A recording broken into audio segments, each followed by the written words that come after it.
Star Wars: The Han Solo Adventures by Brian Daley. Read by Alec Volz. Han Solo at Star's End. 1. It's a warship, all right. Damn! Instrument panels in the Millennium Falcon's cockpit were alive with trouble lights, warning flashers, and the beeps and hoots of the sensor package. Readout screens were feeding combat information displays at high speed. Han Solo, crouched forward in the pilot's seat, coolly flicking his eyes from instrument to screen, hastily assessed his situation, his lean, youthful face creased in a frown of concern.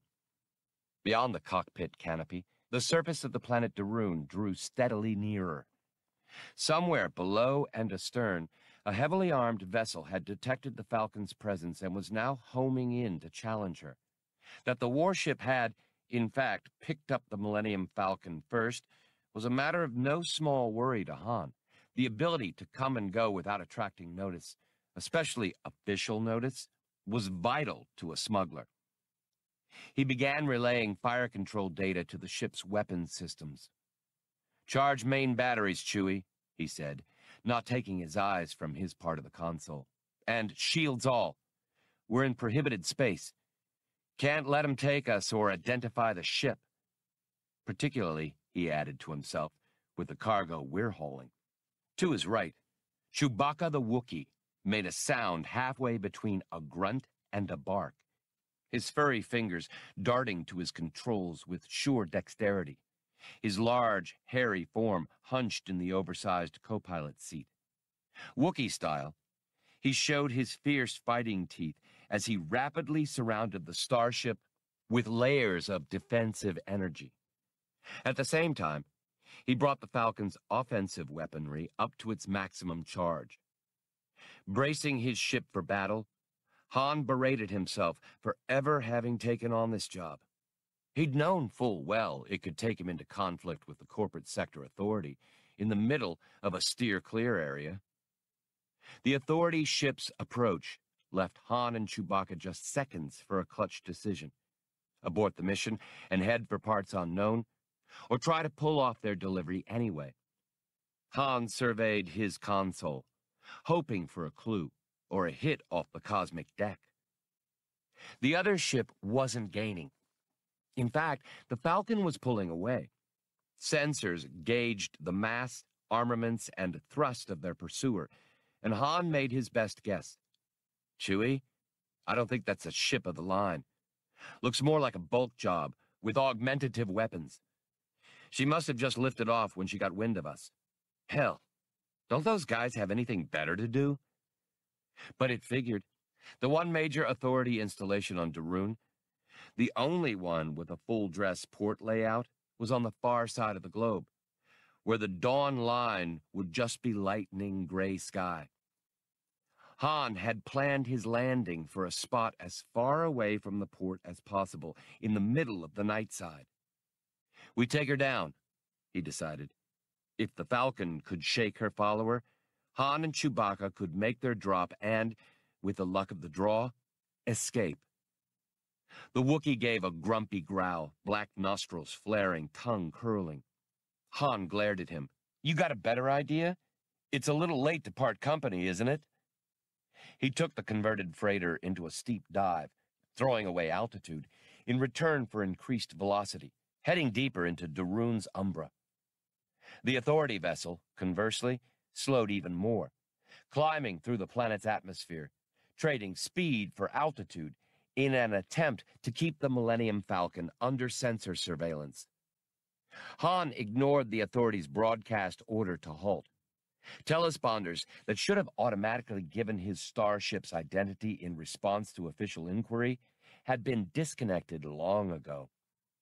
"Hold deflector shields at full capacity," he ordered. "I'm taking her down to the deck. We don't want our skins cooked off." The Wookiee complied, to shed thermal energy generated by the Falcon's rapid passage through the atmosphere. The starship's controls trembled as she began to buck the denser air. Han worked to put the planet between himself and the authority vessel. This he soon accomplished, as indicators registered increased heat from the friction of the freighter's dive. Between watching sensors and looking through the canopy, Han quickly found his first landmark, a volcanically active crevasse that ran on an east-west axis, like a stupendous, burning scar on the flesh of Darun. He brought the Falcon out of her swoop, her control systems rebelling against the immense strain. He leveled off only meters above the planet's surface. "Let's see them track us now," he said, self-satisfied. Chewbacca snorted. The meaning of the snort was clear. This was temporary cover only. There was little danger of being detected either optically or by instrument over this seam in Darun's surface, for the Falcon would be lost against a background of ferrous slag, infernal heat, and radioactive discord. But neither could she remain there for long. In the vivid orange light of the fissure that illuminated the cockpit, Han conceded that fact. At best, he'd broken trail, so the Authority ship would be unable to spot the Falcon should the pursuer gain enough altitude to bring her back into sensor range. He poured on as much airspeed as he dared in an effort to keep Darun's mass between himself and the vessel hunting him while he sought his landing site. He cursed the fact that there were no proper navigational beacons. This was seat-of-the-pants flying, and no chance of leaning out the cockpit and stopping a passerby for directions. In minutes, the ship had neared the western end of the fissure. Han was compelled to dump some velocity. It was time to look for road signs. He reviewed the instructions given him, instructions he'd committed to memory alone. Off to the south, a gigantic mountain range loomed. He banked the Falcon sharply to port, slapped a pair of switches, and bore straight for the mountains. The ship's special terrain following sensors came on. Han kept the freighter's bow close above the surface of the cooled lava and occasional active rifts, minor offspring of the Great Fissure. For whatever small edge it might give against detection, he trimmed the Falcon off at virtual landing altitude, screaming over eddied volcanic flatlands. "Anybody down there better duck," he advised, keeping one eye pinned to the terrain-following sensors. They bleeped, having located the mountain path for which he'd been searching. He adjusted course. Funny. His information said the break in the mountains was plenty wide for the Falcon, but it looked mighty narrow on the TFS. For a second, he debated going for altitude fast, hurdling the high peaks, but that just might put him back onto the Authority's scopes. He was too close to his delivery point, and a payday, to risk having to cut and run. The moment of option passed. He shed more airspeed, committed now to taking the pass at low level. Sweat collected on his forehead and dampened his shirt and vest. Chewbacca uttered his low rumble of utmost concentration as both partners synced to the running of the Millennium Falcon. The image of the pass on the TFS grew no more encouraging. Han tightened his grip on the controls, feeling the press of his flying gloves against them. "Pass? Nothing. That thing's a slot. Hold your breath, Chewie. We'll have to skin through." He threw himself into a grim battle with his ship. Chewbacca caterwauled his dislike for all conventional maneuvers as he cut in braking thrusters, but even those would not be enough to avert disaster. The slot began to take on shape. A slightly lighter area of sky lit by bright stars and one of Darun's 3 moons, set off by the silhouette of the mountains. It was, just barely, too narrow. The starship took some altitude, and her speed slackened. Those extra seconds gave Han time to pilot for his life, calling on razor-edge reflexes and instinctive skills that had seen him through scrapes all across the galaxy. He killed all shields, since they'd have struck rock and overloaded, and wrenched his controls, standing the Millennium Falcon on her port side. Sheer crags closed in on either side, so that the roar of the freighter's engines rebounded from the cliffs. He made minute corrections, staring at rock walls that seemed to be coming at him through the canopy, and rattled off a string of expletives having nothing whatsoever to do with piloting. There was a slight jar, and the shriek of metal torn away as easily as paper. The long-range sensors winked out. The dish had been ripped off the upper hull by a protrusion of rock. Then the needle's eye was threaded sideways, and the Falcon was through the mountains. Perspiration beading his face, dampening his light brown hair, Han pounded Chewbacca. "What'd I tell you? Inspiration's my specialty." The starship soared over the thick jungle that began beyond the mountains. Han leveled off, wiping a gloved hand across his brow. Chewbacca emitted a sustained growl. "I agree," Han replied soberly in the wake of his elation. "That was a stupid place to put a mountain." He took up scanning for the next landmark and spied it almost at once. A winding river. The Falcon skimmed in low over the watery coils as the Wookiee lowered the ship's landing gear. In seconds, they'd reached the landing area near a spectacular waterfall that dropped 200 meters to the river in a flume like a blue-white ghostly scrim under stars and moonlight. Han, reading the TFS, found a clearing in the heavy cover of vegetation and settled the ship slowly. The broad discs of the landing gear sank a bit in soft humus. Then the hydraulics sighed briefly as the Millennium Falcon made herself comfortable. Han and Chewbacca sat at their controls for a moment, too drained to do more. Outside the cockpit canopy, the jungle was an irregular darkness. Tangles of indefatigable growth topped by a roof of fern-like plants that stretched up 20 meters and more. Gauzy ground fog rolled through the undergrowth and clearing. The Wookiee gave a long, gusty, bass register exhalation. "I couldn't have said it better," Han concurred. "Let's get at it." Both removed headsets and left their seats. Chewbacca picked up his crossbow weapon and a bandolier of metal ammo containers, which also supported a floppy carry-all pouch at his hip. Han already wore his sidearm, a custom-model blaster with rear-fitted macroscope, its front sight blade filed off to facilitate the speed draw. His holster was worn low, tied down at the thigh, cut so that it exposed the weapon's trigger and trigger guard. According to directories, Darun's atmosphere would support humanoid life without respirators. The two smugglers moved directly to the ship's ramp. The hatch rolled up, and the ramp lowered silently, letting in smells of plant growth, of rotting vegetation, of hot, humid night and animal danger. The jungle was filled with sounds, calls, clacks, and cries of prey and predator, and, overall, with the monumental spillage of the waterfall. "Now it's up to them to find us," Han said. Checking the jungle, he saw no sign of life. Not surprising. The freighter's landing had probably frightened most wildlife out of the area. He turned to his shaggy first mate co-pilot partner. "I'll wait for them. Turn off sensors, shut down the engines, the works. Kill all systems so the Authority can't spot us. Then see how much structural damage she suffered topside when she got her back scratched."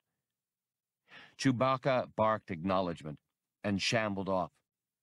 Han stripped off his flying gloves, tucked them in his belt, and stepped down the ramp, which stretched down and out from the ship's starboard side, astern the cockpit. He thumbed his gun's sights to set it for night shooting, then glanced around. A lean young man dressed in spaceman's high boots, dark uniform trousers with red piping, and civilian shirt and vest. Han had cast aside his uniform tunic, stripped of its rank and insignia, years ago. He ran a quick check of the Falcon's underside, assuring himself that she had taken no damage there and that the landing gear had come to rest properly. He also made certain that the interrupter templates had automatically slid into place along the servo guides for the belly turret, so that the quad-mounted guns wouldn't accidentally blow away the landing gear or ramp if he had to fire them while the ship was grounded. Satisfied, he went back to the foot of the ramp. He gazed up at the empty sky and the stars beyond, thinking, let the Authority look for me. This whole part of Daroon's spotted with hot springs, thermal vents, heavy metal magma seepages, and radiation anomalies. It'd take them a month to find me, and in an hour or 3, I'll be gone like a cool breeze. He sat at the end of the ramp, wishing for a moment that he'd brought along something to drink. There was a flask of ancient, vacuum-distilled jet juice under the cockpit console, but he didn't feel like going for it.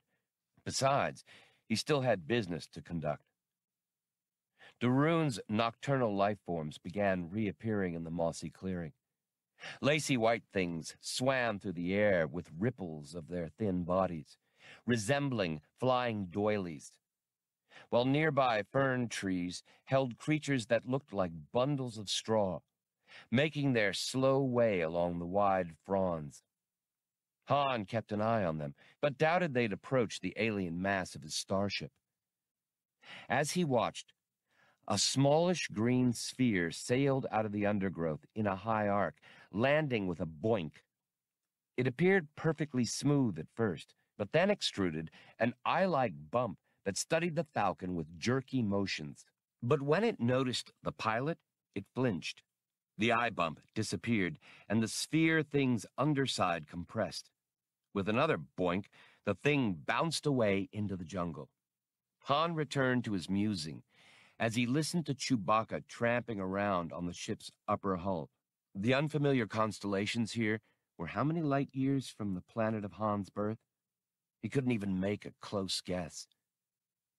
Being a smuggler and a flyer for hire had its dangers, and those he accepted with a philosophical shrug. But a run into a prohibited sector with a cargo that would earn him a summary execution if caught, those were different table stakes altogether.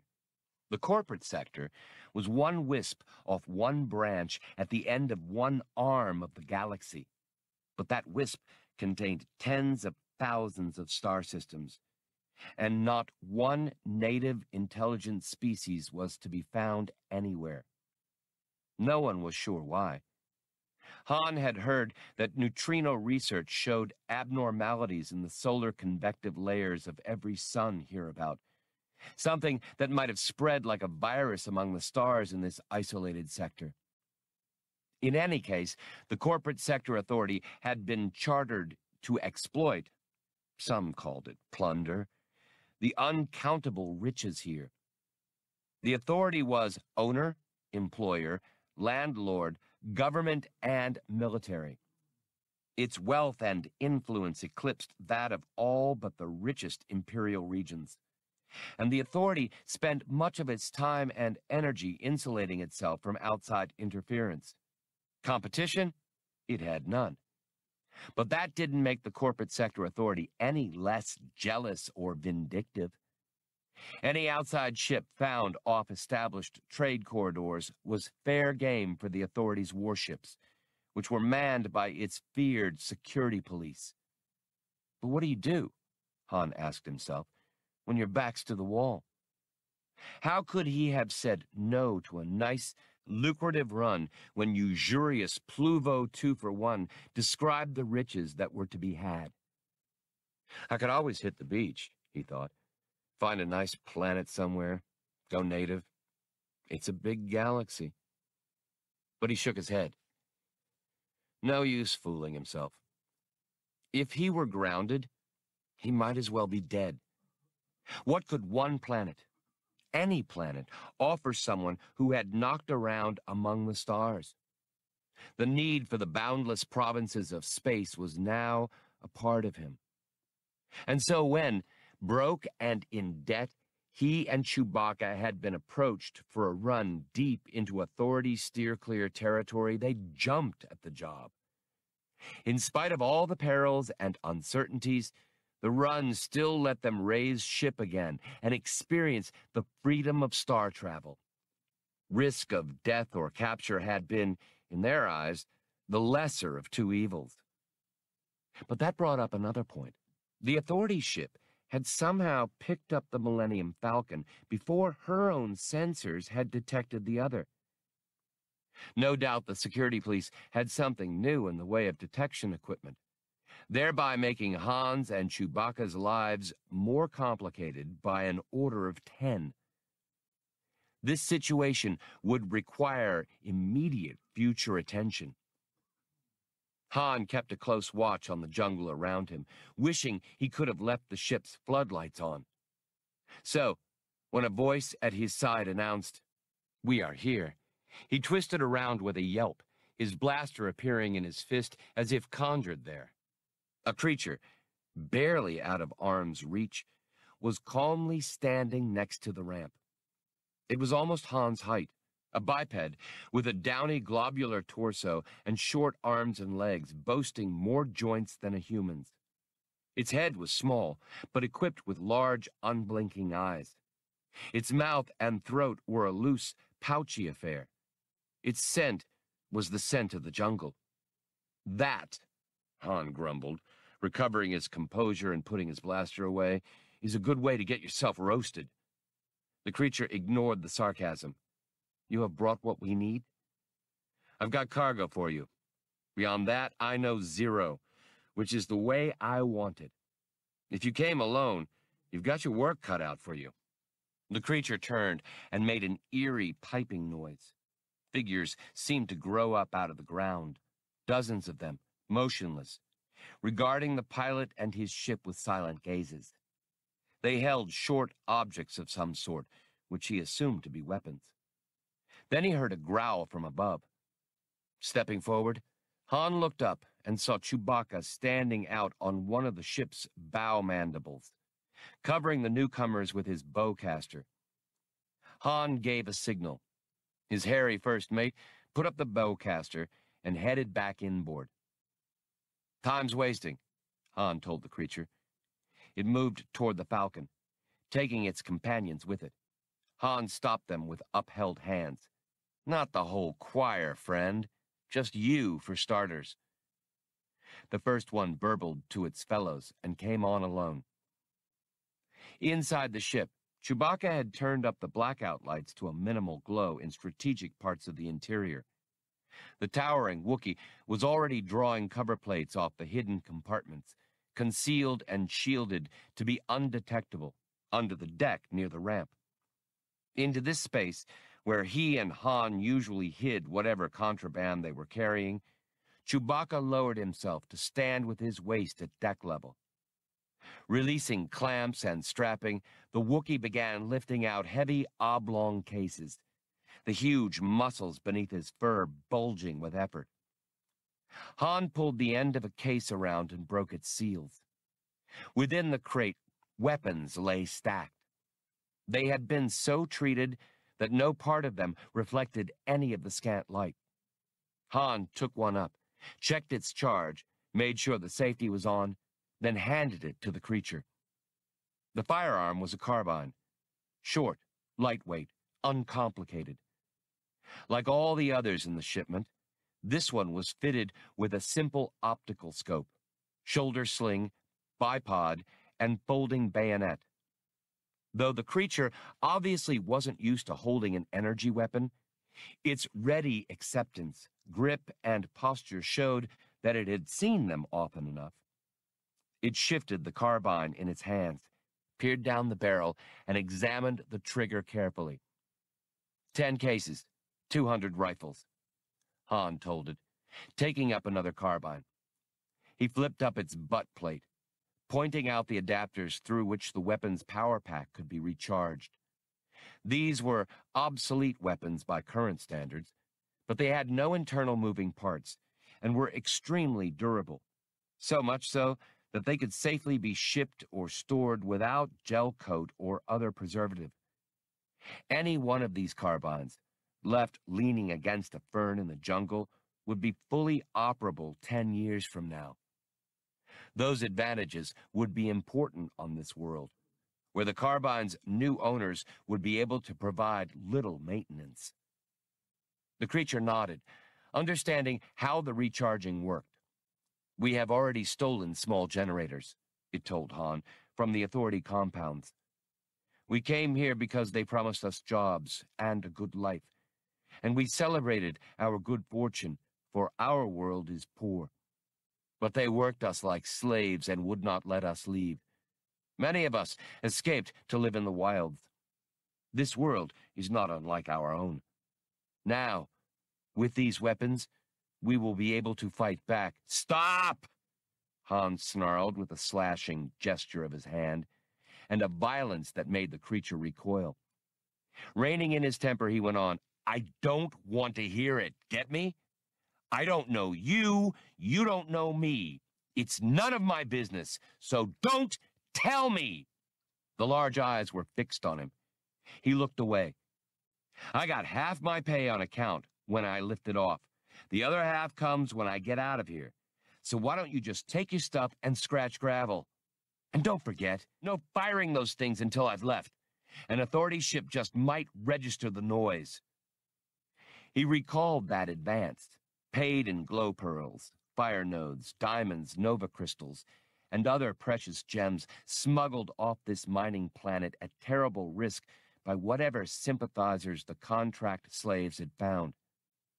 Rather than buy their own freedom in a quick dash aboard the Falcon, these fugitives were about to throw themselves into a doomed rebellion against the power of the corporate sector authority. Morons. He stepped out of the creature's way. It watched him for a moment, then went and piped at the open hatch. Others of its kind came scampering up, crowding around the hatch. Their weapons could be seen now. Primitive spear throwers and blowguns. Some carried daggers of volcanic glass. They had clever hands, all 3 fingers of which were mutually opposable. They filed inboard, surrounding the rifle cases and straining to lift them in teams of 6s and 7s. Chewbacca looked at them in amusement. The cases being borne away down the ramp and into the jungle reminded Han of some bizarre funeral procession. Remembering something, he took the solemn leader aside. "Does the Authority have a warship stationed here? Big ship with lots of guns?" The creature thought for a moment. "One big ship, which carries cargo, carries passengers. It has big guns on it, and meets other ships up in the sky, to load and unload them sometimes." Just as Han had thought. He hadn't encountered a true combat vessel, but rather a heavily armed lighter. Bad, but not as bad as he'd thought. But the creature wasn't finished. "We will need more," it said. "More weapons, more help. Consult your clergyman," Han suggested dryly, helping Chewie replace the deck plates.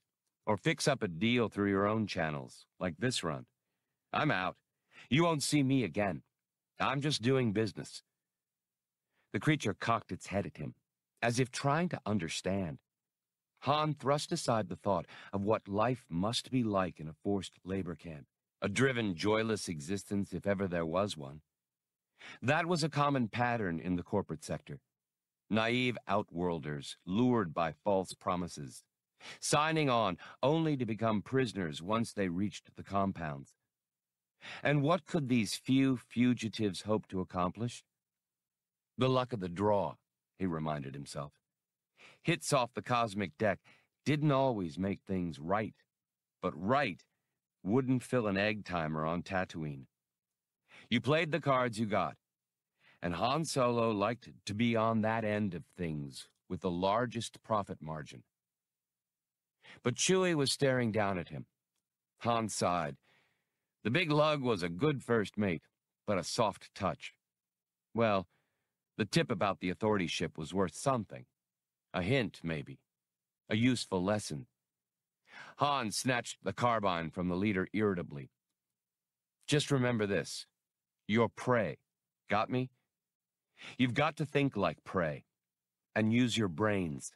The creature understood and moved closer, standing on tiptoe to see what Han was doing with the carbine. It's got 3 settings, see? Safety, single shot, and constant fire. Now, the security police here use those riot guns, right? Sawed-off two-handers. They're real fond of using constant fire because they can afford to waste power, just hosing it around. You can't. What you do is lock all your carbines on single shot. And if you get into a firefight at night or in the deep jungle where visibility's poor, shoot at the constant fire sources. You'll know it's none of your people, so it must be security police. You've got to start using your brain. The creature looked from the man to the carbine and back again. Yes, it assured him, retrieving the weapon. We will remember. Thank you. Han sniffed, knowing how much they still had to learn. And they'd have to learn it on their own, or the authority would grind them under its vast heel. And on how many worlds, he asked himself, was the authority doing just that? His thoughts were interrupted by distant sounds of blaster fire off in the jungle. The creature had moved to the hatch, with its carbine leveled at them. I am sorry, it told them, but we had to test some of the weapons here, now, to make certain they work. It lowered the carbine and fled down the ramp, heading for the jungle. So much for world saving. I take it all back, Han said to Chewie as they leaned on the open hatch. They might do all right at that. Their long-range sensors had been knocked out by the destruction of the Falcon's dish antenna on the approach run. The ship would have to make a blind liftoff, taking her chances on running into trouble.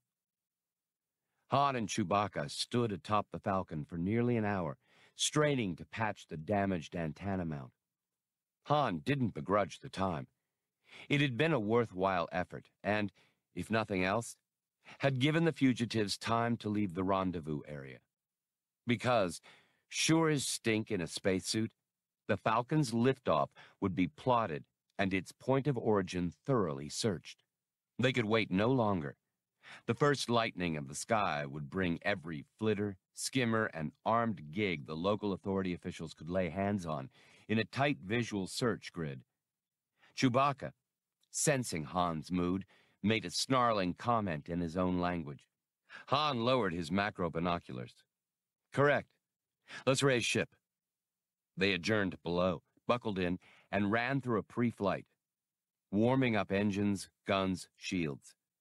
Han declared, I'm betting that lighter will be holding low, where his sensors will do him the most good. If we come up any distance away from him, we can outrun him and dive for hyperspace. Chewbacca yelped. Han poked him in the ribs. What's eating you? We just have to play this hand out. He realized he was talking to hear himself. He shut up. The Millennium Falcon lifted, hovering for just a moment as her landing gear retracted. Then Han tenderly guided her up through the opening in the jungle's leafy ceiling. Sorry, he apologized to his ship, knowing what abuse she was about to take. He fired her up, stood her on her tail, and opened main thrusters wide. The starship screeched away into the sky, leaving the river steaming and the jungle smoldering. Darun fell away quickly, and Han began to think they had the problem licked. Then the tractor beam hit. The freighter shook as the powerful pulling beam fixed on her. High above, the authority captain had played it smart, knowing he was looking for a faster, more maneuverable foe.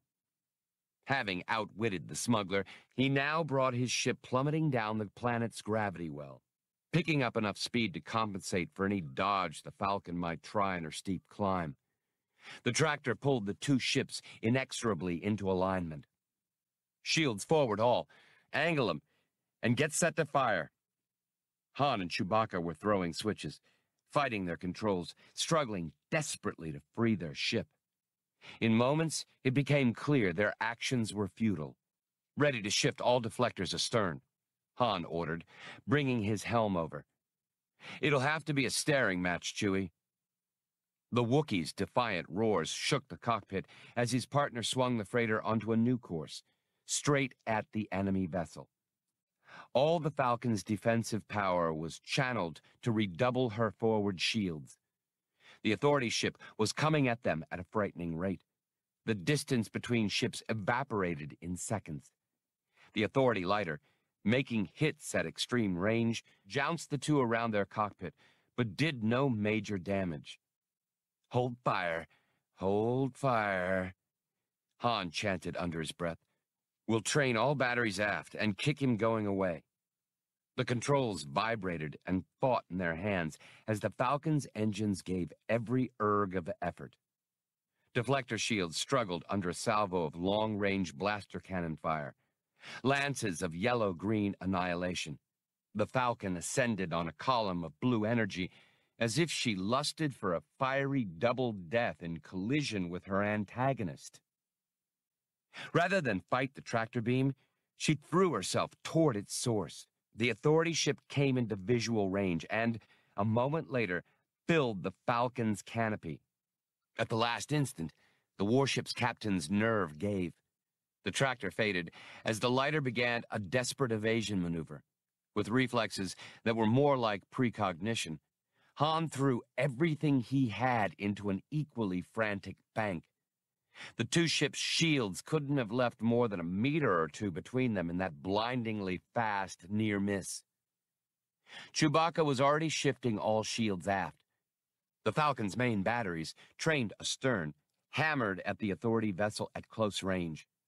Han scored 2 hits on the lighter, perhaps no more than superficial damage, but a moral victory after a long, bad night.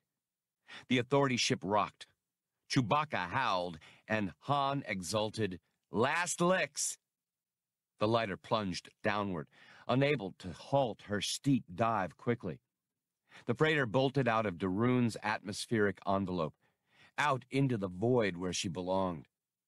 Far below her, the Authority vessel was just beginning to pull out of her dive, all chance of pursuit lost.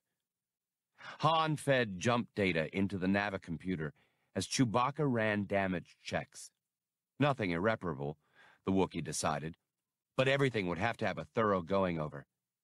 But Han Solo and Chewbacca the Wookiee had their money, their freedom, and, for a wonder, their lives.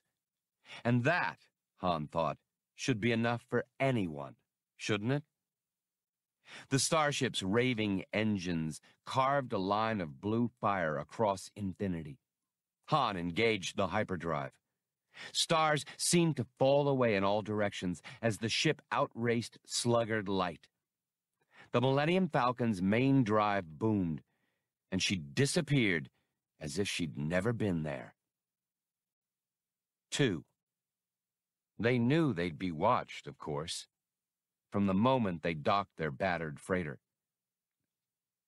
Edi 4 was a planet open to general trade. A world where dry winds swept amber, moss-covered plains, and shallow, saline seas beneath vermilion skies. It had no remarkable resources in and of itself, but was hospitable to humans and humanoids, and occupied a strategic spot on star routes. On Edi 4, great wealth had been gathered by lords of the corporate sector, and with this wealth had come its universal corollary, a thriving criminal element. Now, Han and Chewbacca made their way down a street of fusion-formed soil, between low buildings of press-bonded minerals and tall ones of permacite and shaped formex. They wove through the spaceport toward the Authority currency exchange, with the Wookiee guiding a rented repulsor lift hand truck. On the hand truck were cases resembling strongboxes, and it was for that reason that the two assumed they'd be watched. The boxes were just the sort of thing to pique the curiosities of assorted criminal types. But the duo also knew that any watchers would weigh risk against revenue. In the risk column would be Han's gunman's rig and his loose, confident gait, plus Chewbacca's looming presence and ready bowcaster, not to mention the strength and ferocity to twist any attacker's body into new and different shapes. So they went their way in confidence, knowing that, As targets, they would appeal to neither the good business sense nor the survival instincts of any would-be stick-up artist. The Authority Currency Exchange had no idea it was abetting a transaction involving gun-running and insurrection. Han and Chewbacca had already managed to unload the gems with which they'd been paid, exchanging them for precious metals and rare crystalline vertexes. In a corporate sector encompassing tens of thousands of star systems, the kind of record-keeping that could keep track of every debt and payment was beyond even the most sophisticated data system. So, without a hitch, Han Solo, tramp freighter captain, smuggler, and freelance lawbender, had converted most of his payment into a nice, neat Authority cash voucher. If he'd had a hat, he'd have tipped it to the chirping disbursements autoclerk that spat the voucher at him. He tucked the little plastic chit into a vest pocket. When they'd left the exchange, the Wookiee let out one of his long, hooting barks. Han answered, Yeah, we'll pay Pluvo 2 for 1. But first, we've got one stop to make. His sidekick growled loudly, startling bystanders with his displeasure and inviting a dangerous sort of attention. A detachment of security police appeared out of the swirl of humans, droids, and non-humans moving along the street. Hey, lighten up, pal, Han murmured out of the side of his mouth. The brown-uniformed security police, their suspicious eyes darting beneath battle helmets, sauntered along 4 abreast, their weapons held ready, as pedestrians moved quickly out of their way. Han saw 2 of the black battle helmets bob, and knew they'd heard the Wookiee's outburst. But the disturbance apparently didn't merit their attention, and the detachment went its way. Han stared after him, shaking his head. There were all kinds of cops in the galaxy, some of them good, some not. But the Authority's private security police, ESPOs in slang talk, were among the worst. Their enforcements had nothing to do with law or justice, but only with the edicts of the corporate sector authority. Han had never been able to figure out what turned a man into an unquestioning ESPO bully boy. He merely tried to ensure that he didn't cross trails with any of them. Remembering Chewbacca, he resumed their conversation. Like I said, we'll pay Pluvo. This stop-off won't take a minute. We'll meet him right after, like we planned, square things, and go our way free and clear.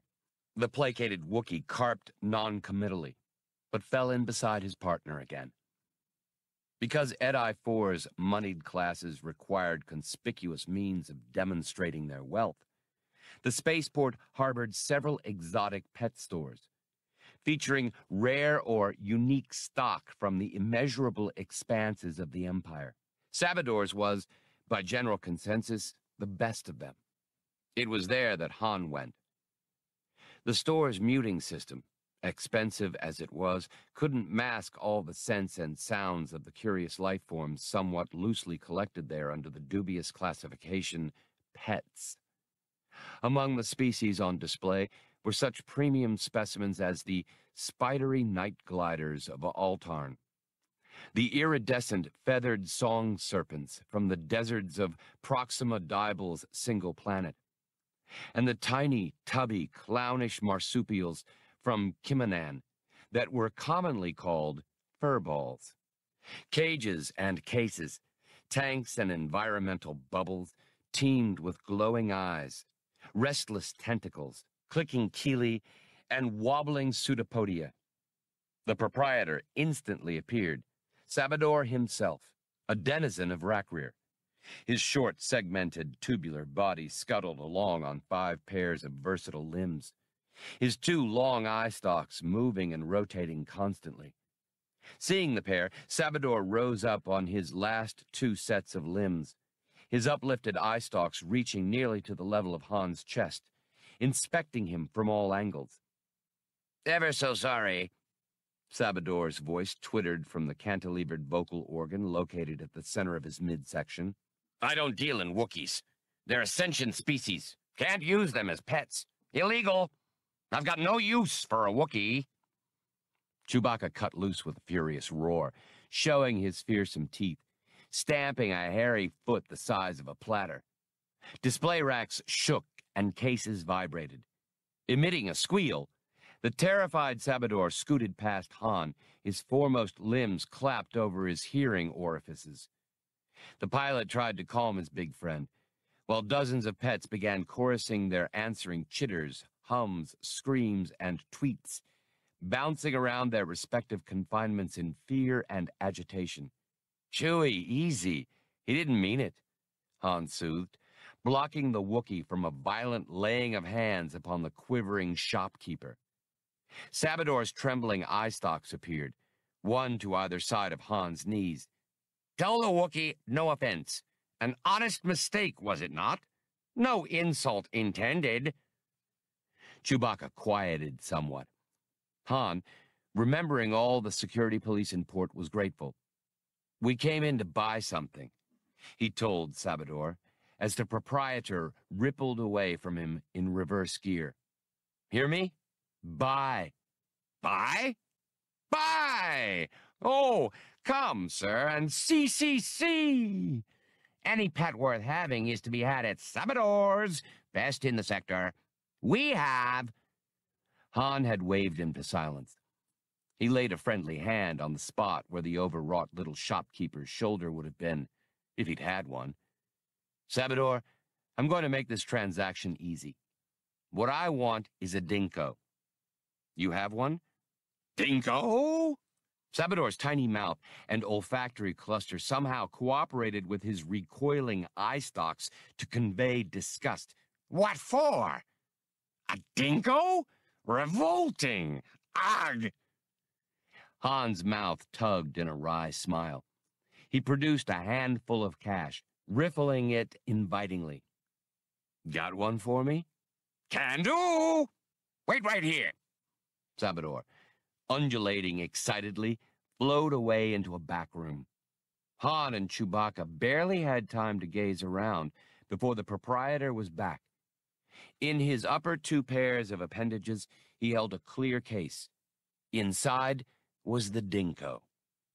Few creatures enjoyed the dubious notoriety accorded to dinkos, whose temperament came quite close to pure psychopathy. One of the mysteries of the zoological world was how the little terrors tolerated one another long enough to reproduce. Small enough to fit in a man's palm, if that man were indiscreet enough to pick it up, the dinko glowered out at them. Its powerful rear legs moved constantly, and the twin pairs of grasping extremities on its chest pinched the air, longing for something upon which to fasten. Its long tongue flickered in and out between wicked, glittery fangs. Is it descented? Han asked. Oh, no. And it's been in rut ever since it was transshipped. But it's been devenomed. Chewbacca grinned, his black nose wrinkling. Han asked, how much? Sabador named an exorbitant sum. Han counted through his sheaf of cash. I'll give you exactly 1/2 that. Agreed? The eye stalks, flopping about in distress, seemed close to tears. The Wookiee, snorting, leaned down at Sabador, who shrank again behind the dubious safety of Han's knees. Admit it, Sabador, Han invited cheerfully. It's a good deal. You win, wailed the proprietor. He proffered the case. The dinko threw itself from side to side of its container, foaming at the chops. One more thing, Han added blithely. I want you to give it a light sedation dosage so I can handle it for a moment. Then you can give it to me in a different box, something opaque. That was really 2 things, but Sabador agreed dejectedly, eager to have the Wookiee, the human, and the dinko all out of his establishment as soon as possible. Pluvo 2 for 1. loan shark and former robber, smash and grab man, and bunco steerer out of the Kron drift, looked forward with pleasure to collecting the outstanding debt from Han Solo.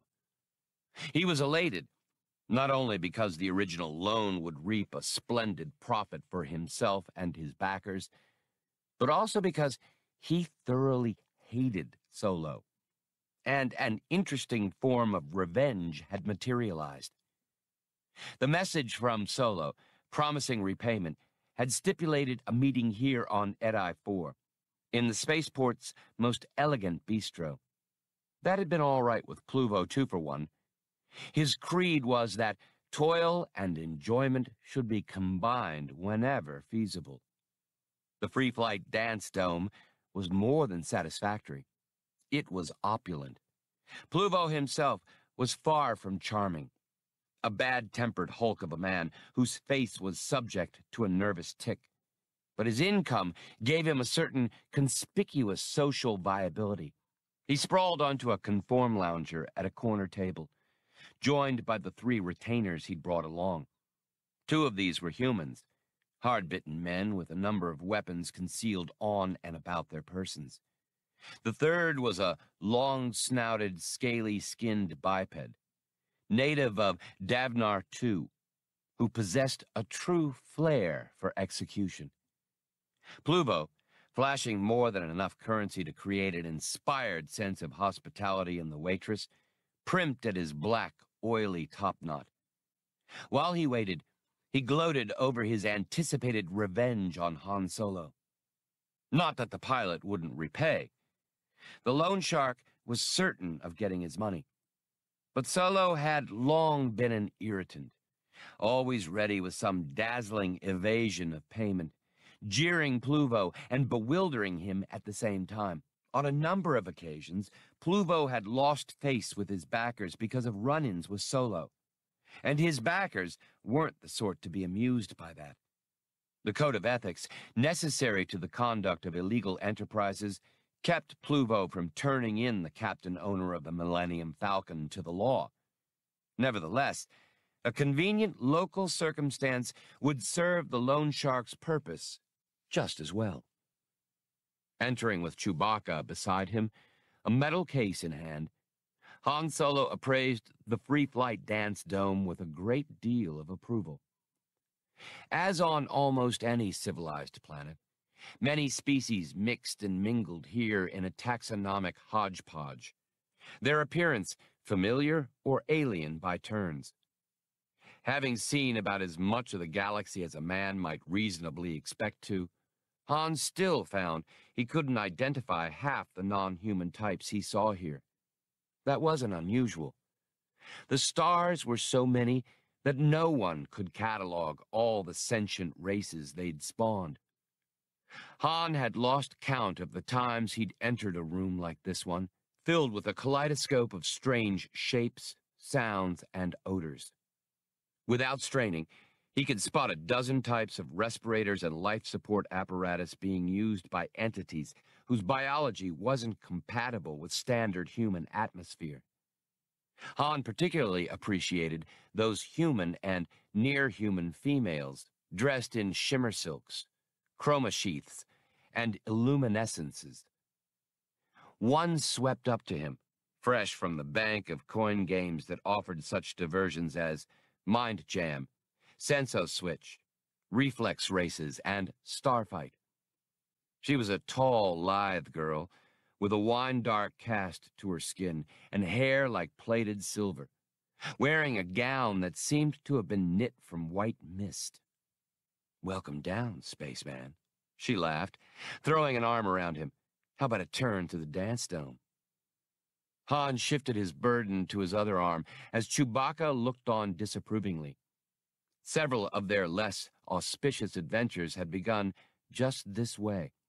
"Sure," Han responded enthusiastically. "Let's dance. Let's snuggle up. Let's get grafted together." He gently pushed her away. A little later, she showed him a truly stunning smile to let him know it was nothing personal, and moved on to greet another customer before he'd moved out of earshot.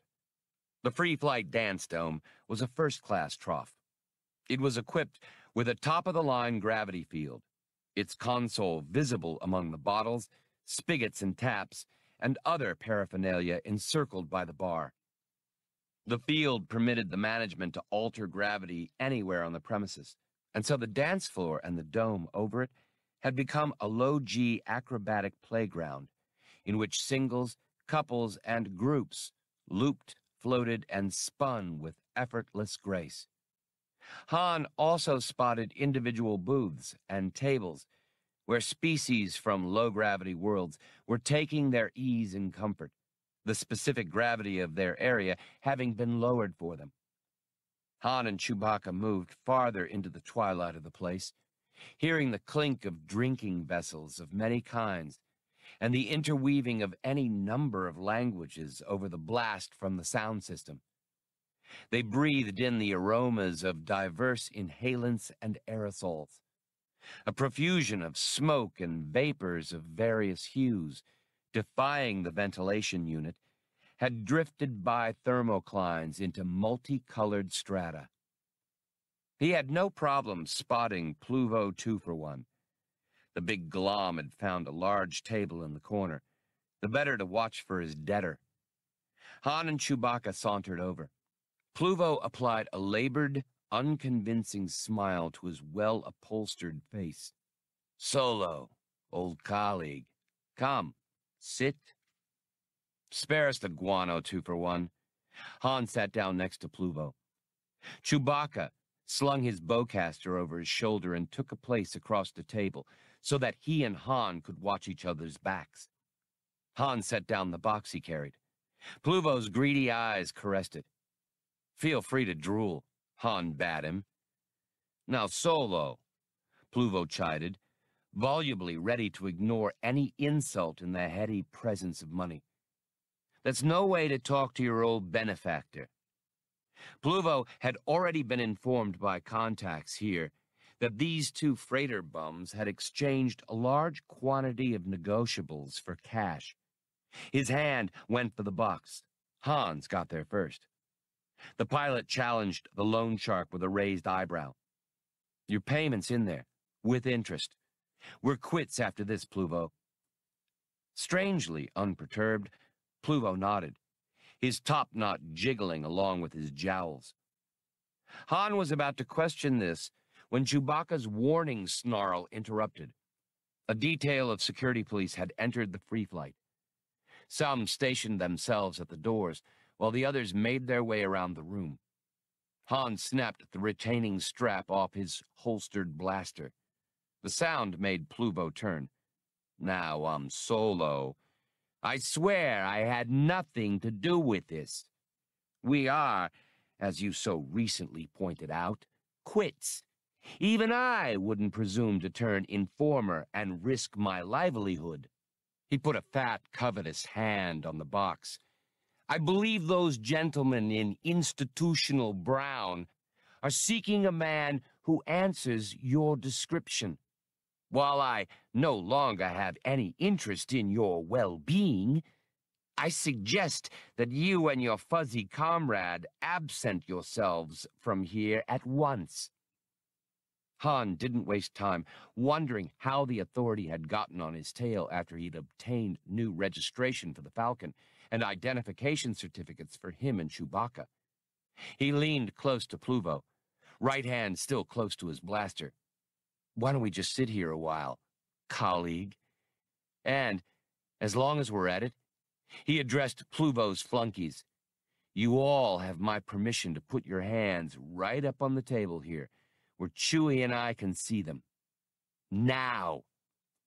Pluvo's upper lip beaded with sweat. If anyone made a play now, he would certainly become corpse number 1. He stuttered an order. His men complied with Han's proposal.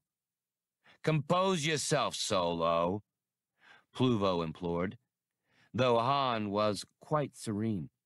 It was Pluvo's face that had become pasty white. "Don't let that, renowned temper get the better of you. You and the Wookiee can be so irrational at times. Take the occasion when Big Bungie was careless enough to forget to pay you, and you two strafed his pressure dome. He and his staff barely had time to get into their survival suits. Things like that give a man a bad reputation, Solo. Pluvo was shaking now, having very nearly forgotten his money. The security police had been circulating.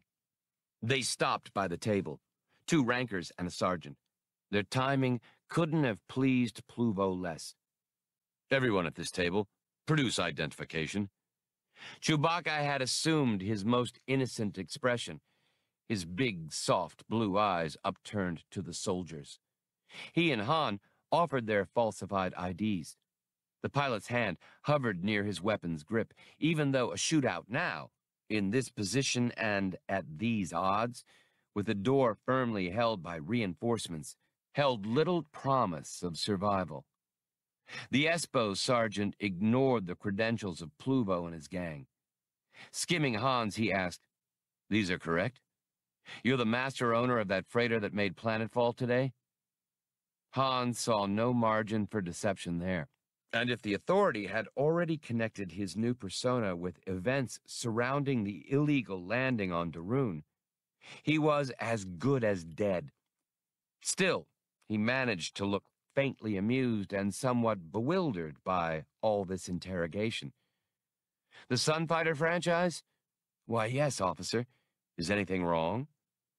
Guileless as a newborn, he gazed up at them. "We got your description from the docking bay's supervisor," the security police sergeant answered. "Your ship's been impounded." He threw the IDs back on the table. "Failure to conform to authority safety standards." Han's mental processes switched tracks. "She's got all her approvals," he objected, thinking he ought to know, having forged them himself. The Espo waved that away. "Those are outdated. Your ship fails to meet new standards. The authority redefined ship's performance profiles, and from what I heard, buddy, your freighter violates hers about 10 different ways and doesn't appear on the waivers list. Just an external inspection, they found her lift-mass ratio and armaments rating way out of line for non-military craft. It looks like a lot of radiation shielding got removed when the thruster ducting was chopped and rechanneled.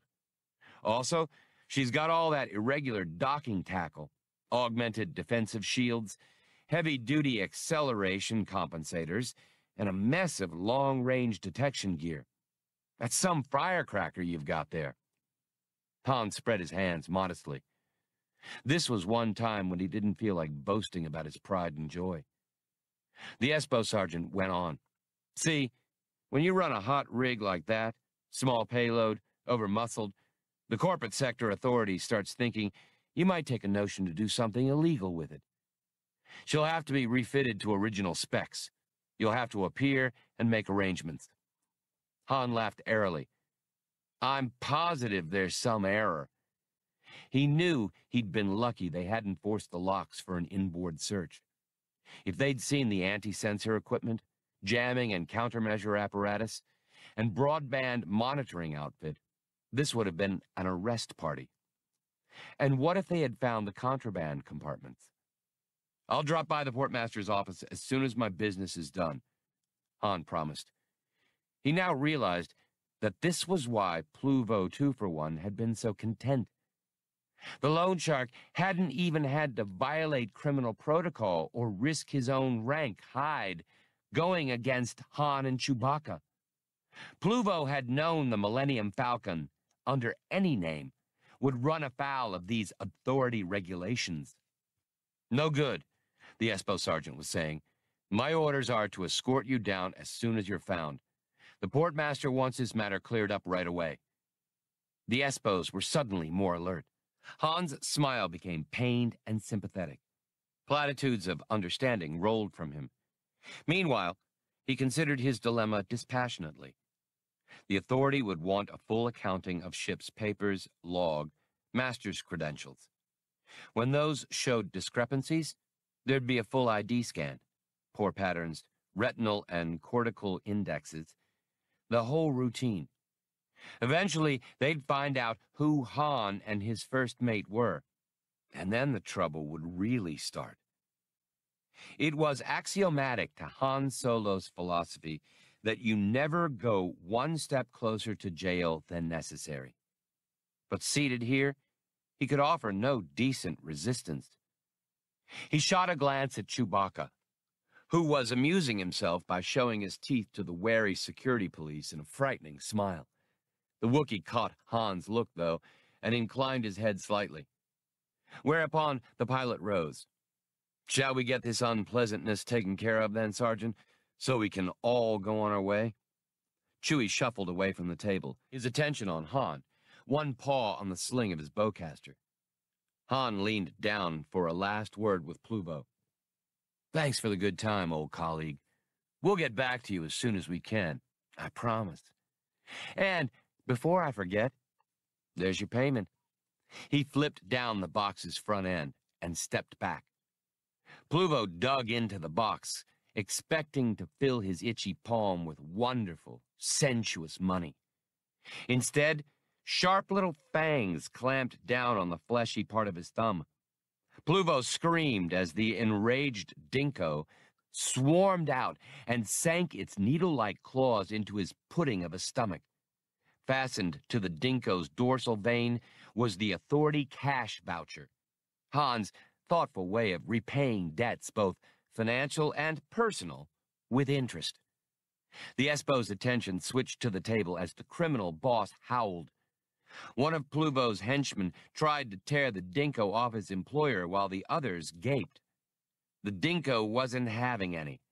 It slashed the fumbling hands with the serrated spurs on its rear legs, then sprayed everyone at the table with vile squirts from its scent sac. Few things in nature are more repugnant than a dinko's defensive secretion. Men and humanoid fell back, coughing and gagging, forgetting their boss. The security police were trying to understand what was happening as beings stumbled from the table, lurching past them, leaving Pluvo to the mercies of the rabid little beast. The dinko was now trying energetically, if over-optimistically, to devour him, starting with his nose, which rather reminded it of one of its many natural enemies. "Yeah!" Pluvo complained, wrenching at the determined dinko. "Get it off of me!" "Chewie!"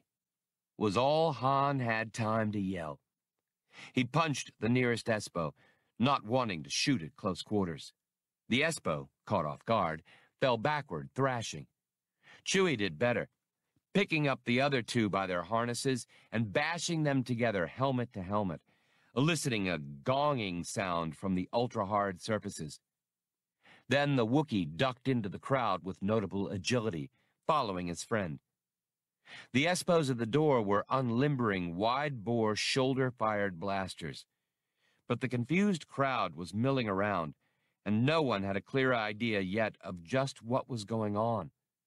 The anti-grav dancers began alighting as beings raised their attention from assorted intoxicants, stimulants, depressants, psychotropics, and placebos. The room buzzed with a sort of befuddled translingual, "Huh?"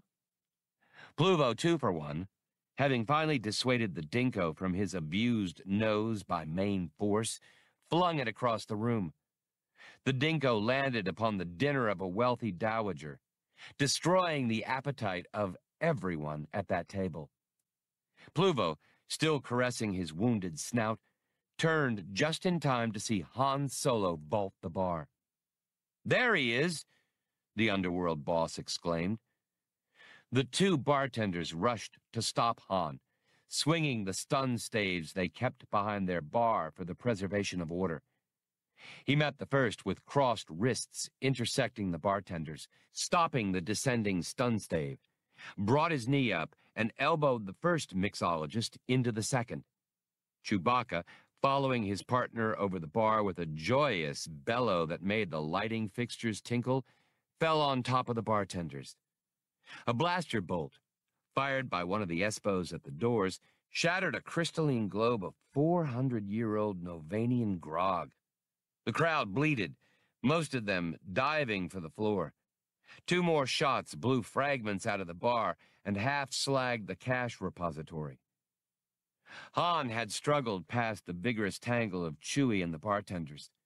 He grabbed for his blaster and threw down on the Espos, peppering their general location with short bursts. One dropped, his shoulder smoking, and the others scattered for cover. Off to one side, Han could hear Pluvo and his men clubbing their way through yelling, charging customers. He headed for the bar. Han turned to his objective, the gravity controls. With no leisure to analyze them, he frantically began moving indicators toward maximum. Luckily for everyone not within the insulated area of the bar, he noticed when he'd happened on the general field override, and there were no longer any free-flight dancers in the air. Thus, no one was crushed or dashed to smithereens. As it was, Han ran the place's G-load up to 3.5 standard. Entities of all descriptions sank to the carpets, borne down by the staggering weight of their own bodies, proving there were no heavy G natives here today. The Espos flopped with the rest. Pluvo, too, for one, Han noted in passing, strongly resembled a beached bloatfish. There was silence, except for the grunts of determined breathing and the smothered groans from those who'd suffered some minor mishap in hitting the deck. No one seemed badly hurt, though. Han put his smoking blaster away, studying the gravity field's controls, telling himself, "Yo, now, what we need is a tight corridor out of here." But he was biting his lip, and his fingers poised indecisively over the adjustments. With an impatient hoot, Chewbacca, who'd put away both bartenders, picked Han up by the shoulders and set him aside. The Wookiee stood over the console, his long fingers moving with nimble precision, peering frequently from his work to the door. In moments, the bodies of the 2 or 3 patrons lying along his corridor of lighter gravity stirred weakly. Everyone else, the Espos and Pluvo's underworld contingent included, remained pasted to the floor. Chewbacca eased himself carefully back over the bar and into the normal G passageway. He clamored smugly to Han. "Well, I was the one who thought of it, wasn't I?" the pilot groused, trailing after his friend. Outside the free flight, he discreetly closed the doors behind him and straightened his clothes, while Chewie gave himself a fastidious brushing. "Hey, Chewie, you were slow with your left just now, weren't you?" Han queried. "Is your speed going, old-timer?" Chewbacca belched savagely. Age was a standing joke between them. Han stopped a group of laughing revelers who'd been about to enter the free flight. "This establishment is officially closed," he proclaimed with weighty importance. "It's quarantined. Franck's fever." The merrymakers, intimidated by the sinister sound of that imaginary malady, didn't even think to question. They left at once. The 2 weary partners grabbed the first robo-hack they saw and sped off toward their ship. "Things are getting tough for the independent businessman," Han Solo lamented. 3. Several minutes later, the robo-hack deposited Han and Chewbacca around the corner from their docking bay, number 45. They'd decided it would be wise to scout the landscape to determine whether the forces of law, order, and corporate dividends had gotten there first. Peering cautiously around the corner, they saw a lone portmaster's deputy dutifully locking an impoundment fastener on their bay's blast doors. Han pulled his first mate back into concealment for a conference. "No time to wait until the coast is clear, Chewie. They'll be sorting things out back at the free flight any time now. Besides, that geek is about to lock up the bay, and Espo patrols would get kind of curious if they saw us burning our way through the blast doors." He peeked out again. The deputy had nearly finished making connections between alarms and the blast door solenoids. No doubt the bay's other door was fastened as well. Han looked around and noticed an authority liquor and drugs outlet to his rear. He took his partner's elbow. Here's the plan. A minute later, the portmaster's deputy had wrestled the massive lock halves into place and finished securing the impoundment fastener. The blast doors slid shut with a shrinking of the diamond-shaped opening that disappeared with a clang. The deputy pulled a molecularly coded key from its slot in the fastener, and the device was activated. Now, if it were disturbed or damaged, it would instantly inform ESPO monitors. The deputy tucked the key into his belt pouch and prepared to report his errand completed. Just then, a Wookiee, a big, leering brute, came wandering past in a drunken stagger, with a sloshing 10-liter crock of some vile-smelling brew cradled in his thick, hairy arm. Just as the Wookiee drew even with the deputy, a man coming from the other direction failed to avoid the shambling creature's dipsomaniacal lurches. There was a rapid, complicated three-way collision, resulting in the Wookiee's stumbling into and spilling his liquor all over the luckless deputy. The instant pandemonium included accusation and counter-accusation, all in raised voices. The Wookiee gobbled horribly at both men, shaking knotted fists and gesturing to the spilled crock. The portmaster's deputy was brushing uselessly at his soaked tunic. The other participant in the accident did his best to be of help. "Oh, say, that's really a shame." Han tisked with a sad, solicitous tone. "Hey, that stuff's really in there, huh?" he said as he tried to wring some of the brew out of the tunic fabric. The deputy and the Wookiee were swapping imprecations and contradictory claims about whose fault the accident had been. The occasional passerby kept right on moving, not wishing to become involved. "Fella, you better get that tunic washed right away," Han advised, "or that smell'll never come out." The deputy, with a last threat of legal action against the Wookiee, stalked off. His pace quickened as he realized with apprehension that a supervisor might happen by at any time and catch sight, or even worse, a whiff of him. He hurried on, leaving the other two to argue liabilities and culpabilities. The argument stopped as soon as the deputy was gone. Han held up the key he'd lifted from the deputy's belt pouch during the confusion. He handed it to Chewbacca. "Go warm up the ship, but don't call for clearance. The portmaster's most likely got us posted for grounding. If there's a patrol ship, it'd be on our necks in no time." He estimated that 8 minutes had passed since they'd fled the free flight. Their luck couldn't hold much longer. Chewbacca ran a hasty pre-flight, while Han dashed off along the row of docking bays. He passed 3 before he came to the one he wanted. It was a stock freighter, not unlike what the Millennium Falcon had once been. But this one was clean, freshly painted, and shipshape. Her name and ID symbols were proudly displayed on her bow, and labor droids were busily loading general cargo under the supervision of her crew, who looked nauseatingly honest. Han leaned through the open blast doors, waving a friendly hand. "Hi there. You guys still raising ship tomorrow?" One of them waved back but looked confused. "Not tomorrow, bud. Tonight. 2100 planetary time." Han feigned surprise. "Oh? Well, clear skies."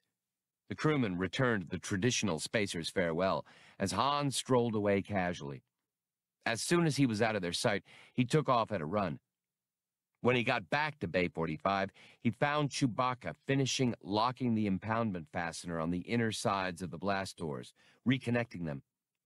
Han nodded approvingly. "Bright lad. Are we revved up?" The Wookiee yipped an affirmative and slid the blast doors shut. Locking them again, this time from the inside, he threw the molecularly coded key away. Han had already reached his seat in the cockpit. Taking his headset, he called port control. Using the name and ID code of the freighter down in docking Bay 41, He requested that liftoff time be moved up from 2100 planetary time to immediately. Not an unusual request for a tramp freighter, whose schedule might change abruptly. Since there wasn't much traffic and clearance for that ship had already been granted, immediate liftoff was approved at once. Chewbacca was still buckling in when Han raised ship. Her thrusters flared, and the Falcon made, for her, a moderate and restrained departure from Edi 4.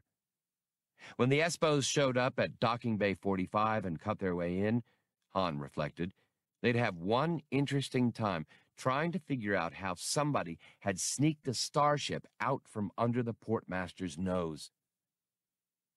The starship parted company with Edi 4's gravitational field. Chewbacca, elated over what had been a fairly nifty escape, was in high spirits. The Wookiee's leathery muzzle was peeled back in a nice, hideous smirk, and he was singing, or what passed among his people as singing, at the top of his capacious lungs. The volume of it, in the confines of the cockpit, was incredible. "Come on, Chewie," Han implored, rapping a gauge with his knuckle. "You're making all the instruments jump." With a behemoth-ish sort of yodel, the Wookiee ceased. "Besides," Han continued, "we're not out of the heavy weather yet." Chewbacca lost his placid look and lowered an interrogative. Han shook his head. "Nah, Pluvo's got his money. No matter how torqued off he is, his backers'll never unpocket for a contract on us now. No, what I meant was, the long-range dish we patched together won't last forever. We need another, a top-of-the-line model. Besides, the Espos and, I guess, most other folks who like to arrest people have some kind of new sensor that evades detection on old equipment. We need one of those, too, to get back over with the smart money. One more thing. We need one of those waivers if we're going to operate around here. We have to wrangle ourselves onto that list somehow. Damn it, the corporate sector authorities wrung out thousands of solar systems. I can almost smell that money. We ain't passing up on fat pickings just because somebody around here doesn't like our lift-mass ratio." He finished plotting his hyperdrive jump and turned to his partner with a sly grin. "Now, since the authority doesn't owe you and me any personal favors, what's that leave?" The long-pelted first mate growled once. Han spread a hand on his chest and pretended to be shocked. "Outside the law, did you say?" "Us?" He chuckled. "Right you are, pal. We'll take so much money off the authority, we'll need a knuckle boom to haul it all away." The hyperdrive began to cut in. But first, it's time to meet and greet old friends. After that, everybody'd best hang on to their cash with both hands, Han finished. They had to do it in steps, of course. A hyperspace jump took them to an all-but-deserted, played-out mining world, where the authority didn't even bother to maintain offices. A lead there, from an old man who had once seen better days, put them in touch with the captain of a long-orbit ore barge. After some finagling, during which their bona fides were checked, with their lives forfeited if that check had turned up the wrong answers, they were given a rendezvous. At that rendezvous, they were met, in a deep space, by a small ship's gig. When an inboard search by armed, wary men revealed that the Falcon carried no one but her pilot and co-pilot, the two were led to the second planet of a nearby star system. The gig parted company with them, and they came in for a landing, tracked by the upraised snouts of turbo-laser cannons. The site was a huddle of quickly assembled hangar domes and habitation bubbles. Parked here and there was a wide assortment of ships and other equipment, much of it gutted and decaying, cannibalized for spare parts. When Han stepped down the starship's ramp, his face lit with that intense smile that had been known to make men check up and see what their wives were doing. "Hello, Jessa. It's been too long, doll." The woman waiting at the foot of the ramp looked back at him scornfully. She was tall, her hair a mass of heavy blonde ringlets, and her shape did extremely pleasant things to the tech's coveralls she wore. Her upturned nose held a collection of freckles acquired under a variety of suns. Jessa had been on almost as many planets as Han. Just now, her large brown eyes showed him nothing but derision. Too long, Solo? No doubt you've been busy with religious retreats, mercantile conferences, milk deliveries for the Interstellar Children's Aid Fund? Well, it's no wonder I haven't heard from you. After all, what's a standard year, more or less, hey? A lifetime, kid, he answered smoothly. I missed you. Coming down to her, he reached for her hand. Jessa eluded him, and men with drawn guns came into view. They wore coveralls, fusion welders' masks, tool belts, and greasy headbands, but they were plainly comfortable with their weapons. Han shook his head mournfully. Jess, you've really got me wrong. You'll see. But he knew he had just received an explicit warning, and decided he'd better turn the conversation to the matter at hand. Where's Doc? The scorn left Jessa's features, but she ignored his question. Come with me, Solo. Leaving Chewbacca to watch the Falcon, Han accompanied her across the temporary base. The landing field was a flat expanse of fusion-formed soil. Almost any sort of solid material would do for fusion forming, Han knew. Minerals, vegetable matter, or any old enemies for whom you had no further use. Male, female, human, and non-human techs scrambled over vehicles and machinery of every category, aided by a wild assortment of droids and other automata, engaged in repair, salvage, and modification. Han admired the operation as he walked. A tech who'd do illegal work could be found almost anywhere. But Doc, Jessa's father, had an operation that was famous among lawbreakers everywhere.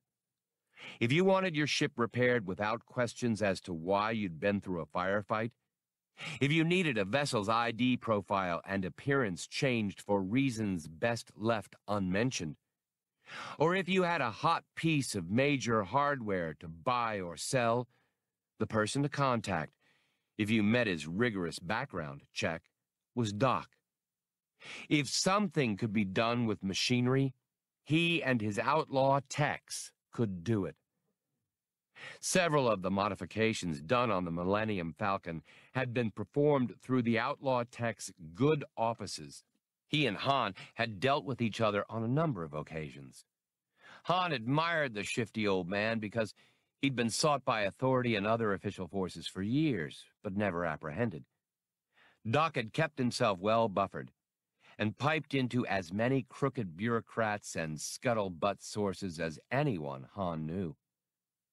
More than one strike unit had moved against the outlaw techs, only to capture a target area empty of everything but abandoned buildings and useless junk. Doc had joked that he was the only felon in the galaxy who'd have to set up an employee pension plan.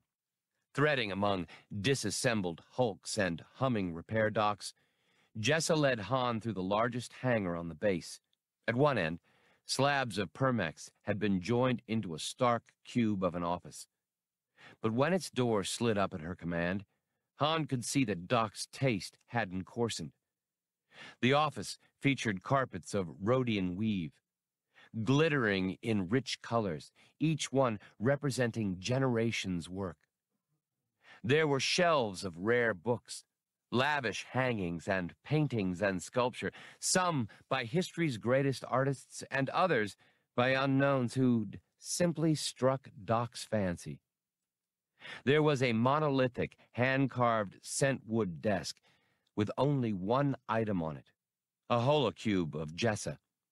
In it, she was wearing a stylish evening gown, smiling, much more like a pretty girl at her first formal reception than a top-flight outlaw tech genius. Where's the old man?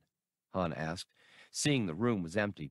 Jessa slid into the conform lounger behind the desk. She clenched her hands on the lounger's thick, luxurious arms until her fingers made deep indentations. He's not here, Solo. Doc's gone. How informative. I'd never have guessed it just from seeing the rooms empty. Look, Jess, I have no time for games, no matter how much you'd like to play. I know what you want. Her face was bitter. It took him by surprise. No one comes to us unless we know what they want from us. But my father's not here. He's disappeared, and nothing I've tried has turned up a hint. Believe me, Solo, I've tried it all. Han eased down into a seat across the desk from her. Jessa explained, Doc went off on one of his buying trips. You know, shopping for stuff that would fit the market, or for some customer's special order. He made 3 stops and never arrived at the 4th. Just like that. He, 3 crewmen, and a star yacht just dropped out of sight. Han thought for a moment about the old man with work-hardened hands, a quick, crusty grin, and a halo of frizzy white hair. Han had liked him. But if Doc was gone, that was that. Few people who vanished under circumstances like that ever showed up again. Luck of the draw. Han had always traveled light, with emotional baggage the first thing he jettisoned, and grief was far too heavy to lug around among the stars. So that only left thinking, goodbye, Doc, and dealing with Jessa, the old man's only surviving kin. But when his brief distraction broke, he saw that she'd studied the entire play of his thoughts on his face. You got through that eulogy pretty fast, didn't you, Solo? She asked softly. Nobody gets too far under that precious skin of yours, isn't that so? That pricked him. If it was me who'd checked out, would Doc have gone on a crying jag, Jess? Would you? I'm sorry, but life goes on, and if you lose sight of that, sweetheart, you're asking to be dealt out. Her mouth opened to reply, but she thought better of it and changed tack. Her voice became as sharp as a vibroblade. Very well. Let's do business. I know what you're looking for. The sensor suite, the dish, the waiver. I can take care of all of it. We got our hands on a sensor suite. Powerful, compact, a military package built for long-range scout ships. It found its way to us from a supply depot. Got misrouted by a happy coincidence. I arranged. I can handle the waiver, too. That only leaves... She gazed at him coldly. The question of price. Han wasn't crazy about the way she'd said it. The money's got to be right, Jess. I've only got... She cut him off again. Who said money? I know just how much you have, High Roller, and where you got it, and how much you gave Pluvo. Don't you think we hear everything sooner or later? Would I assume an imbecile who's been gun running would be flush? She leaned back, interlacing her fingers. He was confused. He'd planned to arrange long terms with Doc, but doubted if he could with Jessa. If she knew he couldn't meet a decent price, why was she talking to him? Are you going to explain, Jess, or am I supposed to do my famous mind-reading act? Give your jaws a rest, Solo, and pay attention. I'm offering you a deal, a hand wash. He was suspicious, knowing there'd be no generosity from her. But what were his alternatives? He needed his ship repaired and the rest of it, or he might as well go somewhere out on the galactic rim and bid on a contract to haul garbage. With exaggerated sweetness, he answered, I'm hanging on your every word. By what? I won't mention. It's a pickup, Solo, an extraction. There are details, but that's basically it. You make contact with some people and take them where they want to go, within reason. They won't be expecting you to drop them anywhere risky. Even your stunted attention span ought to suffice for that. Where's the pickup? Orron III. That's mostly an agricultural world, except that the Authority has a data center there. That's where your passengers are. An Authority data center? Han exploded. And how do I get into a place like that? It'll look like the Espo's annual picnic and grand reunion. Listen, Toots, I want that stuff from you, but I want to live to a ripe old age, too. I plan to sit in a rocker at the old spaceman's home, and what you're suggesting will definitely exclude that option. It's not so terrible, she replied levelly. Internal security's not especially bad, because only 2 types of vessels are cleared to land on Orron III. Drone barges for the crops and Authority fleet ships. Yeah, but in case you haven't noticed, the Falcon's neither. Not yet, Solo, but I'll change that. We have a barge shell, hijacked it in transit. That wasn't much of a trick. They're robot hulks, and they're pretty dumb. I'll fit the Millennium Falcon with external control couplings and set her in where the command control module usually goes, and partition into the hold space. My people can mock up the hull structure so it'll con the Espos, port officials, or anybody else. You land, contact the parties in question, and off you go. Average ground time for a barge is about 30 hours, so you'll have plenty of leeway to get things done. Once you're in transit, you ditch the barge shell and you're home free. He thought hard about that one. He didn't like anyone messing with his ship. Why pick me for this thrilling honor? And why the Falcon? Because you need something from me, for one thing, so you'll do it. Because, for another, even though you're an amoral mercenary, you're the hottest pilot I know. You've flown everything from a jetpack to a capital ship. As for the Falcon, she's just the right size, and has computer capacity to spare to run the barge. It's a fair deal. One thing had him puzzled. Who's the pickup? It sounds like you're going to an awful lot of trouble for them. No one you'd know. They're strictly amateurs, and they pay well. What they're doing's no concern of yours, but if they feel like telling you, that's their decision. He gazed up at the ceiling, which was patterned with glow pearls. Jessa was offering everything he needed to make the Authority ripe for the plucking. He could give up gun running, petty cash trips to backwater worlds, all that low-ante stuff. Well, coaxed Jessa, do I tell my techs to get busy, or do you and the Wookiee plan to teach the galaxy the folly of crime by starving in poverty? He brought his chair upright. You better let me break the news to Chewie first, or your wrench jockeys will be nothing but a mound of spare parts for the organ banks. Doc's organization, now Jessa's, was nothing if not thorough. They had the factory specs for the Millennium Falcon, plus complete design holos on every piece of augmentative gear in her. With Chewbacca's help and a small horde of outlaw techs, Han had the Falcon's engine shielding removed and her control systems exposed in a matter of hours.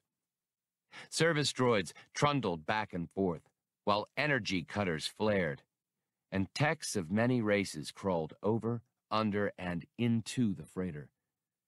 It made Han jittery to see so many tools, hands, tentacles, servo grips, and lift locks near his beloved ship. But he gritted his teeth and simply did his best to be everywhere at once, and came close to succeeding. Chewbacca covered the things his partner missed, startling any erring tech or droid with a high decibel snarl. No one doubted for a moment what the Wookiee would do to the being or mechanical who damaged the starship. Han was interrupted by Jessa, who had come up to inspect his progress. With her was an odd-looking droid, built along human lines. The machine was rather stocky, shorter than the woman, covered with dents, scrapes, smudges, and spot welds. Its chest region was unusually broad, and its arms, hanging nearly to its knees, gave it a somewhat simian aspect. Its finish was a flat brown primer job peeling in places, and it had a stiff, snapping way of moving. The droid's red, unblinking photoreceptors trained on Han. Meet your passenger, Jess invited. Han's features clouded. You never said anything about taking a droid. He looked at the aged mechanical. What's he run on, Pete? No, and I warned you there'd be details. Bollocks here is one of them. She turned to the droid. Okay, Bollocks, open up the fruit stand. Yes, ma'am. Bollocks replied in a leisurely drawl. There was a servo motor hum, and the droid's chest plastron split down the center, the halves swinging away to either side. Nestled in among the goodies that were the droid's innards was a special emplacement. Secured in the emplacement was another unit, a separate machine entity of some kind that was approximately cubical, with several protrusions and folded appendages. Atop it was a photoreceptor mount, monocular lensed. The unit was painted in deep, protective, multi-layered blue. The monocular came on, lighting red. Say hello to Captain Solo, Max, Jessa instructed it. The machine within a machine studied Han up and down, photoreceptor angling and swiveling. Why? It demanded. The pitch of its vocal mechanism was like that of a child. Jessa countered frankly, because if you don't, Max, the nice man is liable to chuck your teensy iron behind out into deep space. That's why. Hello, chirped Max, with what Han suspected to be forced cheer. A great pleasure to make your acquaintance, Captain. The parties you're picking up need to collect and withdraw data from the computer system on Orron III, Jessa explained. Of course, they couldn't just ask the authority there for probe equipment without raising suspicions, and your walking in with Max under your arm might cause a few problems too. But nobody's going to bother much about an old labor droid.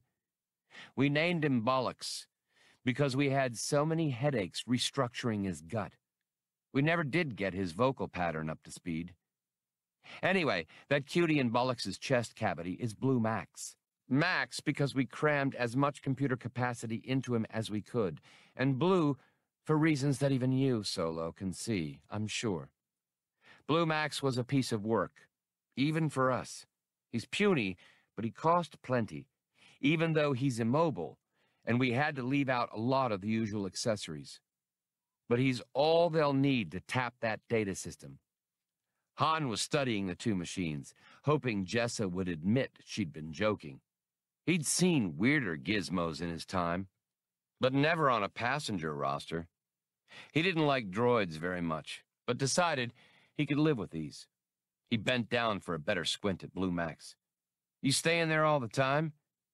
I can function autonomously or in linkage, Max squeaked.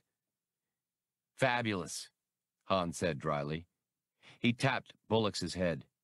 Button up.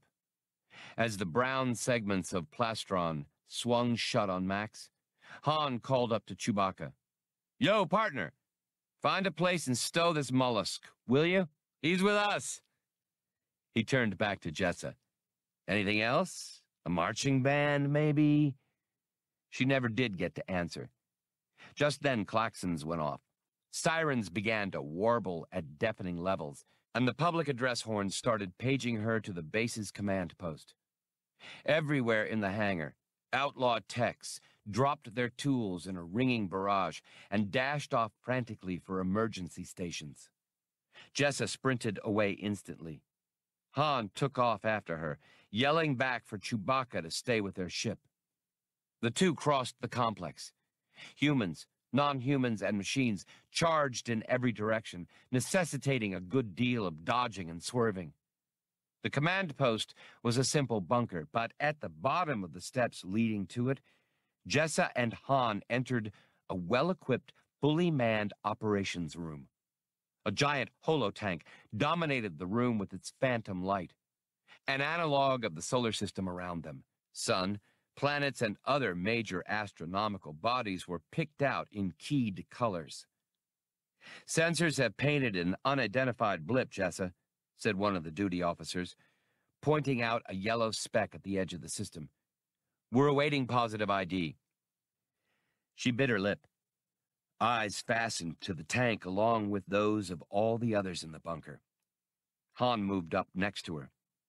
The speck was moving toward the center of the holotank, which would be, Han knew, the planet on which he was standing, represented by a bead of white light.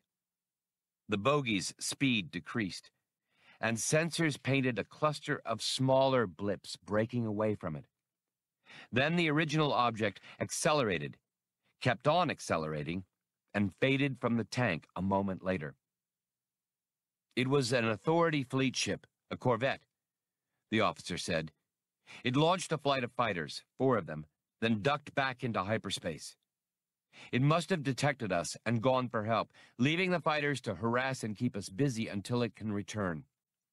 I don't see how they happened to be searching this system. Han realized the officer was looking directly at him. In fact, everybody in the command post was, and hands had gone to sidearms. "Whoa, Jess," he protested, meeting her eyes. "When did I ever stooge for the Espos?" For a moment, an expression of uncertainty crossed her face, but only for a moment. "I guess if you'd tipped them, you wouldn't have stuck around while they dropped in," she admitted.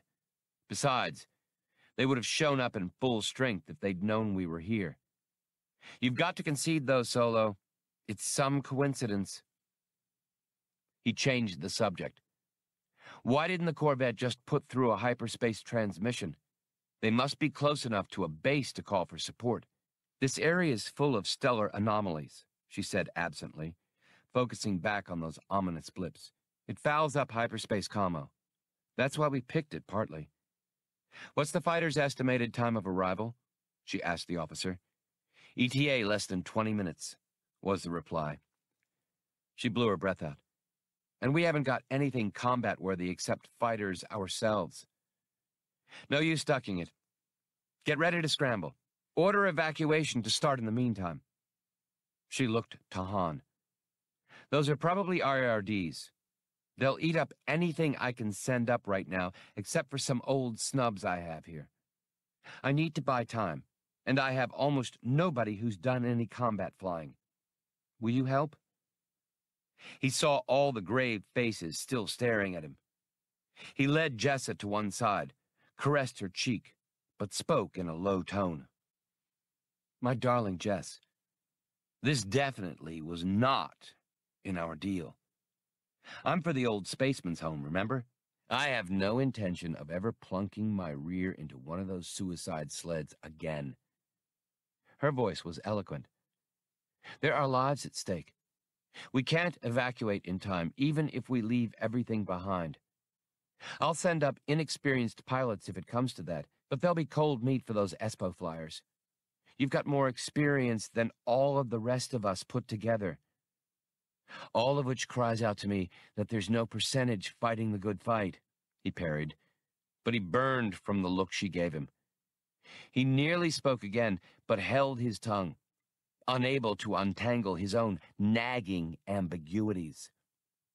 "Then go hide," she said so low he could barely hear.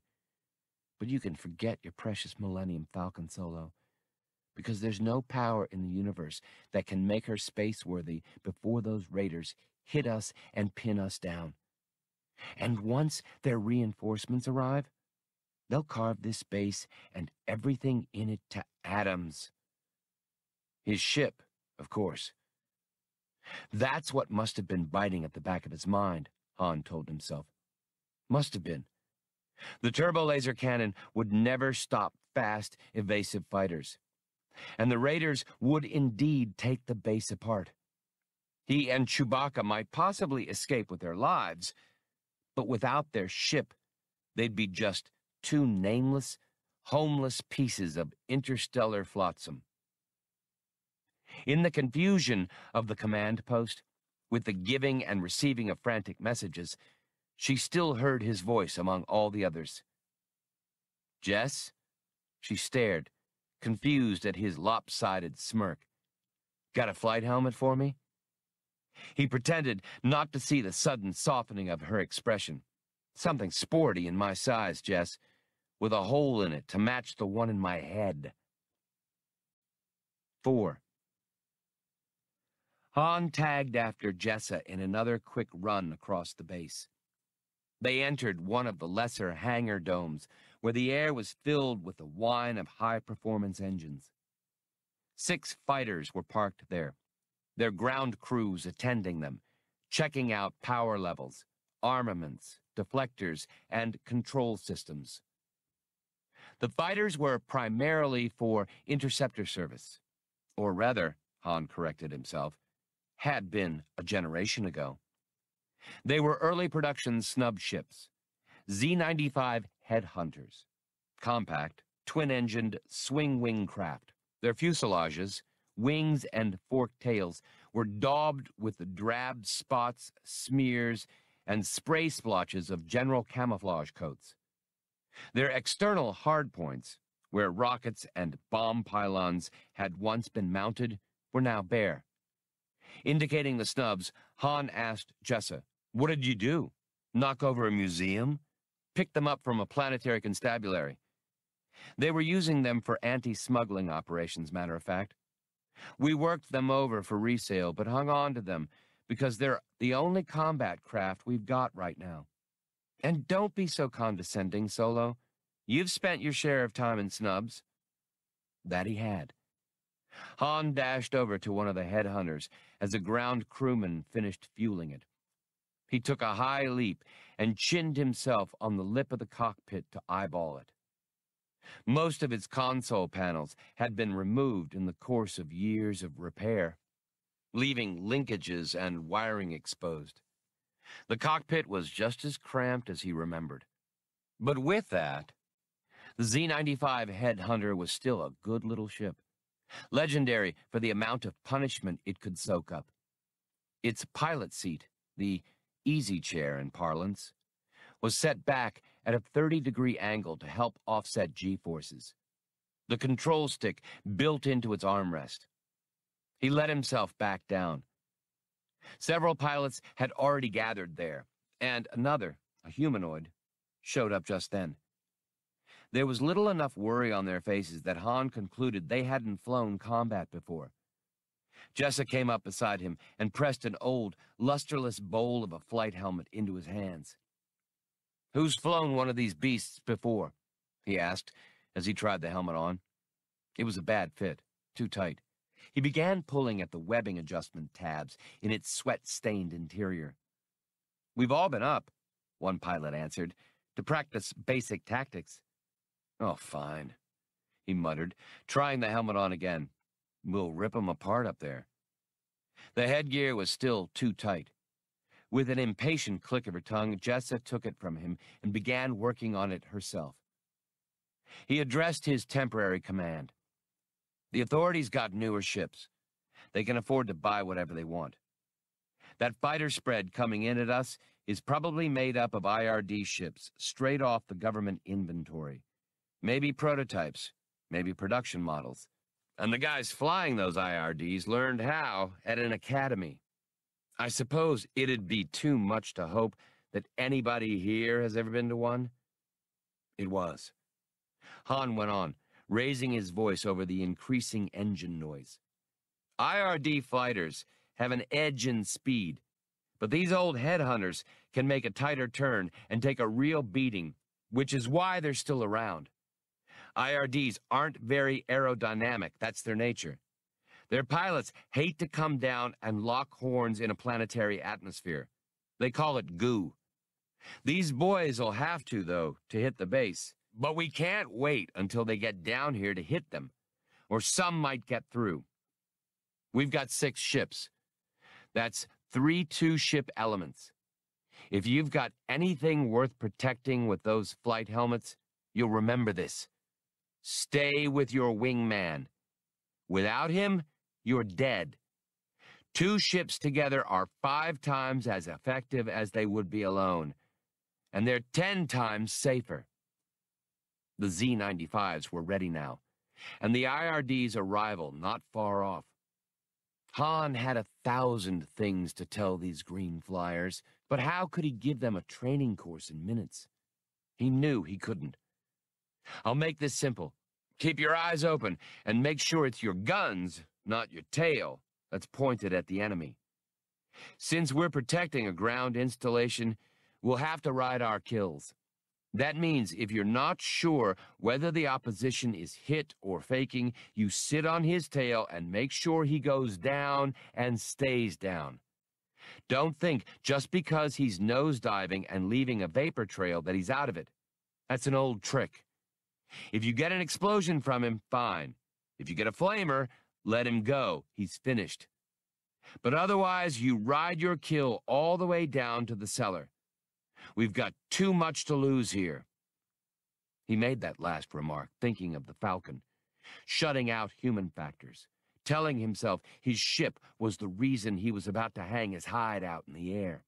Strictly business. Jessa had thrust his helmet into his hands. He tried it on again. It was a perfect fit. He turned to say thanks and noticed for the first time that she was carrying a flight helmet too. Jess, no. Absolutely not. She sniffed. They're my ships in the first place. Doc taught me everything. I've been flying since I was 5. And who do you think taught these others the basics? Besides, there's no one else even nearly qualified. Training exercises are different. Of all things, he didn't want to have to worry about her up there. I'll get Chewie. He's done some, brilliant, Solo. We can just build a dormer onto the canopy bubble. And that hyperthyroid dust mop of yours can fly the ship with his kneecaps. Han resigned himself to the fact that she was the logical one to fly. She turned to her other pilots. Solo's right. This one will be a toughie. We don't want to engage them out in space because all the advantages out there are theirs, but we don't want to let them get too close to the surface either. Our ground defenses couldn't cope with a fighter spread. So somewhere in the middle, we'll have to draw the line, depending on how they play it when they come at us. If we can buy time, the ground personnel will have a chance to complete evacuation. She turned to Han, including the Falcon. I gave orders to finish her and close her up as soon as possible. I had to divert men to do it, but a deal's a deal. And I sent word to Chewie what's happened. She pulled her helmet on. Han's flight leader. I'll assign wingmen. Let's move. With high screeches, the 6 Z-95 headhunters, like so many modeled arrowheads, sped off into the sky. Han pulled down and adjusted his tinted visor. He checked his weapons again, 3 blaster cannons in each wing. Satisfied, he maneuvered so that his wingman was above and behind him, relative to the plane of ascent. Seated in his slope-backed easy chair, situated high in the canopy bubble, he had something near 360 degrees visibility, one of the things he liked most about these old Z-95s. His wingman was a lanky, soft-spoken young man. Han hoped the guy wouldn't forget to stick close when the show started. He thought, the show. Fighter pilot jargon. He'd never thought he'd be using it again, with his blood up and a million things to keep track of, including allies, enemies, and his own ship. And anything that went wrong could blow him out of the show for good. Besides, the show was the province of youth. A fighter could hold only so much G compensation equipment, enough to lessen simple linear stress and get to a target or scrap in a hurry, but not enough to offset the punishment of tight maneuvering and sudden acceleration. Dogfighting remained the testing ground of young reflexes, resilience, and coordination. Once Han had lived, eaten, and slept high-speed flying. He'd trained under men who thought of little else. Even off-duty life had revolved around hand-eye skills, control, balance. Drunk, he'd stood on his head and played ring toss, and been flung aloft from a blanket with a handful of darts to twist in midair and throw bullseyes time and again. He'd flown ships like this one, and ships a good deal faster, through every conceivable maneuver, once. Han was by no means old, but he hadn't been in this particular type of contest for a long time. The flight of headhunters was pulling itself into two-ship elements, and he found his hands had steadied. They drew their ship's wings back to minimize drag, wing camber adjustment automatically, and rose at high boost. They would meet their opposition at the edge of space. Headhunter leader, he announced over the commo net, to Headhunter flight. Commo check. Headhunter 2 to leader in. That was Han's wingman. Headhunter 3, check, sang Jessa's clear alto. Headhunter 4, all correct. That had been Jess's wingman, the gray-skinned humanoid from Lafra who, Han had noticed, had vestiges of soaring membranes, suggesting that he had superior flying instincts and a fine grasp of spatial relationships. The Lafrarian, it had turned out, had over 4 minutes actual combat time, which was a good sign. A good many fighter pilots were weeded out in the first minute or so of combat. Headhunters 5 and 6 chimed in, 2 of Jessa's grease slingers who were brothers to boot. It had been inevitable that they'd be wingmen. They'd tend to stick together, and if paired with anyone else, would have been distracted anyway. Ground control came up. Headhunter flight, you should have a visual on your opposition within 2 minutes. Han had his flight tighten up their ragged formation. Stay in pairs. If the bandits offer a head-on pass, take them up on it. You can pitch just as hard as they can.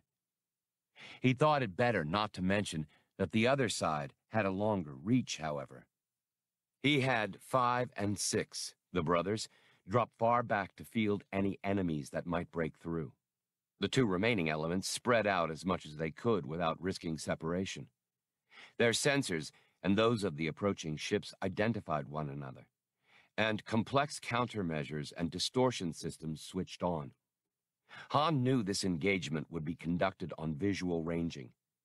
All the complicated sensor warfare apparatus tended to cancel out, no longer to be trusted.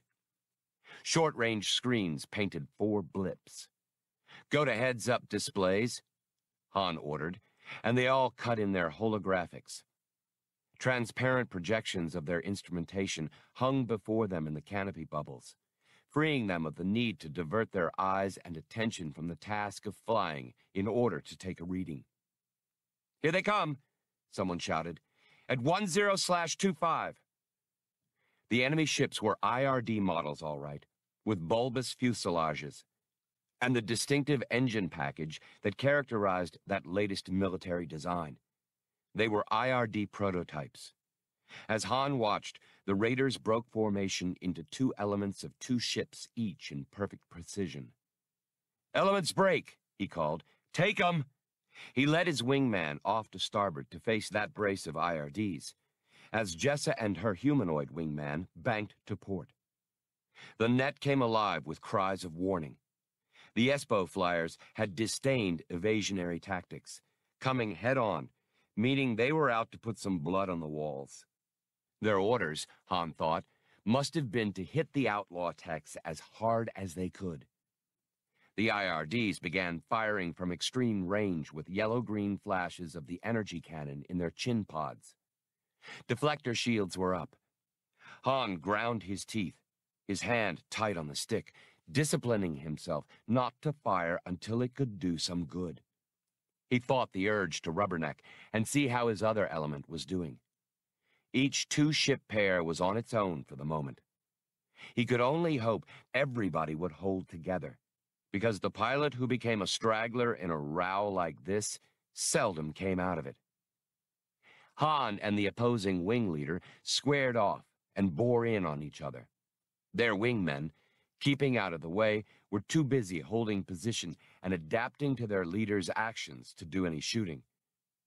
The IRD's beams began to make hits, rocking the smaller headhunter. Han came within range and still held his fire. He had a feeling about this one. The IRD pilot might not even be sure about the old Z-95's reach, But Han suspected he knew what the man would do as soon as he returned fire. Riding the jolting headhunter through the hail of incoming shots, he bided his time and hoped his shields would hold. He played it for as long as he dared, only a matter of an extra moment or two, but precious time and vital distance. He let one quick burst go. As he'd suspected, the enemy never intended to face off to the very end. The IRD rolled onto its back, still firing, and Han had the snapshot he'd hoped for. But the IRD fighter was into his gun sight ring and out again like a wraith. So although he scored, Han knew he hadn't done it any damage. The Authority ships were even faster than he'd thought. Then all bets were off because, despite everything taught in classrooms, the IRDs split up, the wingman peeling away in an abrupt bank. Han's wingman went after him, exclaiming excitedly, "I'm on him!" Han hollered for him to come back and not throw away the security of a two-ship element. The IRD leader swept by underneath Han. He knew what that meant, too. The enemy was almost certain to split S, loop under, and try for a tail position, the kill position. What Han should have done with the slower headhunter was to firewall the throttle and go for clear space until he knew what was what. But the interchange of chatter between Jessa and her wingmate told him that the other pair of IRDs had split up as well, drawing her and her companion out of their pairing.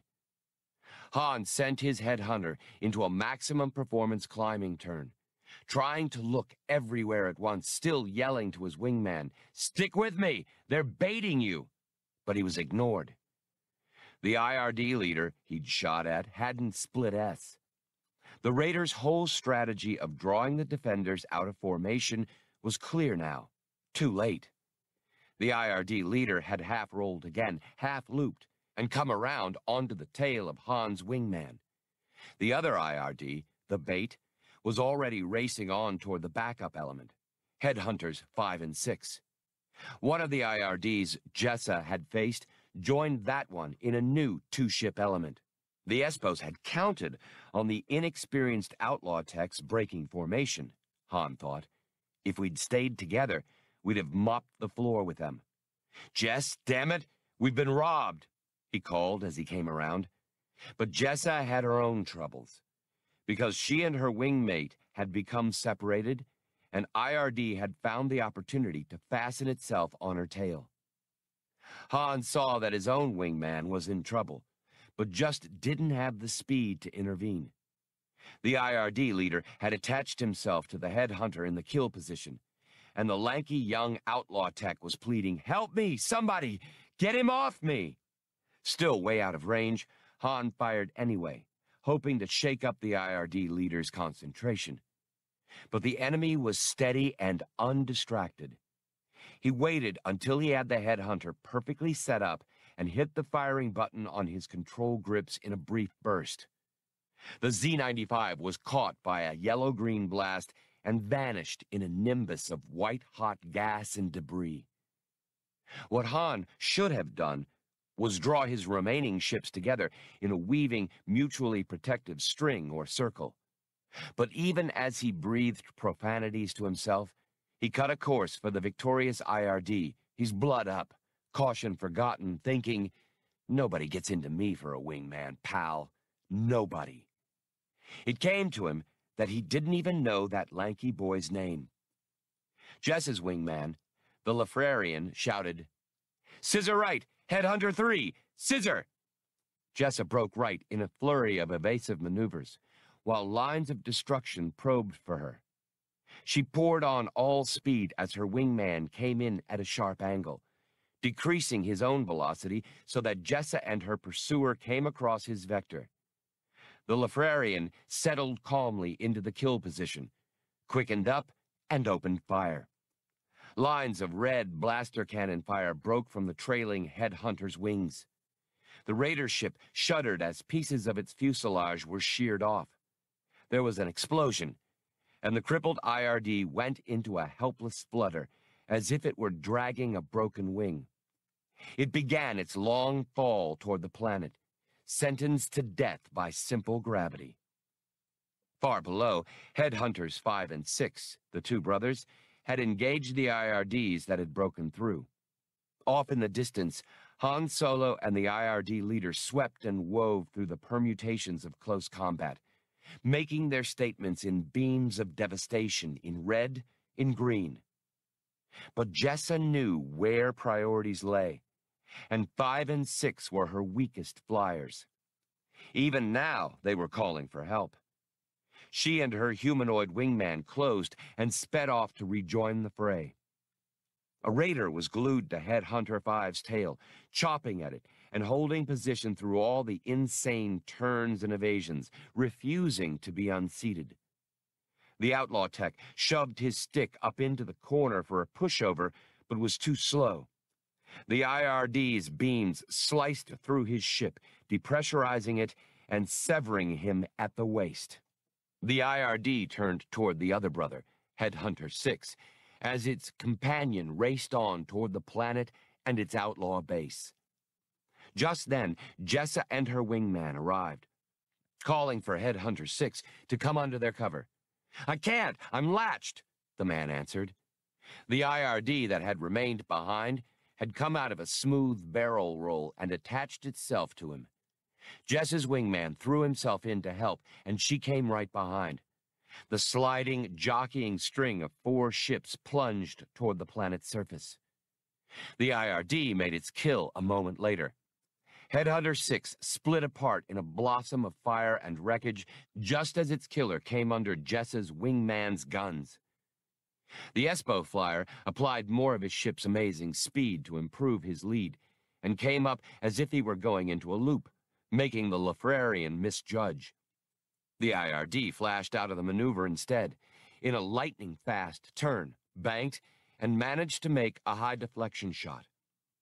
The IRD's cannon scored, and her wingman's Headhunter shook as Jessa raised her voice in alarm, shearing off as quickly as she could.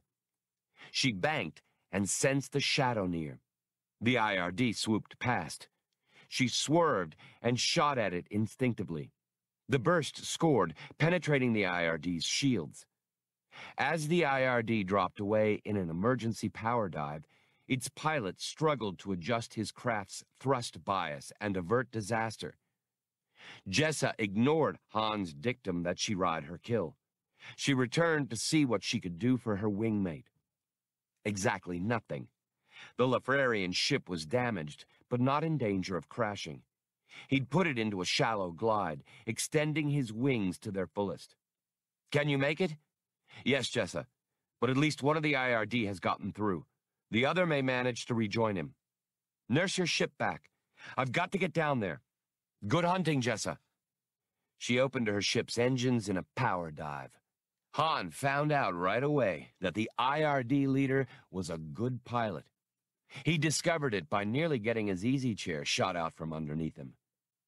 The Espo flyer was hot, accurate with his weaponry, deft with his maneuvers.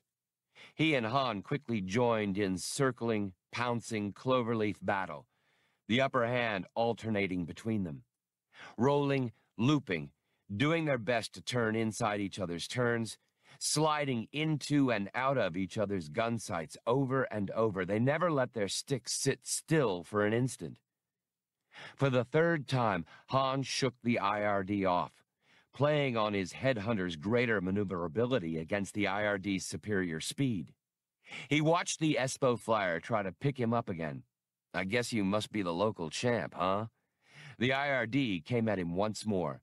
"Have it your way, bozo. Let's see what you've really got." He split S down deeper into the planet's atmosphere as the IRD sprang at his tail, gaining in the descent, but unable to hold the Headhunter in his sights. Han pulled up sharply, twisted his ship into a half-loop, flipped over, and went into a diving aileron roll with another loop thrown in, coming out of the combo in the opposite direction. Cannon blasts streaked by over the canopy bubble, barely missing. Man, this Espo can really latch, Han told himself. But he has a few things to learn. School ain't over yet. He rammed the stick into the corner for a pushover and began a power dive. The IRD hung in but couldn't quite draw a bead on him. Han pushed the headhunter to its limits, ducking and slipping as the Espo pilot raked at him. The snub's engines moaned, and every particle of her vibrated as if desiring to fly apart. Han jostled, watching his heads-up display for the reading he wanted. The IRD's shots ranged closer. Then he had it. He began pulling out of his dive, nosing up slowly and dreading the shot from behind that would end all his problems and hopes. But the IRD pilot held off, not wanting to waste the opportunity, waiting for the headhunter to present a spread-eagled silhouette in his gun sight. Han thought, sure, he wants this one to be the perfect kill. He yanked into a turn as the IRD aligned itself, trailing him into it and edging for a lead. Han cheated the turn tighter, and tighter yet. But the IRD pilot clung doggedly to end the frustrating chase and prove who was the hotter pilot. And then Han had the turn tighter than 90 degrees, the thing he'd been working toward all along. The Espo hadn't paid enough attention to his altimeter, and now the thicker air was working against the IRD, cutting down on its performance.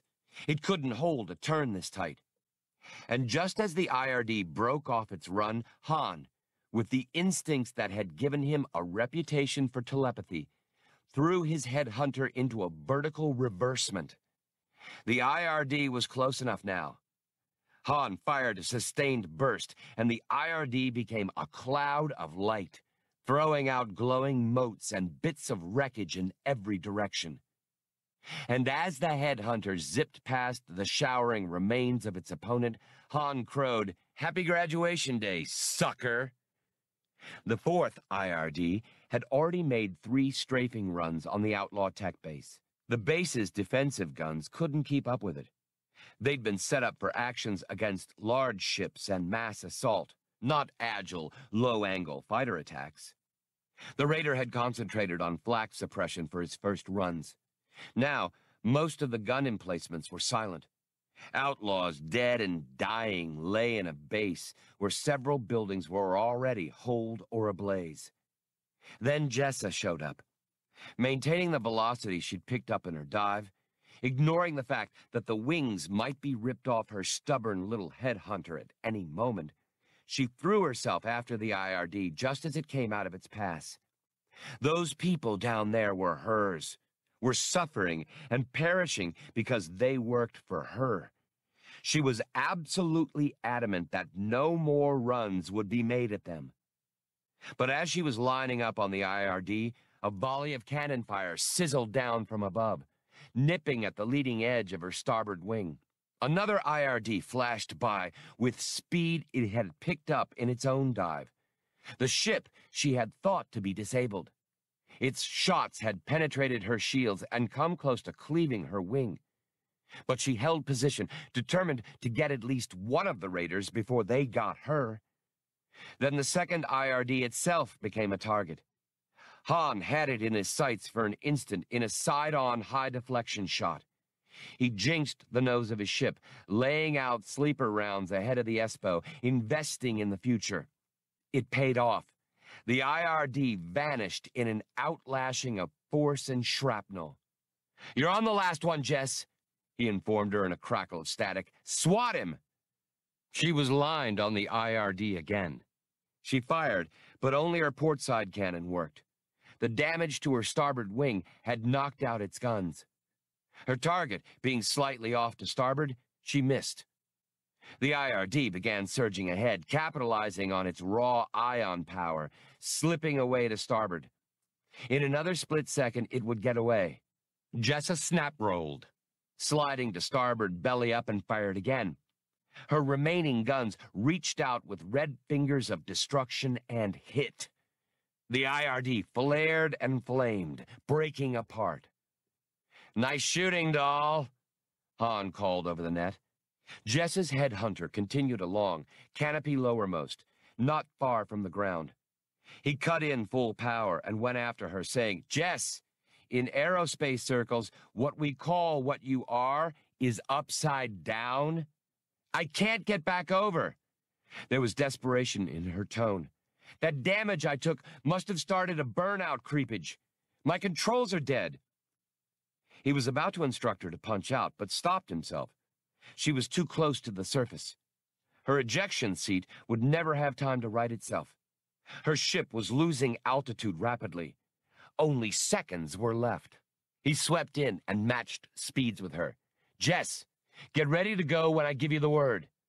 She was mystified. What could he mean? She was dead, crashing or ejecting. But she prepared to do as he said. Han eased the wing of his headhunter under her overturned one. She saw his plan, and her breath caught in her throat. "On 3, he told her. 1. On that count, he brought his wingtip up under hers. 2. They both felt the jar of hazardous contact. Knowing the most minuscule mistake would strew them both all over the flat landscape. Han rolled left, and the ground that had been streaking by beneath Jess's dangling head seemed to rotate away as Han's headhunter imparted spin to hers. He finished his roll with additional force. 3, punch out, Jess! He himself was fighting to keep his jostled ship from going out of control. But before he'd even said half of it, she'd gone. Her canopy bubble propelled up and back by separator charges. Her ejection seat, the easy chair, flung high and clear of her descending ship. The headhunter plowed into the planet's surface, making a long strip of fiery ruin along the ground, becoming the day's final casualty. Jessa watched from her ejection seat while its repulsor unit steadied and eased her down toward the ground on gusts of power.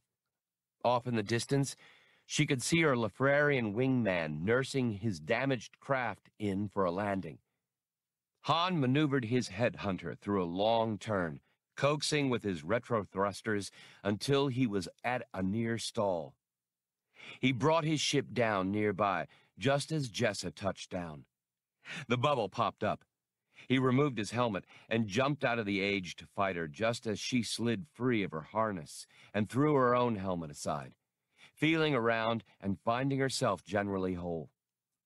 Han sauntered over, stripping off his flying gloves. "There's room for 2 in my ship if we squeeze," he leered. "As I live and breathe," she scoffed, "have we finally seen Han Solo do something unselfish? Are you going soft? Who knows? You may even pick up a little morality one day, if you ever wake up and get wise to yourself." He stopped, his leer gone. He glared at her for a moment, then said, "I already know all about morality, Jess. A friend of mine made a decision once. Thought he was doing the moral thing. Hell, he was. But he'd been conned. He lost his career, his girl, everything. This friend of mine, he ended up standing there while they ripped the rank and insignia off his tunic. The people who didn't want him put up against a wall and shot were laughing at him. A whole planet. He shipped out of there and never went back." She watched his face become ugly. "Wouldn't anyone testify for your friend?" she asked softly. He sniggered. His commanding officer committed perjury against him. There was only one witness in his defense, and who's going to believe a Wookiee? He fended off her next remark by glancing at the base. "Looks like they never touched the main hangar. You can have the Falcon finished in no time and still evacuate before the Espos show up. Then I'll be on my way. We've both got things to do." She closed one eye, looking at him sidelong. "It's lucky I know you're a mercenary, Solo. It's lucky I know you only flew that headhunter to protect the Falcon, not to protect lives, and that you saved me so I could hold up my end of our bargain.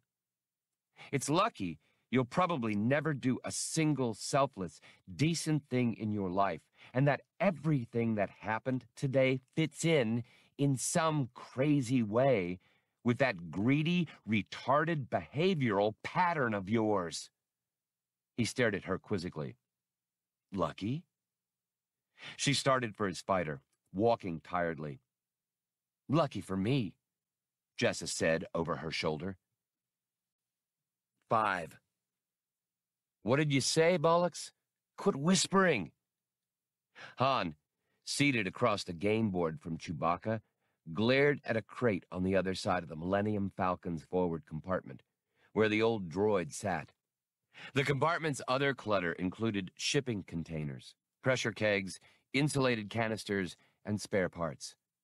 The Wookiee, seated on the acceleration couch, chin resting on one enormous paw, studied the holographic game pieces. His eyes were narrowed in concentration, and his black snout twitched from time to time. He'd spotted Han 2 pieces, and was now on the verge of wiping out that advantage. The pilot had been playing poorly, his concentration wandering, fretting and preoccupied with the complications of the voyage. The new sensor package and dish were working perfectly, and the starship's systems had been fine-tuned by the outlaw techs. Nevertheless, Han's mind couldn't rest easy as long as his cherished Falcon was hooked up to the huge barge like a bug on a bladderbird. Furthermore, the trip was taking far longer than the Falcon alone would have required. The barge wasn't built for speed. Han could hear the barge's engines now, their muffled blast vibrating through the freighter's deck and his boots, into the soles of his feet. He hated that barge, wished he could just dump it and zoom off. But a bargain was, after all, a bargain. And as Jessa had explained, the waiver for the Falcon was being arranged by the people he was to pick up on Orron III. So it behooved him to hold up his end of the agreement. "I didn't say anything, sir," Bollocks replied politely. "That was Max." "Then what did he say?" Han snapped. The 2-in-1 machines sometimes communicated between themselves by high-speed informational pulses, but seemed to prefer vocal mode conversations. It always made Han nervous when Bollocks's chest was closed up, with the diminutive computer's voice rising spectrally from an unseen source. "He informed me, Captain," Bollocks replied in his slow fashion, "that he would like me to open my plastron. May I?" Han, who'd turned back to the game board, saw that Chewbacca had sprung a clever trap. While his finger hovered indecisively over the programming keys controlling his pieces, Han muttered, Sure, go on. You could fan the air for all I care, Bollocks." He scowled at the Wookiee, seeing there was no way out of the trap. Chewbacca threw his head back with a toss of red-brown hair and woofed with laughter, showing jutting fangs. With a soft hiss of escaping air, his plastron was airtight, insulated, and shockproof. Bollocks's chest swung open as the labor droid moved his long arms back out of the way. Blue Max's monocular came alive and tracked over to the game board just as Han punched up his next move. His game piece, a miniature 3-dimensional monster, jumped into battle with one of Chewie's. But Han had misjudged the 2 pieces' subtle win-lose parameters. The Wookiee's simulacrum beastie won the brief fight. Han's game piece evaporated back into the nothingness of computer modeling from which it had come. "You should have used the second Ilthmar defense," Blue Max volunteered brightly. Han swung around with murder in his eye. Even the precocious Max recognized the look, hastily adding, "Only trying to be of assistance, sir." "Blue Max is quite new. Quite young, Captain," Bullock supplied, by way of mollifying Han. "I've taught him a bit about the board game, but he doesn't know much yet about human sensitivities." "Is that so?" Han asked, as if fascinated. "So who's teaching him, Mr. Pick and Shovel? You?" "Sure," Max bubbled. "Bollocks has been everywhere. We sit and talk all the time, and he tells me about the places he's seen." Han swiped at the game board's master key, clearing it of his defeated holobeasties and Chewbacca's victorious ones. Do tell. Well now, that must be some kind of education. Slit trenches I have dug, a transgalactic diary. The great starship yards of Fondor was where I was activated, Bollocks responded in his slow way. Then, for a time, I worked for a planetary survey alpha team. And after that, for a construction gang on weather control systems. I had a job as General Roustabout for Ganjan Ru's traveling menagerie, and as maintenance helper in the Trigdale foundries, and more. But one by one, the jobs have been taken over by newer models. I volunteered for all the modifications and reprogramming I could, but eventually I simply couldn't compete with the newer, more capable droids. Interested now, despite himself, Han asked, "How'd Jessa pick you for this ride?" "She didn't, sir. I requested it.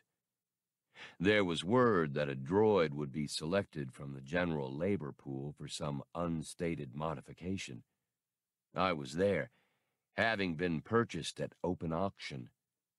I went to her and asked if I might be of use." Han chortled.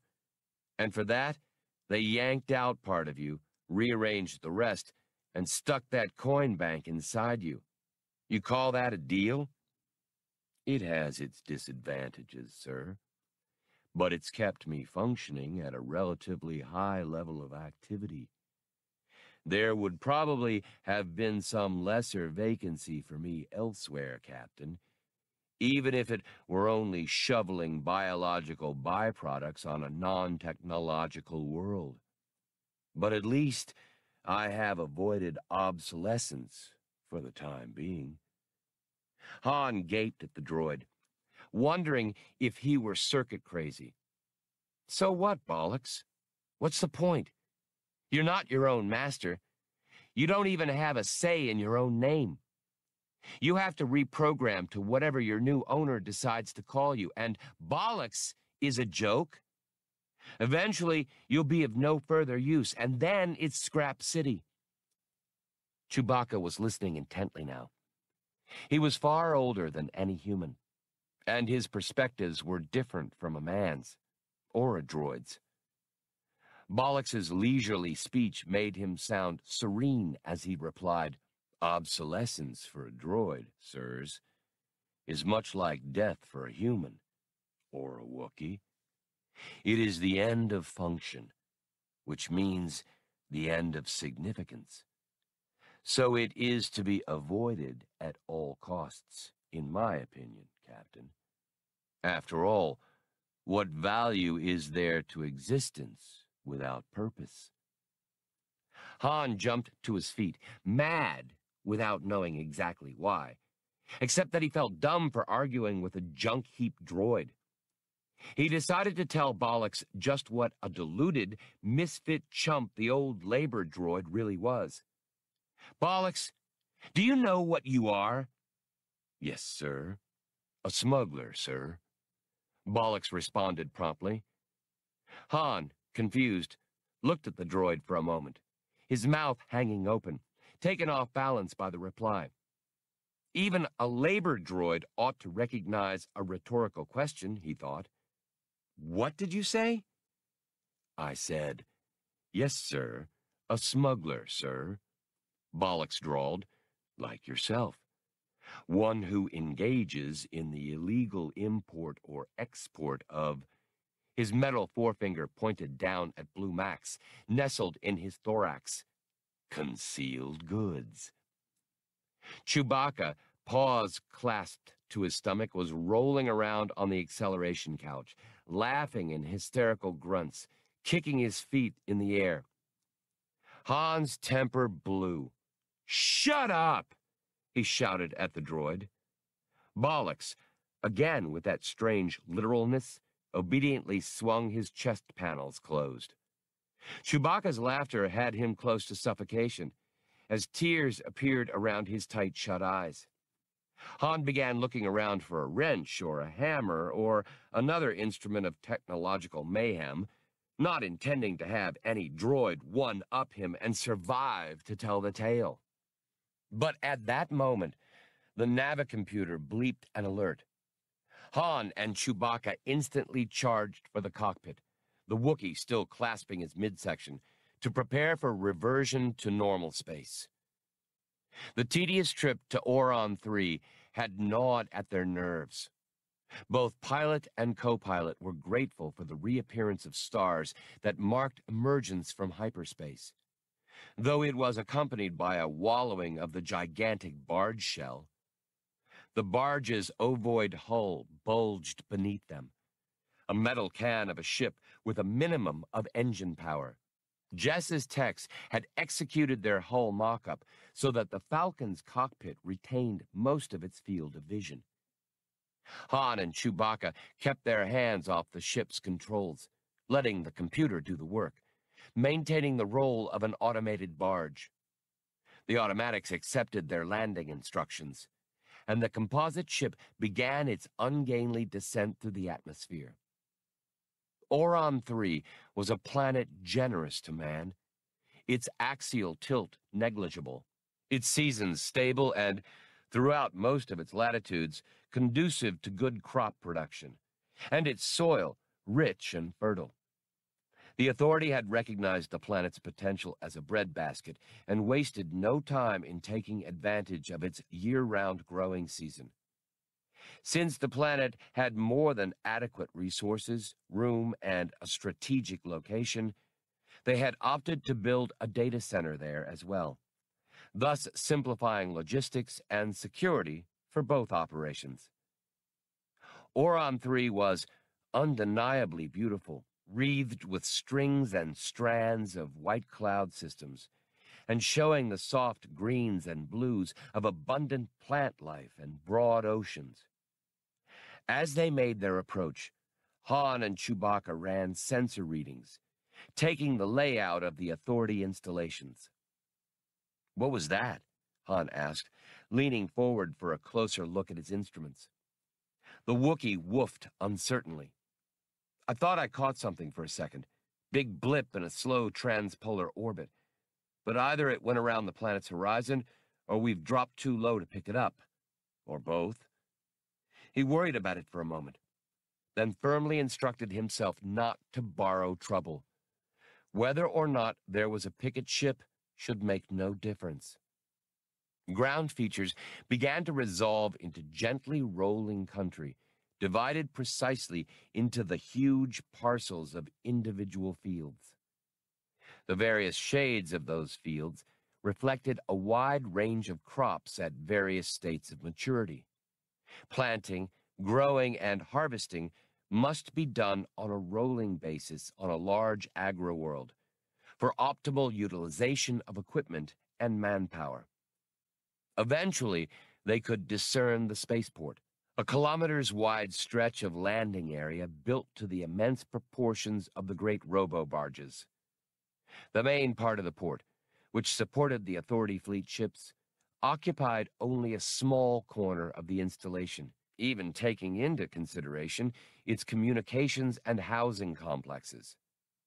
The majority of the place was simply mooring space for the barges, abyss-like berths where maintenance gantries could reach them for repair work, and the lumbering mobile silos, aided by gravity, could load them.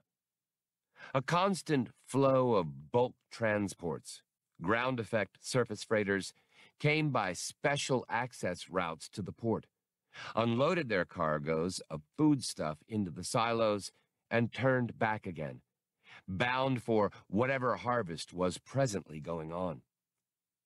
The bogus barge carrying the Falcon settled to its appointed berth among hundreds of others on the field. They touched down, and the computers stopped their chatter. Han Solo and Chewbacca locked down the console and left the cockpit. As they entered the forward compartment, Bollocks looked up. "Do we disembark now, sirs?" "Nope," Han answered. "Jessa said these people we're going to pick up will find us. The Wookiee went to the main lock and activated it. The hatch rolled up, and the ramp eased down, but didn't admit light or air from Orron III's atmosphere. The camouflaging hull design covered most of the Falcon's superstructure, and a makeshift outer hatch had been installed just beyond the ramp's end. The ramp had barely lowered when there was a clanging on the outer skin there. The Wookiee snorted warily, and Han's hand dipped and came up with his blaster. Chewbacca, seeing his partner was ready, hit the switch to open the outer hatch. Standing just beyond was a man of incongruities. He wore the drab green coveralls of a port worker and had a tool belt slung at his waist. Yet he radiated a different aura, nothing like that of a contract tech. He was native to a sun-plentiful world, that much was apparent, for his skin was so dark that its black approached indigo. He was half a head taller than Han, with broad shoulders that strained the seams of his issue coveralls, and a body that spoke of waiting, abundant power. His tightly curled black hair and sweeping beard were shot through with streaks of gray and white. For all the size and weight of dignity of him, he had a lively glint of humor in his black eyes. "I'm Recon," he declared at once. He had a direct gaze, and although his tone was moderate, it resonated in the air, its quality deep and full. He replaced at his belt the heavy spanner he'd used to rap on the hatch. "Is Captain Solo here?" Chewbacca gestured to his partner, who had just come further down the ramp. The Wookiee hooted in his own language. Recon laughed and, to their astonishment, roared back a polite response in Wookiee. Few enough humans even understood the giant humanoid's tongue. Fewer still had the range and force of voice to speak it. Chewbacca boomed his delight in an ear-splitting yowl and patted Recon's shoulder, beaming down at him. "Now that you're all through with the community sing," Han interrupted, stripping off his flying gloves, "I'm Han Solo. When's liftoff?" Recon appraised him frankly, but there was still that jovial light to his face. "I'd like it to be as soon as possible, as I'm sure you would, Captain Solo. But we must make one brief trip to the center to cull the data I need and pick up the other members of my group." Han looked back to the head of the ramp, where Bollocks waited, and gestured to him. "Let's go, Rusty. You're back in business." Bollocks, his chest plates closed once again, clanked down the ramp, his stride as stiff as ever. He'd explained during the trip that his odd manner of walking came from the fact that he'd been fitted with a heavy-duty suspension system at one point in his long career. Recon was holding out 2 cards for Han and Chewbacca, bright red squares with white identification codes stamped on them. "Temporary IDs," he explained. "If anyone asks, you're on short-term labor contracts as tech assistants 5th class." "Us?" Han sputtered. "We're not going anywhere, pal. You take the droid, get your gang and whatever else, and you come back. We'll keep the home fires burning." Recon's grin was dazzling. "But what will you two do when the decontamination crew arrives? They'll be irradiating the entire barge, and your ship with it, to make sure no parasites feed on the shipment. Of course, you could switch on your deflector shields, but that would surely be noticed by port sensors." The 2 partners glanced at each other dubiously. It was true that a decontam treatment would be normal procedure, and that a man and a Wookiee hanging around the landing area while the team did its work would make somebody curious. "And there is another matter," Recon continued, "the waiver status for your ship and its doctored identification codes. I shall be taking care of those too. Since you and your first mate have a vested interest in that, I had thought you might wish to accompany me." Han's mouth began watering at the thought of the waiver. But he always got the sweats in the halls of power. And that authority data center was precisely that. His inbuilt caution came forward. Why do you want us on the side trip? What is it you're not telling? You're right. There are other reasons, Recon answered. But I do think it best, for you as well as for me, if you come. I would be much in your debt. Han stared at the tall black man, thinking about the waiver and the inevitable decontam team. Chewie, get me a tool bag. He unfastened his blaster belt, knowing he couldn't be seen armed in an area of tight security. Chewbacca returned with the bag and his bowcaster. Both dropped their weapons into the tool bag, and the Wookiee slung it over his shoulder. With Bollocks trailing after, they walked through the outer hatch, locked it closed, and followed Recon across the maintenance gantry. The barge's hull stretched far below and to either side. A utility skimmer with a work platform and enclosed cab was hovering on the other side of the gantry. The living beings climbed into the cab, Recon getting behind the controls and Han crowding next to him, while Chewbacca filled the rear seat. Bollocks settled himself on the work platform, securing himself with his servo grip. The skimmer swung away from the barge. How'd you find us so fast? Han wanted to know. I received word of what markings your craft would have and its estimated time of arrival. I came as soon as the data systems registered your approach. I've been waiting here for some time with forged field access authorization. I presume this droid is my computer probe? Sort of, Han answered, as Recon upped the skimmer's speed to the legal limit, guiding it between rows of berthed barges. There's another unit built into his chest. That's your baby. The port was surrounded on every side by ripening grain, showing the ripples of the gentle winds of Orron III. While he glanced about, Han asked, What are you looking for in authority computers, Recon? The man studied him for a moment, then turned back to the controls as he pulled onto a service road. Except for the immediate area of the barges, Han knew the skimmer would have to adhere to authorized routes and would be intercepted if it flew too high, too fast, or cross-country. Off in the distance, gargantuan robot agricultural machines moved through the crops, capable of planting, cultivating, or harvesting vast tracts of land in a single day. Recon adjusted the polarization of the skimmer's windshield and windows. He didn't make it reflective or opaque to outside observation, which might have been conspicuous, but darkened it against the sun. The cab's interior dimmed, and Han felt as if he were in one of Sabador's pet environment globes. As they sped along the service road, cutting between seas of bending grain, Recon asked, Do you know what my mission here has been? Jessa said it was up to you whether or not to tell us. I nearly passed up the bargain because of that.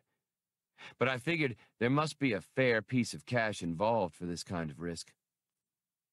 Recon shook his head. Wrong, Captain Solo. It's a search for missing persons.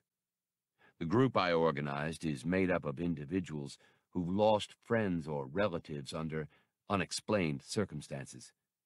Same thing's begun to happen with suspicious regularity within the corporate sector. I found that a number of others were abroad, as I was, seeking their lost ones. I detected a pattern, and so I gathered about me a small group of companions. We infiltrated the data center in order to carry out our search, with Jess's help. Han tapped his finger on the window, thinking. This explained Jessa's commitment to Recon and his group. Her determination to see that he got all the required assistance. Doc's daughter obviously hoped that Recon and his bunch, in locating their own lost ones, would turn up her father. We've been here for nearly one standard month, Recon continued, and it's taken me most of that time to find windows of access into their systems, even though I'm rated as a contract computer tech supervisor first class. Their security is diligent, but not terribly imaginative. Han shifted around on his seat to look at the other. So what's the secret? I won't say just yet. I'd rather be sure and have absolute proof. There is a final correlation of data for which I need a probe. The terminals to which I have access at the center have governors and security limiters built into them. I lack the resources and parts and time to construct my own device. But I knew Jess's excellent techs could provide what I needed, and thereby decrease the risk of detection. Which reminds me, Recon, you haven't told us that other very good reason why we should come with you to the center. Recon looked pained. You're persistent, Captain. I selected my companions carefully. Each of them was close to a lost one, yet... Han sat up. But you've got a traitor in there somewhere. Recon stared hard at the pilot. It wasn't just a guess. Jess's operation got hit while I was there. An Authority corvette dropped a spread of fighters on us. The chances of them just stumbling onto us out of all the star systems in the corporate sector are so small, they're not even worth talking about. That left a spy, but not one who was there at the time, or the Espos wouldn't have been scouting. They'd have come in force. They must have been checking out a number of solar systems. He leaned back, self-satisfied. He was proud of his chain of logic. Recon's face was a mask cut from jet. Jessa gave us a contingency list of places where we might be able to contact her if our lines of communication were broken. Plainly, that solar system was one of them. That surprised Han. Jessa would never ordinarily have trusted anyone with that sort of information. She must be investing all hope of finding her father with Recon. Okay, so you've got somebody who's on 2 payrolls. Any idea who? None. Except that it cannot be either of the 2 members of my group who have already perished. I believe they discovered who the traitor was. There were indications in the final comlink conversation I had with one of them before she died. And so, of course, I've told no one of your arrival, and came to meet you myself. I wanted your help to make sure none of them can give the alarm before we depart. I have called each of them to my office without telling them the others would be there. Han disliked the idea of going to the center even more now, but saw it was vital that Recon have help, vital to the survival of Han Solo.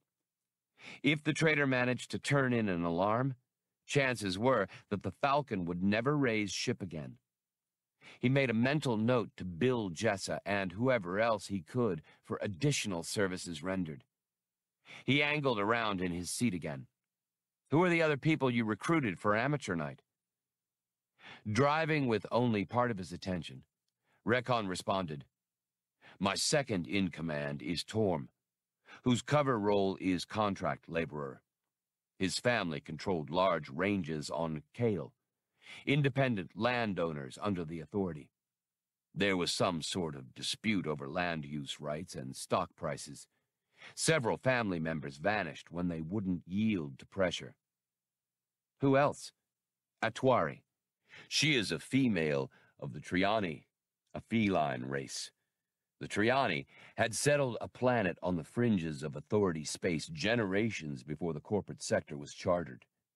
When the Authority finally annexed the Triani colony world recently, they met with resistance. Atwari's mate disappeared, and her cub was taken from her and placed in Authority custody. They must have used some sort of interrogation procedure on the cub, Paka, for when Atwari finally managed to rescue him, he could no longer speak. The Authority is no respecter of ages or conventions, you see. Atwari and Paka eventually made contact with me. Her cover here on Orron III is that of apprentice agronomist. The service road, winding through the fields, had met a main artery leading toward the center. The place was a small city unto itself, handling record-keeping, computations, and data flow and retrieval for much of the corporate sector. It radiated from an operations complex that rose like a glittering confection from the rolling farmland. Rekon, lips pursed in thought, wasn't finished. The last member of our group is Engret, who is scarcely more than a boy, but has a good heart and a kindly temperament. His sister was an outspoken legal scholar, and she too dropped from sight. He was silent for a moment. There are others abroad searching for their lost ones, and many more, I'm certain, who've been frightened into silence.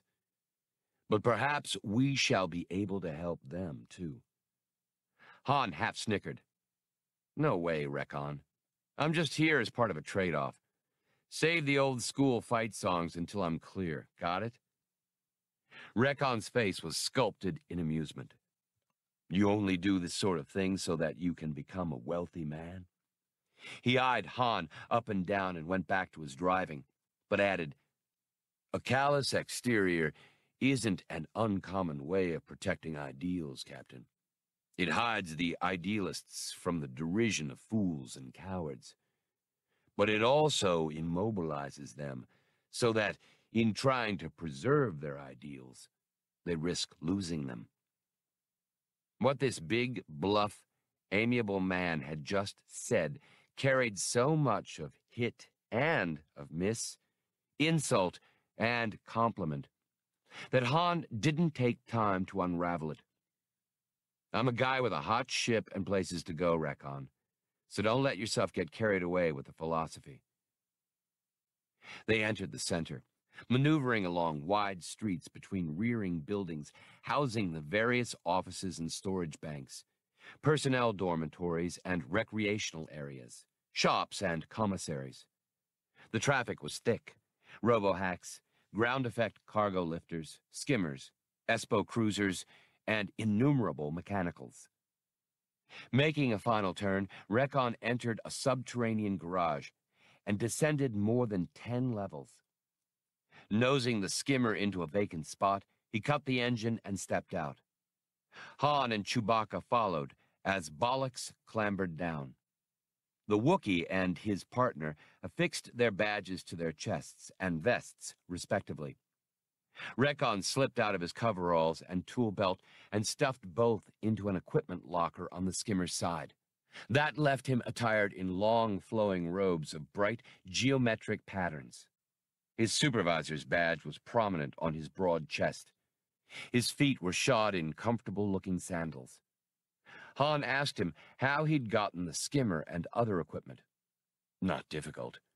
Once I'd made a partial penetration of the computer systems. A false job request form, an altered vehicle allocation slip. Those things were elementary. Chewbacca took up the tool bag again. Bollocks, who hadn't had the chance before, now drew himself up before Rekon. Jessa has instructed me to place myself and my autonomous computer module completely at your service. Thank you. Bollocks, isn't it? Your aid will be critical to us. At this, the old droid seemed to straighten with pride. Han saw that Rekon had found the way to Bollocks's heart, or rather, to his behavioral circuitry matrix. The Authority had spared no expense on this center, and so, rather than to an elevator or shuttle car, it was to a lift-chute that Rekon led them. They stepped into its confluence and, seemingly standing on air, were wafted upward by the chute's field. Two techs drifted into the lift chute on the next level, and conversation among Han's group stopped. The Wookiee, the two men, and the droid continued to ascend, with others entering or leaving the field for another minute or more, rising past garage and service levels, the lower bureaucratic offices, and at last through the levels where data processing and retrieval operations of one kind and another took place. Most passengers in the chute wore computer tech's tunics. Occasionally, one would exchange a greeting with Rekon. Han gathered, from the lack of curiosity he and his companions drew, that it wasn't unusual for a supervisor to have tech assistants and droids in tow. Rekon eventually tilted himself to drift into the disembarkation flow. Han, Chewbacca, and Bollocks followed. They found themselves standing in a large gallery. Here, two floors had been combined, the upper one opening onto a balcony that ran around the gallery's midsection, looking down on the banks of lift and drop chutes. Rekon led on, down a hallway of darkly reflective walls, floor, and ceiling. Han caught sight of himself in the tinted mirror of the walls and wondered how he had ever wound up a reckless-eyed predator, contaminating these antiseptic inner domains of the juggernaut authority. What he did know was that he would much rather have been hotting the Falcon along between the stars, unencumbered. Rekon stopped at a door and covered its lock face with his palm, then stepped through as the door swished open.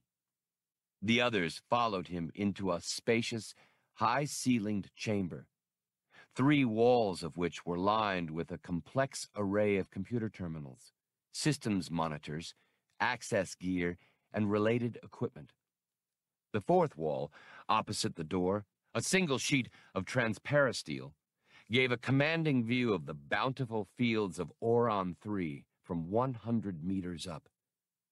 Han went over and took a bearing on the spaceport across the gentle rise and fall of the land.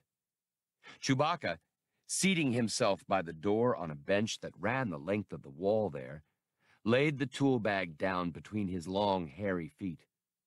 He watched the chatter and wink of sophisticated technology with only mild curiosity showing on his face. Rekon turned to Bollocks. "Now, may I see what it is that you've brought me?" Han clucked to himself softly, amazed that anyone should be so palsy-walsy with a mere droid. Bollocks's plastron opened as the stubby droid pulled his long arms back out of the way. The computer probe's photoreceptor came on. "Hi," he perked. "I'm Blue Max." "You certainly are," Rekon answered in his full, amused bass. "If your friend here will release you, we'll have a look at you, Max." Bollocks said an unhurried, "Of course, sir."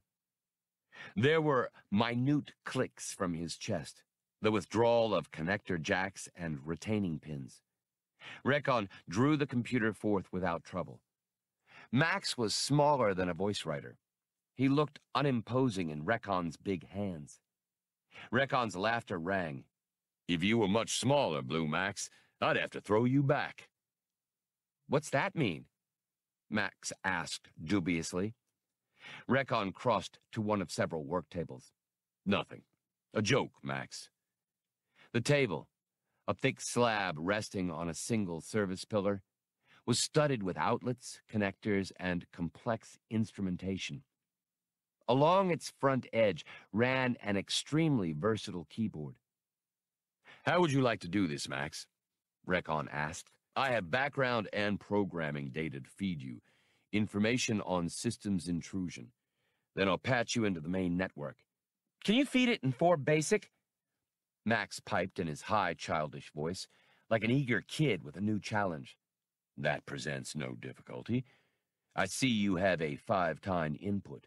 Rekon drew a 5-tine plug and line from his table and connected it to Max's side. Then he took a data plaque from his robes and inserted it into an aperture in the table, punching up the proper sequence on the keyboard. Max's photoreceptor darkened as the little computer gave his complete attention to the input. Several screens in the room came to life, giving high-speed displays of the information Max was ingesting. Rekon joined Han Solo at the window wall and handed him another plaque, one he'd taken from his work table. "Here is the new ship's ID for your waiver. Alter your other documentation accordingly, and you should have no further problem with mandatory performance profiles within the corporate sector. Han bounced the plaque once or twice on his palm, visualizing enough money to wade through with his pants rolled up, then tucked it away. The rest of this shouldn't take terribly long, Recon explained. The others in my group are due to show up in short order, and I don't expect someone with Max's brain power to find this task too difficult. But I'm afraid there's nothing in the way of refreshment around here. An oversight of mine. Han shrugged. Recon, I didn't stop off to eat, drink, or observe quaint local ceremonies. If you really want to make me dizzy with delight, just wrap it up here as fast as you can. He glanced around the room with its perplexing lights and racing equations. Are you honestly a computer expert? Or did you get the job on sheer charm? Recon, hands on lapels, gazed out the window. I'm a scholar by trade and inclination, Captain. I've studied a good many schools of the mind and disciplines of the body, as well as an array of technologies. I've lost track of my degrees and credentials, but I'm more than qualified to run this entire center, if that's of any importance. At one point, I specialized in organic-inorganic thought interfaces. That notwithstanding, I came here with forged records, playing the part of a supervisor because I wished to remain inconspicuous. My only desire is to locate my nephew and the others. What makes you think they're here? They're not. But I believe their whereabouts can be discovered here. And when Max over there has helped me do that, by sifting through the general information here, I shall know where I must go. You never did get around to mentioning your own lost one, Han reminded him, thinking that he was beginning to sound like Recon. The man was infectious. Recon paced to the opposite wall, stopping near Chewbacca. Han came after him, watching the man lost in thought. Recon took a seat, and Han did the same. I raised the boy as if he were my son. He was quite young when his parents died. Not long ago, I was hired as an instructor at an authority university on Kala. It is a place for higher education, mostly for authority scions. A school rooted in technical education, commerce, and administration, with minimal stress on the humanities. But there were still some vacancies for a few old crackpots like me, and the pay was more than adequate. As nephew of a university don, the boy was eligible for higher study, and that's where the trouble began.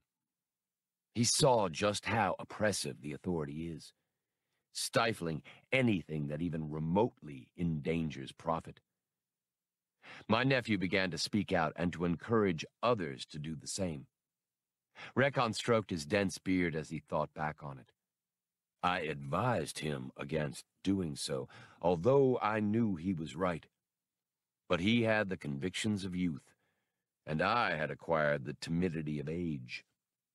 Many of the students who listened to the boy had parents highly placed in the authority. His words could not go unnoticed. It was a painful time, for although I couldn't ask the boy to ignore his conscience, I feared for him. As an ignoble compromise, I decided to resign my post.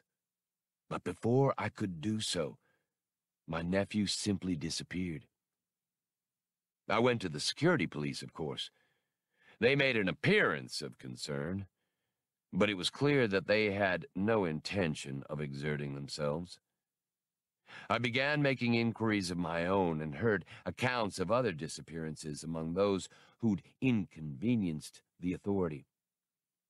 I'm accustomed to looking for patterns. One wasn't long in emerging. Picking carefully, very carefully, I assure you, Captain, I gathered a close group of those who'd lost someone, and we began a careful penetration of this center. Word had come to me of the disappearance of Jess's father, Doc, as he's called. I approached her, and she agreed to help us. All of which leaves us sitting here, Han interrupted. But why here?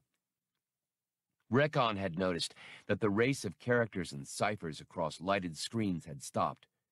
Rising to return to Max, he answered, "The disappearances are related. The Authority is attempting to remove those individuals who are most conspicuously against it. It has decided to interpret any natural, sentient individualism as an organized threat. I think the Authority has collected its opponents at some central location that—" "Let me get this straight," Han broke in. "You think the Authority's gone into the wholesale kidnapping business? Recon, you've been staring at the lights and dials too long." The man didn't look offended. I doubt that the fact is generally known, even among Authority officials. Who can say how it happened? Some obscure official draws up a contingency proposal. An idle superior takes it seriously. A motivational study crosses the right desk, perhaps. Or a cost-benefit analysis becomes the pet project of a highly placed exec. But the germ of it was in the Authority all along. Power and paranoia. Where no real opposition existed, suspicion supplied one. As he spoke, he paced back to the work table, unplugging Max. "That stuff was really interesting," the little computer bubbled. "Please show a little less enthusiasm," Recon entreated, taking Max up from the table. "You give me the feeling I'm contributing to the delinquency of a minor." The computer's photoreceptor zeroed in on him as he continued. "Do you understand everything I've shown you?" "You bet. Just give me a chance and I'll prove it." "I shall. The main event's coming up." Recon took Max over to one of the terminals and set him down by it. "You have a standard access adapter?" In reply, a small lid in the computer's side flipped down, and Max extended a short metal appendage. "Good. Very good." Recon moved Max closer to the terminal. Max inserted his adapter into the disc-like receptor there. The receptor and the calibrated dial around it circled around and back as Max accustomed himself to the fine points of the link-up. "Please begin as soon as you're ready," Recon bade Max, and took a seat again between Han and Chewbacca. "He'll have to sift through an enormous amount of data," he told the two partners, even though he can use the system itself to help him at his work. "There are numerous security blocks. It will take even Blue Max a while to find the right windows." The Wookiee growled. Both humans understood the expression of Chewbacca's doubt that the information Recon wanted would actually be found in the network. "The location as such won't be there, Chewbacca," Recon responded. "What Max will have to do is find it indirectly, just as you must sometimes turn your eyes away to locate a dim star, finding it out of the corner of your eye. Max will analyze logistical records, supply and patrol ship routings, communications flow patterns, and navigational logs, plus a number of other things. We'll know where Authority ships have been stopping, and where coded traffic has been heaviest, and how many employees are on payrolls at various installations, and what their job categories are.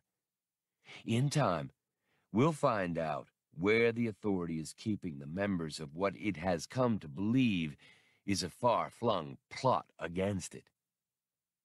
Recon got up again to pace the room briskly, clapping his hands with sounds like solid projectile rifle shots. "These fools, these execs and their underlings, with their enemies lists and ESPO informers, they're creating just the sort of climate to make their worst fears come real. The prophecy fulfills itself. If we weren't talking about life and death here, it would make a grand joke." Han was reclining against the wall, watching Recon with a cynical smile. Had the scholar actually thought that people were any different from the Authority execs? Well, anybody who let his guard drop or wasted his time on ideals was in for just the same sort of rude shock Recon had gotten, Han thought. And that was why Han Solo had gone and would always go free among the stars. He yawned elaborately. Sure, Recon, the Authority better watch out. After all, what's it got going for it except a whole sector's worth of ships, money, manpower, weapons, and equipment? What chance does it have against righteous thoughts and clean hands? Recon turned his hearty smile on Han. But look at yourself, Captain. Jess's communication mentioned a little about you. Just by living your life the way you chose, you've already committed deadly offenses against the corporate sector authority. Oh, I don't look for you to wave a banner of freedom or to mouth platitudes. But if you think the authority's the winning side, why aren't you playing its game? The authority won't meet with disaster because it abuses naive schoolboys and idealistic old scholars. But as it increasingly hampers intractable, hard-headed individualists such as yourself, it will find its real opposition. Han sighed. Recon, you'd better take it easy. You've got me and Chewie confused with somebody else. We're just driving the bus.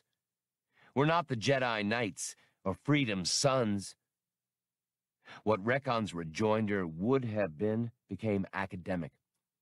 The door lock buzzed just then, and a man's voice at the intercom demanded, Recon, open this door. With a cold feeling in his stomach, Han caught the blaster Chewbacca tossed to him as the Wookiee leveled his bowcaster at the door. 6. Recon interposed himself between Han and Chewbacca and the door. Kindly put your weapons up, Captain. That is Torm, one of my group. Even if it weren't, would it not have been wiser to find out what was happening before preparing to shoot? Han made a sour face. I happen to like to shoot first, Recon, as opposed to shooting second. But he lowered his weapon, and Chewbacca did the same with the bowcaster. Recon worked the door controls. The panel snapped up, revealing a man of about Han's height, but bulkier through the torso, with brawny arms and wide, blunt hands. His face was fine-featured, with high cheekbones and alert, roving eyes of a liquid blue. His hair was a long shock of bright red. His darting eyes found Han and Chewbacca first, as his right hand made a reflexive spasm toward the thigh pouch of his coveralls. But he arrested the motion, turning it into the rubbing of palm against trouser leg on seeing Recon. Han didn't blame the man for being skittish at this point, with several of his teammates already dead. The man's mind worked quickly. We're leaving? He was asking, even as he stepped through the door. Presently, Recon replied, gesturing over to where Blue Max sat linked to the data system. We'll soon have the data we require. Captain Solo there and his first mate Chewbacca will be transporting us off-world when we're ready. Gentlemen, may I present Torm, one of my companions. Torm, his poise recovered now, inclined his head to the two, then went over to inspect Blue Max. Han followed. Someone in this band might be an informer, and he wanted to acquaint himself with each one of them, to do all he could to safeguard himself and his ship. Not very impressive, is it? Torm asked, staring down at Max. Not too, Han answered fake pleasantly. A nod from Torm. You think Recon will find what he's looking for? Han asked. I mean, this long shot's your only hope of finding your folks, right? Or shouldn't I ask? Torm fastened a frank gaze at him. It is a personal matter, Captain. But since your own safety is at stake, I suppose you're within your rights. Yes, if I can't locate my father and brother in this way, I'll have no idea how to proceed. We've fixed all our hopes on Recon's theory. For a moment, he glanced over to Recon, who was showing Chewbacca features of the room's equipment. I didn't throw in with him lightly, but when I saw that the authority was dragging its feet in its investigations and my own inquiries led me to him, I knew I must commit myself to follow Recon's belief. Torm's voice had drifted as his thoughts had. Now he came back to himself. It's most unselfish. Very admirable of you, Captain Solo, to take on this mission. Not many men would willingly risk jet back. You got it all wrong. Han interrupted. I'm here because I struck a deal, Torm. I'm strictly a businessman. I fly for money, and I look out for number one. Clear? Torm reappraised him. Quite. Thank you for clarifying that, Captain. I stand corrected. The door was sounding again. This time, Recon admitted two of his co-conspirators. They were Triani, members of a humanoid species of feline. One was an adult female, trim and supple, who stood just about the height of Han's chin. Her eyes were very large, yellow, with vertical slits of green iris. Her pelt, a varied striped pattern along her back and sides, lightened to a soft, creamy color on face, throat, and torso front.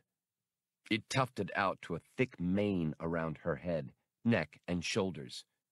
Behind her curled and swayed a meter of restive tail, mixing the colors of her pelt. She wore the only clothing her species required, a belt at her hips to support loops and pouches for her tools, instruments, and other items. Recon introduced this being as Atwari. With Atwari was her cub, Paka. He was a miniature copy of his mother, standing half her height, but his coloring was darker, and he wasn't as slender or as graceful. He still had some of the fuzzier fur and baby fat of cubhood, but his wide eyes seemed to hold an adult's wisdom and sorrow. Though his mother spoke, Paka said nothing. Then Han recalled Recon's saying the cub had been a mute since enduring authority custody. Like his parent, Paka wore a belt and pouches. Atwari pointed a slim, clawed finger at Han and Chewbacca. What are they doing here? They're here to aid our escape, Recon explained. They brought the computer element I needed to extract the final data. The only one yet to arrive is Engret. I couldn't contact him, but left a message on his recorder with the code word for him to contact me. Atwari seemed agitated. Engret didn't make his check call and didn't answer his comm, so I stopped by his billet on the way here. I'm sure his quarters are under surveillance. We, Triani, do not mistake such things. Recon, I believe Engret's been killed or taken. The leader of the small band sat down. For a moment, Han saw the strength and determination leave Recon's features. Then it was back, that special vitality. I suspected that was the case, he admitted. Engret would not forego contact for days, no matter what. I trust your instincts in this completely, Atwari. We must presume him to have been eliminated. He had said this with absolute finality. This wasn't the first time he had come up against an unexplained disappearance. Han shook his head. On one side was the near absolute power of the authority, and on the other, nothing more substantial than friendship, than family ties. Han Solo, loner and realist, considered it a gross mismatch. How do we know he's what he says he is? Atwari was demanding, pointing to Han. Recon looked up. Captain Solo and his first mate, Chewbacca, come to us by way of Jessa. I presume we all trust her aid and counsel? Good. We leave as soon as possible.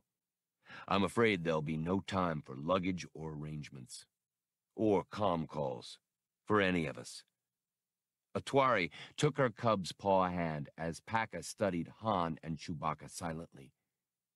When do we go? Recon went back to Max to find out just that. Just then, the computer module's photoreceptor came back on. "Got it," he chirped. A translucent data plaque emerged from the slot at the terminal side. Recon seized it eagerly. "Fine. Now we must match it against the authorities' installation charts." "But that's not all," Max blurted. Recon's dense brows knit. "What more, Blue Max?" "While I was in the system, I monitored it, to get the feel. This intrusion is fun. Anyway, there's a security alert on in the building. I think it's directed at this level. The Espos are moving into position." Atwari hissed and pulled her cub closer. Torm's face seemed impassive at first, but Han noticed a tick of anxiety along his jaw. Recon tucked the data plaque into his robes, and from them drew a big disruptor pistol. Han was already buckling on his gun belt as Chewbacca settled his ammo bandolier over his shoulder and threw the empty tool bag aside. "Next time I fall for one of these tempting offers," Han instructed his partner, "sit on me till the urge passes." Chewbacca growled that he definitely would. Torm had taken a handgun from his tight pocket, and Atwari had produced another from one of her belt pouches. Even the cub, Paka, was armed. He pulled a toy-like pistol from his belt. "Max," Recon said, "are you still in the network?" Max indicated he was. "Good. Now, look at deployment plans for alerts in this center. At what corridors, junctions, and levels will the Espos be stationed?" "I can't tell you that," Max answered, "but I could clear a way through them if that's what you want." That grabbed Han's attention. "What'd that little fuse box say?" The computer probe elaborated. "The security policemen are all supposed to respond to alarms," it says here, "and redeploy to cover any new trouble spots. I could just make enough alarms in other places and draw them away in different directions." "That may not get them all out of the way," Han pointed out, "but it could sure thin out the opposition." "Do it, Maxie." Another thought struck him. "Wait a second. Can you fake alarms anywhere else?" Max's voice burst with pride. "Anywhere on Orron III, Captain. This network's got so much capacity that they've hooked just about everything into it. Good cost reduction, but bad security. Right, Captain?" "No fooling." "Yeah, give it everything you've got. Fires in the power plants, riots in the barracks, indecent exposure in the cafeteria, whatever appeals to you, all over the planet." He was thinking that if there were a picket ship in orbit, she might also be kept busy by a rash of false alarms. Bollocks, who had remained silent during all this commotion, now came to the terminal and prepared to take Max back the moment the computer's work was done. Recon stood with him. "There are 2 ways out of here that might be open," Max announced, and flashed the positions on the screen. The 2 paths, picked out on the level's layout, both led back to the gallery, where the lift and drop chute banks were located. One route was on their floor, the other on the floor above. Security alarms began clanging and warbling in the corridors. The room's equipment blazed with ripples of light as every circuit reacted to Max's prompting. Then, suddenly, the room became dim, except for light from the window wall. The center's automatics had shut down main power sources in response to the supposed emergency. Alarms continued to sound, running on reserves. "Illuminations in the corridors will be very low on standby power," Recon told the others as they gathered by the door. "We may be able to slip by." He carefully set Blue Max back into his emplacement. As his plastron swung shut, Bollocks, followed by Recon, joined the rest of them at the door. "If I may suggest," said the droid, "I would, perhaps, attract less suspicion than any other individual here. I could walk well in advance of you others, in case there are security policemen present." "That makes sense," Atwari said. "Espos won't waste time and power shooting a droid. They'll halt him, though. and that will warn us off from any traps. The door slid up, and Bollocks started off down the corridor, preceded by the noise of his stiff suspension. The others followed after, Rekon and Han in the lead, with Torm behind. Atwari and Paka came next, and Chewbacca brought up the rear, his bowcaster cocked and ready. The Wookiee was watching the conspirators, as well as rearguarding. With the possibility of a traitor in the group, he and Han trusted no one, not even Rekon. The first wrong move on the part of any of them would be the Wookiee's signal to shoot. They came to a turn. Bollocks went around first, but as the others approached it, they heard, "Halt! You droid! Get over here!" Han, peeking cautiously around the corner, spied a contingent of heavily armed Espos clustered around Bollocks.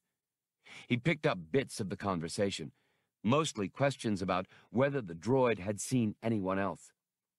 Bollocks put up a front of supreme ignorance and lethargic circuitry. Beyond the gathered Espos, the corridor opened onto the chute gallery.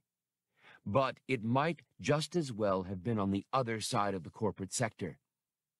"It's no good this way," Han said. "Then it's the more desperate route for us," Rekon replied. "Follow me." They went back the way they had come, at a trot. As they rounded the next corridor, the footfalls of the Espo detachment drifted to them. They hadn't gone far when they heard another squad approaching from the opposite direction. "Nearest stairwell," Han instructed Rekon, who led them a few meters more, then ducked through a door. "Keep it as quiet as you can," Han whispered in the semi-darkness of the emergency-lighted stairwell. "Up one floor, and we'll make our way to the balcony overlooking the chutes." Of course, Chewbacca, for all his bulk, moved quietly, as did the sinuous Atwari and her cub. Rekon, too, seemed used to running with stealthy efficiency. That left only Han and Torm to guard their steps, both laboring to keep the noise of their movements to a minimum. When they reached the second floor of that level, they found it empty. Blue Max's flurry of crazy alerts had drawn the security forces away from their contingency posts. The fugitives raced along the corridors as through a hall of mirrors, keeping close to the walls. They came to the balcony overlooking the gallery. Crouching low, they edged up to its railing. Han risked a quick peek over the top, then drew his head down again. "They're setting up a crew-served blaster down by the chutes," he told them. "There are 3 Espos working it. Chewie and I will fix that up. The rest of you get set to jump. Chewie?" The Wookiee rumbled softly, his finger tightening on the bowcaster. He moved off, staying low, along the railing. Han leaned close to Rekon's ear and whispered, "Do us a favor and watch things here. We can only look one way at a time." He scuttled off in the opposite direction from his partner. With Rekon armed and watchful, Han doubted that any turncoat would show his hand now. He paralleled the railing, rounding its corner, down to the far wall. Peering over the rail, he saw the Wookiee's big blue eyes edging up over the opposite railing. Halfway between them and several meters below, the gun crew was making final adjustments on the heavy blaster and its tripod mount.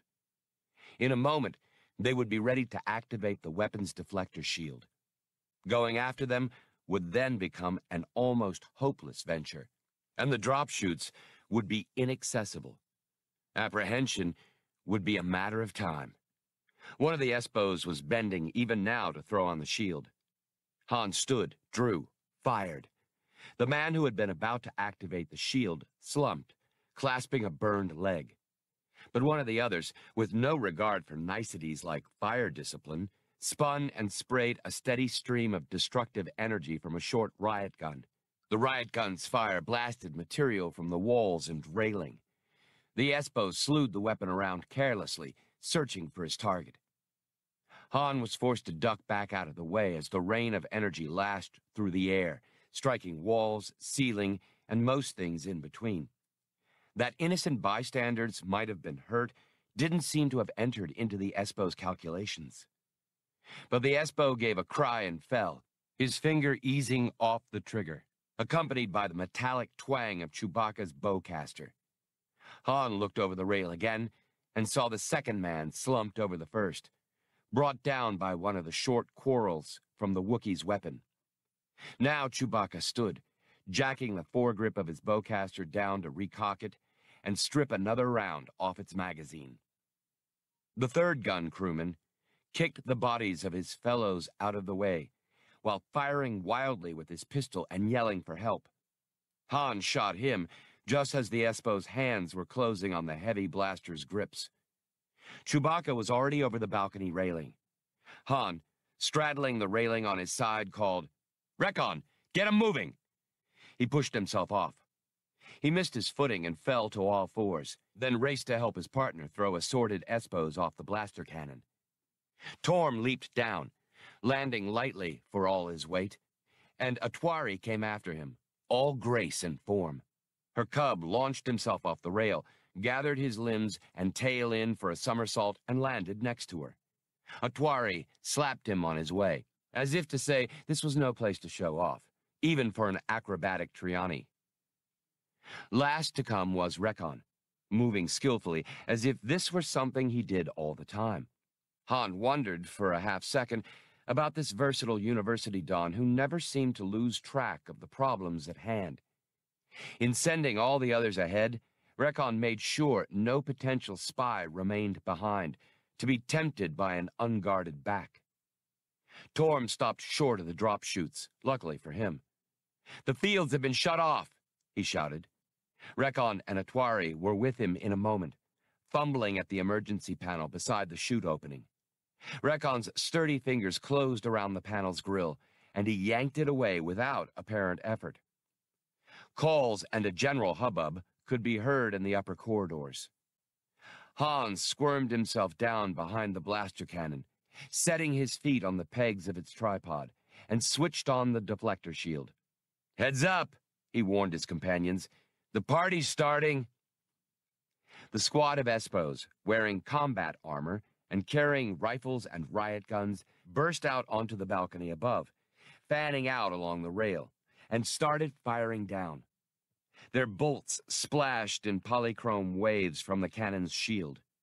Torm, Recon, and the others, directly behind Han as they worked on the drop chute panel, were protected, too, for now.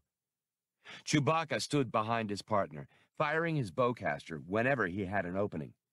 Soon his weapon was empty, and he pulled another magazine from his bandolier. He chose explosive quarrels and started firing again.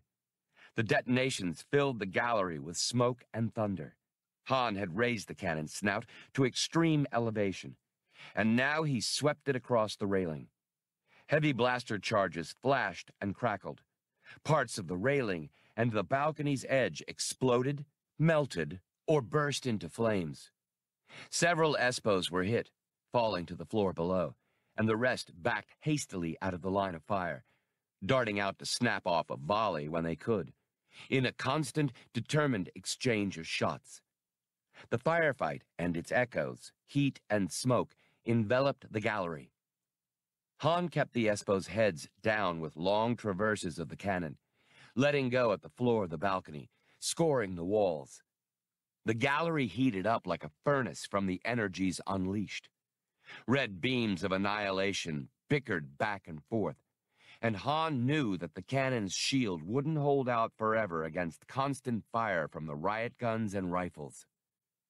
A squad of armored figures appeared in the low corridor, the one leading directly onto the gallery. Han depressed the cannon's mouth and filled the lower hallway with raging destruction. These Espos drew back too, like the others, stayed just out of range to risk firing whenever they could. Atwari, Pakka, and Torm, drawing their guns, joined Han and Chewbacca in returning fire, while Recon kept working at the chute. "Recon, If you can't get that drop field working, that'll be all for us. Han hollered over his shoulder. A security man leaned out from the balcony above and snapped off a shot. It rebounded from the gun's shield, but Han could tell from the residual heat the deflector let through that it was beginning to fail. It's no use, Recon decided, as his strong, sensitive fingers probed the mechanisms. We'll have to find another way out. This is a one-way street, Han shouted without looking back. Chewbacca's angry, frustrated roars sounded above the din. Then you dive headfirst down the shaft, Torm bellowed back. Han's rejoinder was lost in an electronic whooping that filled all their ears, catching at their hearts. It was a warning signal, standard throughout much of the galaxy. Hard radiation leak, Recon shouted. That wasn't one of the alarms Max put in. Not only that, Han thought, but it had only just begun to sound, and it was sounding right in the corridors off the gallery. A hard radiation exposure would leave little chance for any of them to live. They'd be receiving lethal dosages even as they listened. Han swore at himself for ever having gotten out of a nice, cushy racket like gun running sideways through mountains. He scrambled up. Get ready. We're going to have to shoot our way through them, or else we all get signed off. Over the alert sirens, a Twari shrilled, Wait! Look! Han's blaster was out again, ready to target on what he presumed to be another Espo. But the figure tottering down the lower hallway toward them was moving stiffly, its arms extended horizontally, holding some burden. Bollocks! Cried Torm. And it was. The droid stiff-legged out into the stronger light of the gallery, holding a globular public address speaker in either hand. Wires from them ran back to his open chest, patched in near Blue Max's emplacement. From the speakers beat the whooping radiation alarm. They gathered around Bollocks, yelling in Standard, Wookiee, Triani, and one of two other tongues, but nobody could hear anybody else because of the alarms. Han was getting a headache that he was willing to ignore only because he was too overjoyed at being alive. Then the alarm stopped. Bollocks carefully lowered the PA speakers and patiently unplugged their cables from himself while the others clamored for an explanation. I'm gratified that my plan worked, sirs and ma'am, but I confess it was merely an extension of Max's false alarms, Bollocks told them. He learned about the radiation alarms while he was in the network. Under his guidance, I vandalized these two speakers from the corridor walls and adapted them. The corridors are empty now. The Espo armor is for combat, not radiation protection. They appear to have withdrawn hastily. Han broke in. Get Max over there by the drop chutes. If he can't get one running again, we're still going to be old news. He tugged Bollocks over that way. All the chutes cut out, right? Blue Max piped up. No sweat, Captain. Just turn 'em on, huh? Han pleaded, adding, What's a runt like you know about sweat, anyway?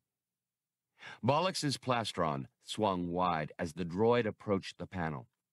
But the adapter input was too high. So Chewbacca, who was closest, slung his bowcaster, took Max out of his emplacement, and held the computer up to the chute's control panel. Max's adapter extended itself and engaged the receptor. The metal tumblers twirled back, forth, back again. The panel lit up. It's working, Recon exulted. Quickly, follow me, before someone notices and has the thing shut down again. He made a hand motion to Han, so fast that no one else caught it, and the pilot knew he was to go last. Recon was still unsure of the loyalty of his people. He hopped into the drop chute, and a Twari followed after him. Then came Paka, spinning, tumbling, and chasing his own tail playfully in the chute's field. Torm leaped after, gun in hand. They could hear the tread of cleated boots in the corridor. With Blue Max still tucked under his arm, Chewbacca jumped into the drop chute too. Han held back long enough to fire at the blaster cannon from its unshielded side. There was a bright eruption as its power pack began to overload. Han spun and dived headlong down the shaft, as Torm had invited him to do. Behind, he heard the explosion of the portable cannon. They plunged down in varying postures and attitudes, strung out behind Rekon in a ragged line. Craning their heads upward, they waited nervously for the first blaster bolt to come raving down the chute, but none did. Han decided that the Espos had been delayed by the exploding cannon.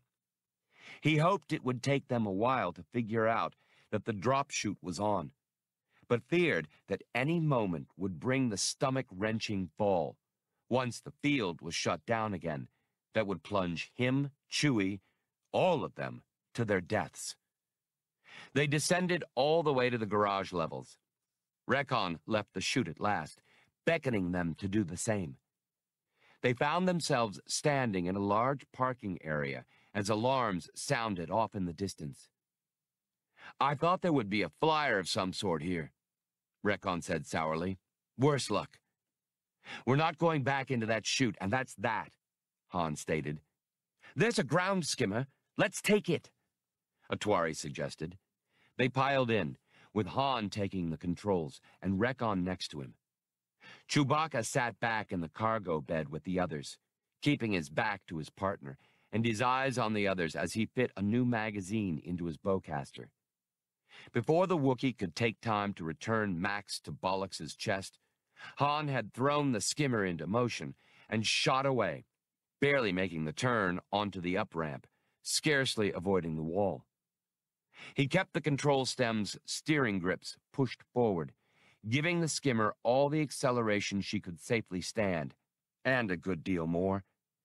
The ramp went by in a wild corkscrewing of Formex, the walls whirling past the skimmer's front cowling at hair-raising speed. Rekon saw at once the wisdom of yielding the controls to the younger man. Han hoped that nobody had gotten around to sealing off the computer complex yet, and they hadn't.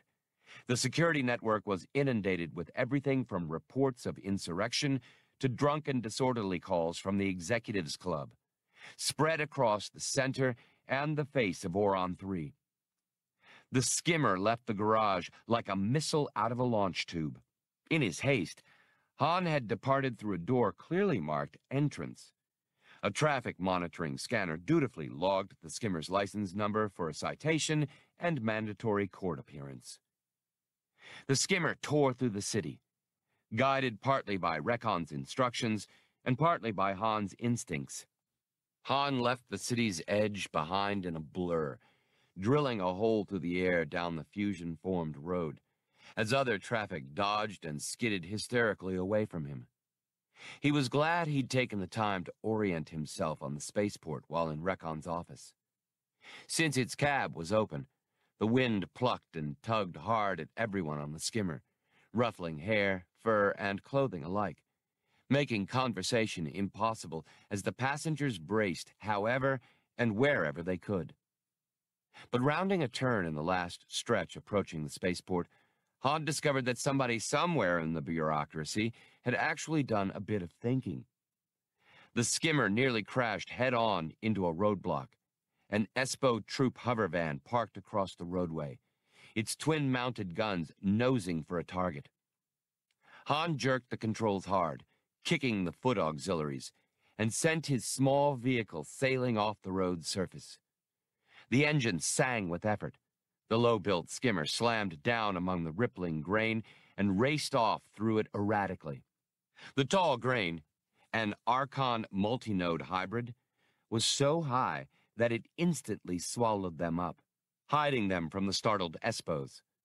But Han zigzagged anyway, for luck, and sure enough, the Espos fired, even though they had no clear target, most probably from sheer frustration. The troop hover van was a ground effect vehicle, unable to climb above the field, Han knew. That meant that if his pursuers wanted to give chase, they'd have to eat a little cereal themselves.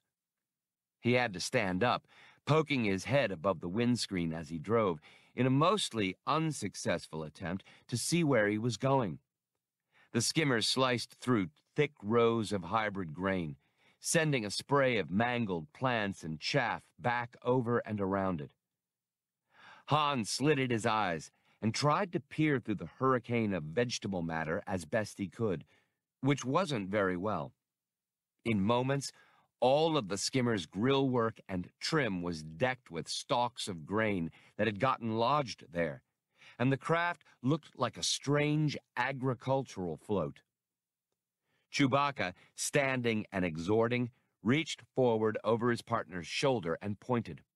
Han, asking no questions, changed course. He had to steer hard to slide past the hazard, a mountain of yellow metal, one of the enormous automated farm machines, slowly and patently working this part of Orron III's limitless fields. Han broke out onto bare ground, reaped clean by the harvester. He conned the skimmer around in a wide arc, got his bearings on the spaceport and the ranked colossi of the berthed barges, and hotted off that way. At that moment, the Espo hovervan broke through too, but farther down the field, away from the spaceport. Han couldn't take time to watch it.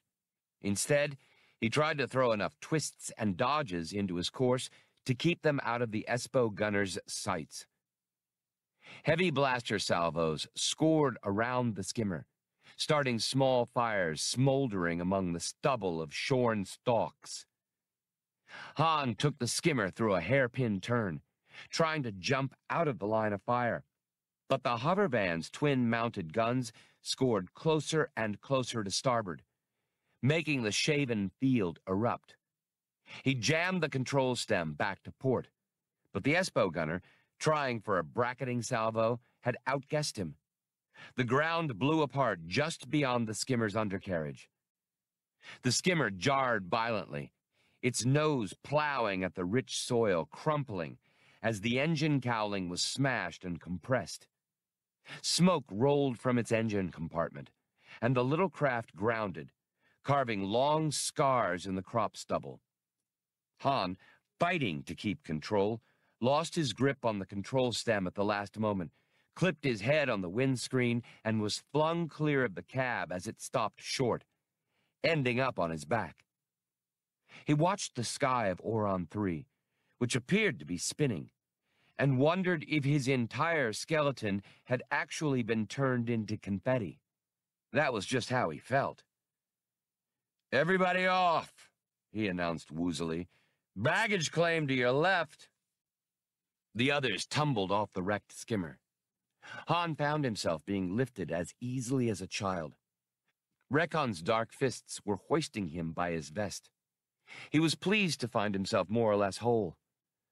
"Run for the spaceport fence," Recon ordered the others. The whine of the Espo hovervan grew in the distance. Han shook off the fall. The hovervan was closing quickly. Recon pulled him down into the shelter of the skimmer's nose and began working at the adjustments of his oversized disruptor pistol. Han drew his blaster. "Chewie, get him moving," he called. The vociferous Wookiee, still lugging Blue Max in one arm, shoved or shouted the others into motion. Atwari and Paka sped away, the Triani female half dragging her cub, half carrying him, with Torm not far behind. Even Bollocks moved at top speed in long, jarring bounds, made possible by his heavy-duty suspension system, disregarding the damage he might do his gyros and shock absorbers. Chewbacca came last, casting frequent glances over his shoulder. Before them rose another stand of grain, being reaped by another of the giant machines, and past that was the spaceport security fence. Han felt a warm liquidity on his forehead, swiped at it, and saw blood on his fingers, courtesy of the skimmer's windscreen. Recon, having finished adjusting his disruptor, was waiting for the hovervan to come into range, which it was doing with frightening speed. The hovervan driver, watching the figures running for the fence, failed to notice the two men hiding behind the disabled vehicle. When the Espo was close enough, Recon, forearms braced across the skimmer's nose, fired. He'd set his disruptor on overload, and now the powerful handgun emptied itself in a brief flood of ruinous energy. Han had to shield his face from it, thinking what a chance Recon was taking. The disruptor could just as easily have blown up in his hands, killing both men.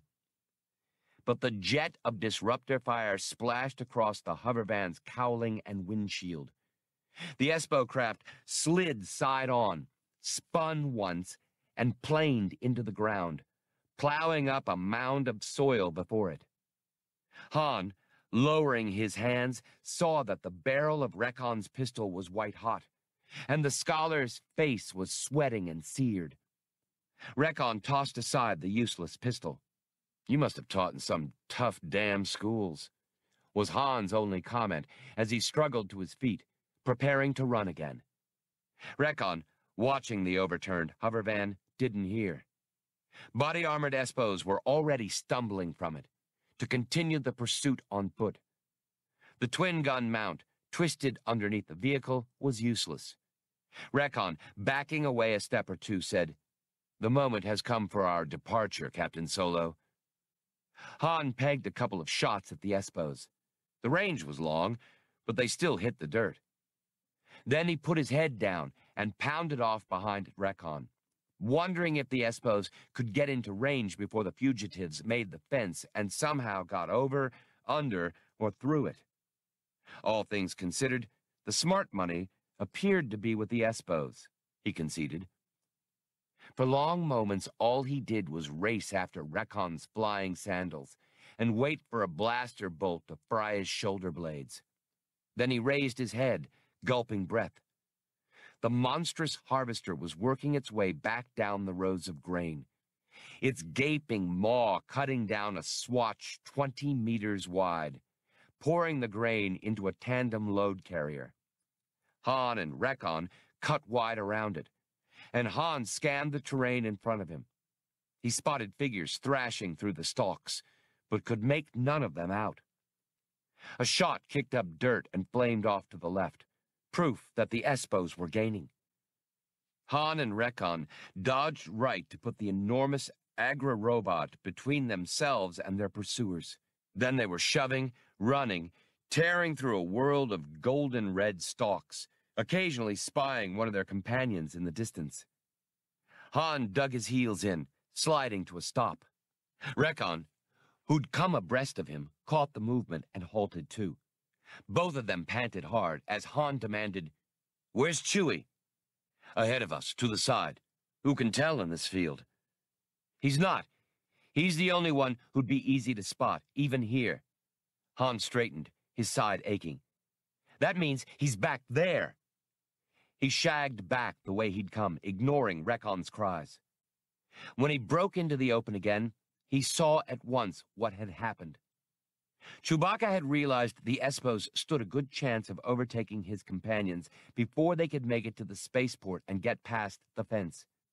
Some major distraction had been needed to save all their lives, and so the Wookiee had paused to set one up.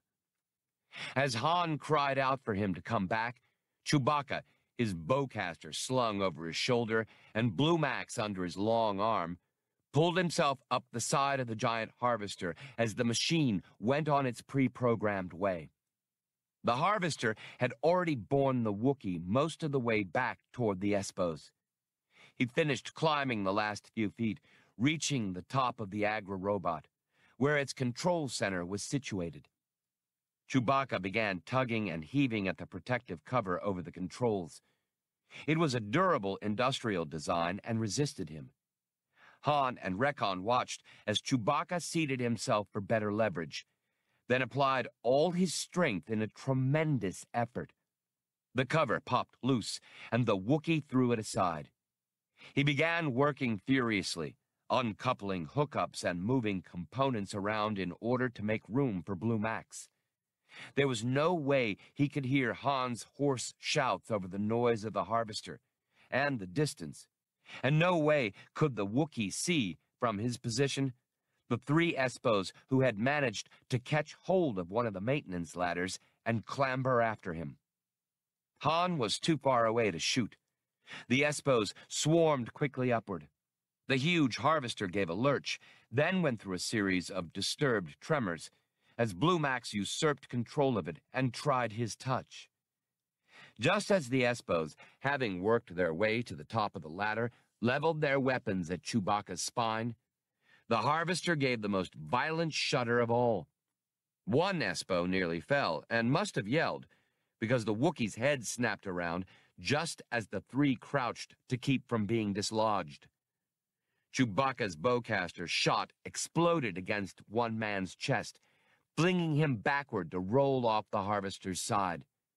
But in turning and firing, Chewbacca had lost his own balance. The harvester went into a sharp turn, and the Wookiee had to make a desperate lunge to catch hold of a stanchion. He managed to do it, but lost hold of his bowcaster. "Chewie!" Han bawled, starting back, but Recon's big hand closed around his shoulder, holding him resolutely. "You can't get to him now," the scholar shouted, and that seemed certain. More Espos were closing in around the slow-moving harvester. Chewbacca, unarmed, got his feet back under him and threw himself at the two remaining Espos before they could recover. He gathered one in a lethal hug, kicking the second before either man could raise his weapon. But the second man somehow managed to cling to the Wookiee's leg and held on for his life. Blue Max now had the harvester under control. That much was clear. He pivoted the machine, attempting to swallow an entire square of Espos. But, using the harvester's primitive guidance system, Max was unaware of the Wookiee's predicament. The pivot dislodged Chewbacca and the two Espos. They fell, limbs gyrating, and the Wookiee somehow managed to land on top. But it was still a long drop, and before the stunned humanoid could rise, he was buried under a pile of rifle-swinging Espos. Han, struggling to get loose of Recon's grip, felt himself shaken until his teeth rattled. Recon implored, "There are dozens of them. You have no hope. Better to live and stay free to help the Wookiee later." Han spun, pulling his blaster. "Hands off! I mean it!" Recon saw by his eyes that he did indeed. Han would kill anyone who stood between himself and Chewbacca. The broad black hands fell away. Gun in hand, Han went off toward the mass of Espos. He couldn't tell just how Recon hit him then. Han's whole spinal column seemed to light up, and a blinding paralysis descended on him. Perhaps it was a nerve punch, or a blow to a spot selected for its hydrostatic shock value. In any case, Han dropped like an unstrung puppet. The harvester, moving much more quickly now, circled back at the Espos. They fired on it, but the giant machine, an uncomplicated device, was difficult to stop with small arms fire. Unimportant pieces of plating and cutter blade were shot away, but the harvester ground on. Several Espos, failing to move quickly enough in the thick grain, vanished into its cavernous mouth. Max had finally seen Chewbacca's predicament and moved in to give the Wookiee an opportunity to jump back aboard. But Chewbacca, his arms and legs dangling limply, was now being rushed away by a squad of Espos. Max couldn't go after them for fear of injuring Chewbacca with the clumsy harvester.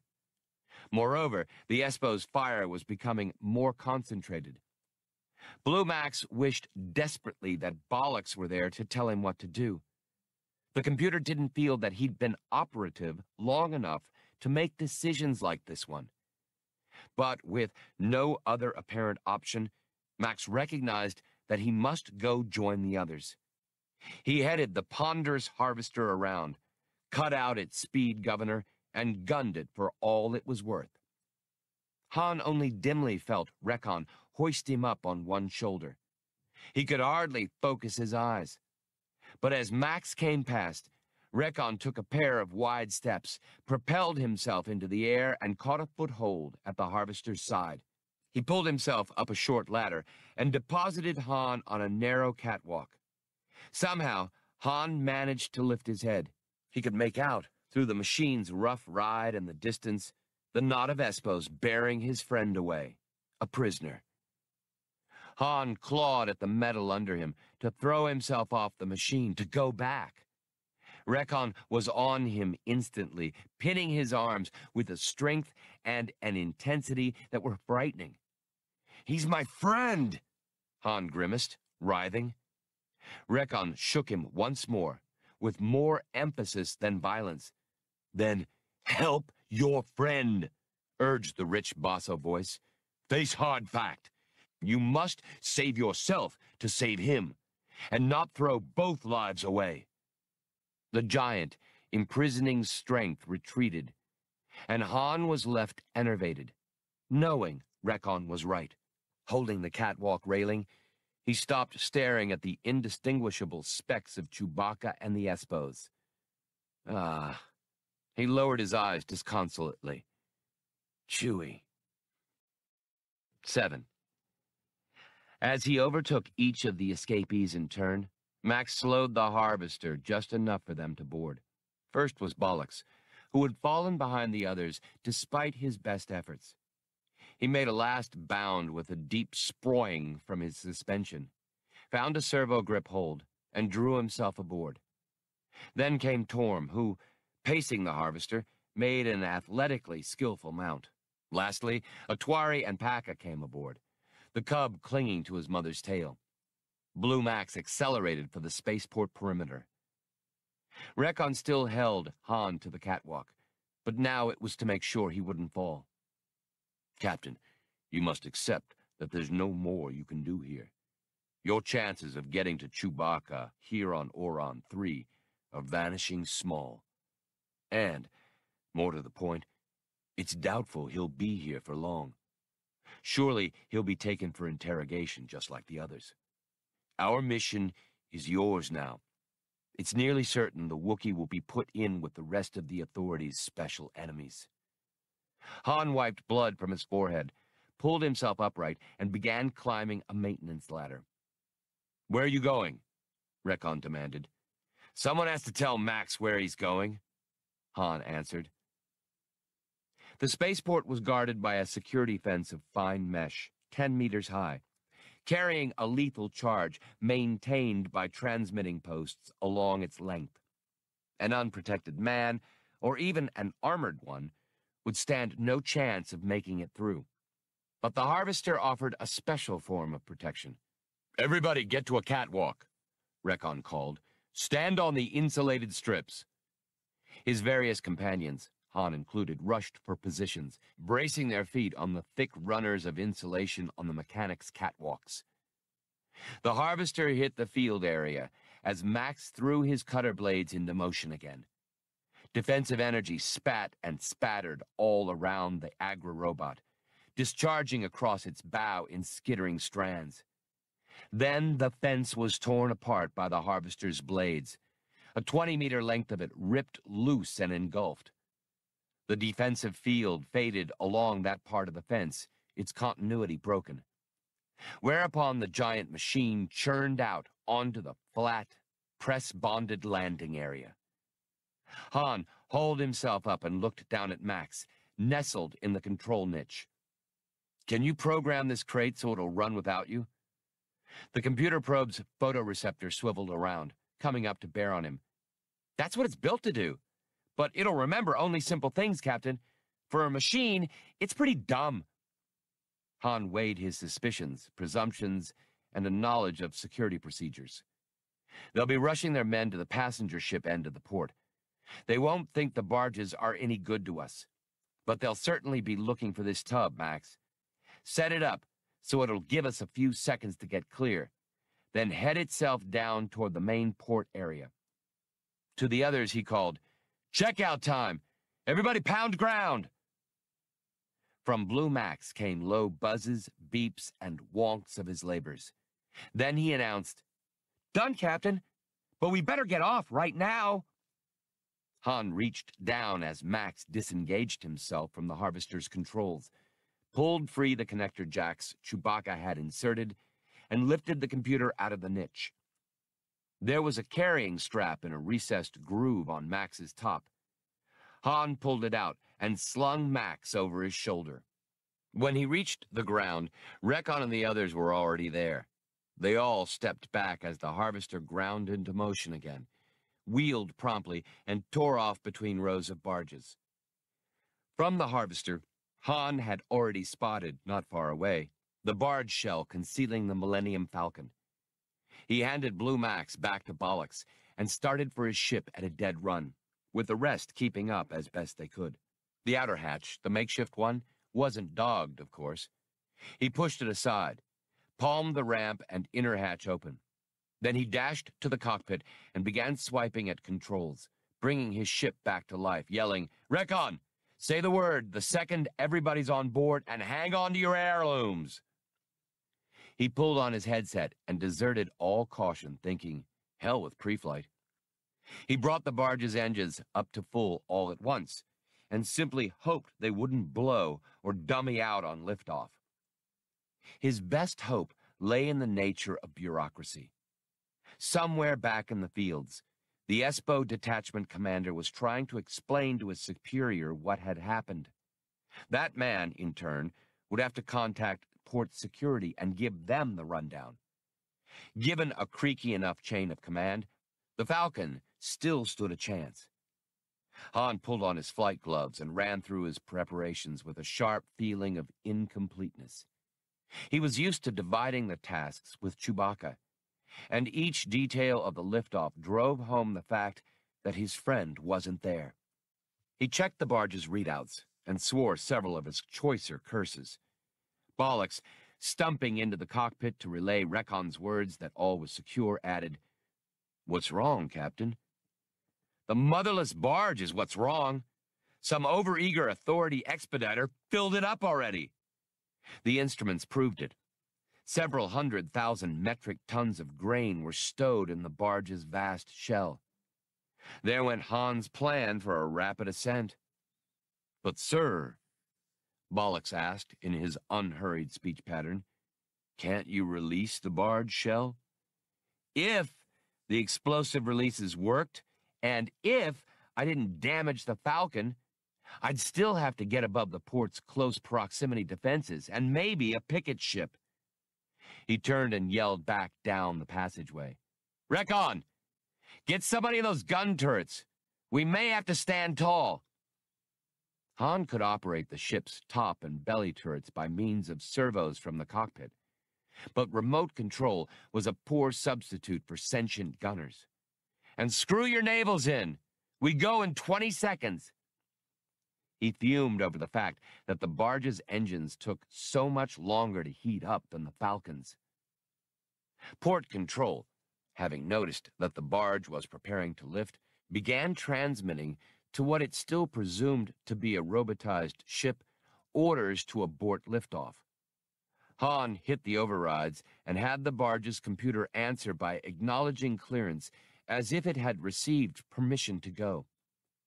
Port control repeated the command to hold, convinced it was dealing with a computer malfunction along with all its other problems.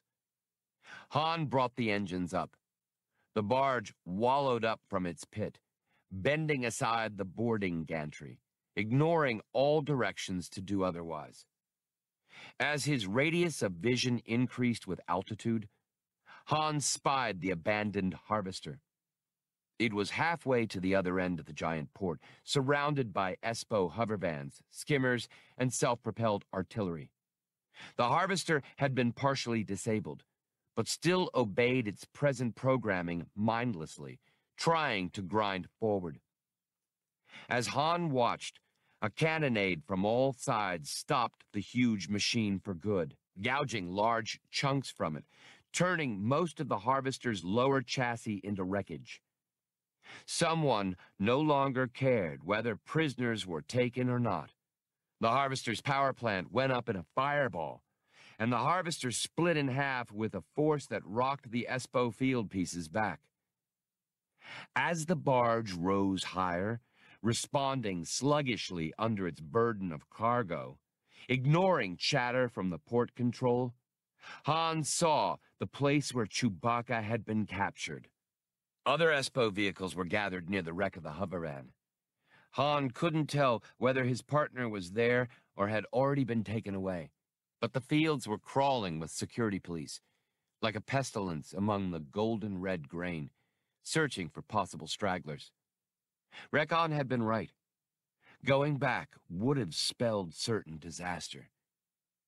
The barge gave a sudden, convulsive shudder, and the Falcon's passengers felt as if someone had caught them by the collar and given a yank.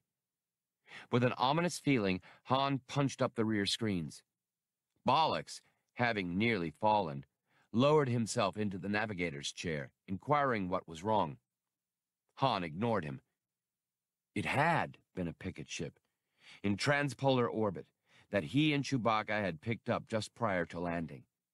Even Rekon hadn't realized how security-minded the Authority was about Orron III. Moving up hard astern, the barge was a dreadnought, one of the military's old Invincible-class capital ships. Over 2 kilometers long, bristling with gun turrets, missile tubes, tractor beam projectors, and deflector shields, armored like a proto-steel mountain. The dreadnought hailed them with the demand that the barge halt, and at the same time identified herself. The Shanador's Revenge. She'd locked her tractors onto the barge, and compared with her raw power, the lighter's beam back onto Rune had been a mere beckoning finger. "Church is out," Han observed, bringing his ordnance up to charge and preparing to angle deflector shields for all the good it would do. The dreadnought had enough weaponry to hold and vaporize a score of ships like the Falcon. Han opened the intercom. "That shakeup was a tractor. Everybody stay cool. Things could get rough. As if we have a prayer," he finished to himself. But he had no intention of being caught alive. Better to shorten a few Espo careers and go out in style. There were sounds of banging, tearing metal from the barge shell, of parting supports and struts. Some of the superstructural features, weakened or loosened by alterations to the hull, had been pulled free by the tractor beam and gone flying back toward the Shanador's Revenge. Han took inspiration from it. He had at his side breadboarded computer overrides for the barge's every function. His fingers stabbed at them as he shouted, "Everybody brace, we're gonna," and was slammed back in his seat. He'd hit the cargo release, opening the barge's rear dump doors. Hundreds of thousands of tons of grain were poured into the dreadnought's tractors, pulled toward the Shanador's Revenge by her own brute power, fanning out in a blinding contrail as the barge surged ahead with a lightning load. The dreadnought was engulfed, her sensors muffled by the tidal wave of grain. Han, with one eye on his own sensors, saw that the warship was driving straight on through the hail of grain, closing quickly on the barge even though she was blinded. Her tractor beams were still clamped onto the barge's stern, and Han wondered how long it would be before her skipper gave the command to open fire. There was only one other possibility. He hit the controls, cutting in the barge's retro thrusters, and with virtually the same motion, slapped the emergency releases. His other hand hovered over the main drive control of the Millennium Falcon. The barge shell shook, losing much of its velocity, while the reports of exploding bolts sounded through both the freighter and the larger ship around it. Superstructural elements, added to secure the Falcon and disguise her lines, were blown clear. A split second later, the Falcon's engines howled to life, their blue fire tearing the smaller ship free of the breakaway supports holding her and severing her external control hookups. Han took the Falcon on the same course he'd been holding, keeping the barge shell between himself and the Authority warship. The Shanador's Revenge, her sensors impaired, had failed to note the barge shell's drastic drop in speed. The dreadnought's captain was calling for a vector change just as the warship rammed the decelerating barge. The Shanador's Revenge forward screens flared with impact, and her anti-concussion fields cut in instantly on collision, as she cut the floating hulk of the barge shell in half in a terrific impact and suffered structural damage of her own. The warship's forward sensor suite was disabled. She resounded with alarms and damage reports.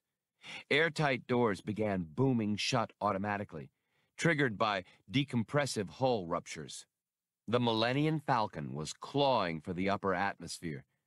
The thought that he'd bloodied the nose of a battle wagon, escaping against all odds, didn't lighten Han's mood. Nor did the thought that hyperspace and safety were only moments away. Occupying his mind was one simple, intolerable fact. His friend and partner was now in the merciless hands of the corporate sector authority. When the stars had parted before him and the ship was safely in hyperspace, Han sat for long minutes thinking that he couldn't remember the last time he'd spaced without the Wookiee beside him. Rekon had been right in arguing for escape, but that didn't change Han's feeling that he'd let Chewbacca down. But regrets were a waste of time. Han stripped off his headset and shoved himself out of his seat. Rekon was his only hope now. He headed for the forward compartment, the ship's combination lounge mess wreck area, and realized something was wrong while he was still in the passageway. There was the pungent smell of ozone, the smell of blaster fire. "Rekon!" Han ran to where the scholar slumped over the game board. He'd been shot from behind by a blaster set on needle beam at low power. The sound of it probably hadn't even carried across the compartment. On the game board, under Rekon's body, was a portable readout. Next to it, a clear puddle of molten liquid bubbled, the remains of the data plaque. Rekon was dead, of course. He'd been shot at close range. Han leaned on a bulkhead pad, rubbing his eyes and wondering what to do next.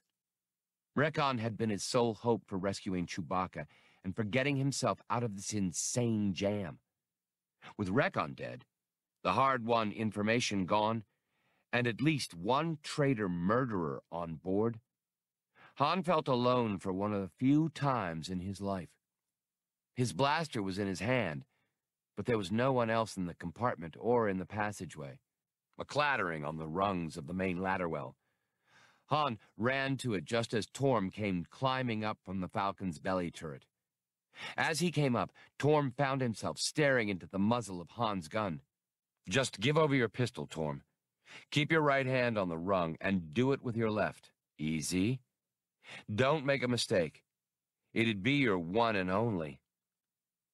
When he had the other man's weapon, Han let him ascend, then made him shuck his tool belt. Patting him down and finding no other weapons, Han motioned for him to move into the lounge, then called up the ladder well for a Twari to come down from the ship's top quad mount. He kept one eye on Torm, who was staring in shock at Rekon's body. "Where's your cub?" he asked the man quietly. The redhead shrugged. Rekon told Paka to look around for a medipack. "You aren't the only one who was injured along the way. The cub went off to rummage around. I guess when you yelled for everyone to stay put and hang on, he did." He looked back to Rekon, as if he couldn't fathom the fact of the man's death. "Who did it, Solo? You?" "No. And the list of possibilities is awfully short." He heard Atwari's light tread on the rungs and covered her as she came down the ladder well. The Triani's features became a mask of feline hatred. "You dare point a weapon at me?" "Gag it. Toss your gun out here. Careful. Then step out and drop the tool belt. Somebody's killed Rekon, and it could be you as easy as anyone. So don't push me. I'm not telling you twice." Her eyes were wide now, the news of Rekon's death appearing to shock her out of her fury. "But how can I tell if it's real or an act?" Han asked himself. When he had them both in the forward compartment, he still found he couldn't pick up anything but shock and dismay. Theirs, at least, served to prod him out of his own. A clanking on the deck plates marked Bollocks's arrival from the cockpit. Han didn't look around until he heard the urgency in the droid's voice. "Captain, Han whirled, dropping to one knee, blaster up. Beyond the cockpit offshoot from the passageway crouched the cub, Paka, his small pistol held in one paw hand, a medipack swinging from the other. He seemed to be wavering indecisively. "He thinks you're threatening me," Atwari rasped, moving toward her cub. Han swung his blaster to cover her and looked back to the cub. "Tell the kid to drop it and come to you, Atwari. Do it!" She did, and the cub, shifting his wide eyes between Han and his mother, obeyed. Torm took the medipack from the cub and handed it to Han. Still covering his passengers, Han moved to an acceleration chair and opened the pack with his free hand. He held the nozzle of an irrigation bulb against his forehead injury, then wiped at it with a disinfectant pad. Putting the medipack down, he took up the 3 confiscated weapons, put them aside, and confronted Torm, Atwari, and Paka. His mind ran in circles. How to tell who had done it? They'd each had a weapon, and time. Either Paka had doubled back from his search, or one of the others had left his turret long enough to murder. Han almost regretted not having exchanged fire with the Shanador's revenge. At least he'd have known if either of the quad mounts was untended. Atwari and Torm were trading suspicious looks now. "Rekon told me," Torm was saying, "that he took you and the cub on against his better judgment." "Me?" she shrilled. "What about you?" She turned to Han. "Or, for that matter, you!" That shook him. "Sister, I'm the one who got you out of there, remember? Besides, how could I lift off and shoot Rekon at the same time? And anyway, Bollocks was with me." Han rummaged again in the medipack, dug out a patch of synth flesh, and pressed it over his injury, his mind in a turmoil. "That all could have been done by computer, Solo. Or you could have killed him just before I came down," Torm said. "And what good's a droid for a witness? You're the one pointing the blaster around, hotshot." Han, pushing the medipack aside, replied, "I'll tell you what. You're all 3 of you, going to keep an eye on one another, and I'm going to be the only one with a gun. If anybody has the wrong look on his face, it's going to be all over for him. You're all fair game, understand?" Atwari moved to the game board. "I'll help you with Rekon." "Keep your hands off him," Torm shouted. "It was either you or that cub who killed him. Maybe both." The big redhead's fists were balled. Both Atwari and Paka were showing their fangs. Han cut them off with a wave of the blaster. "Everybody relax.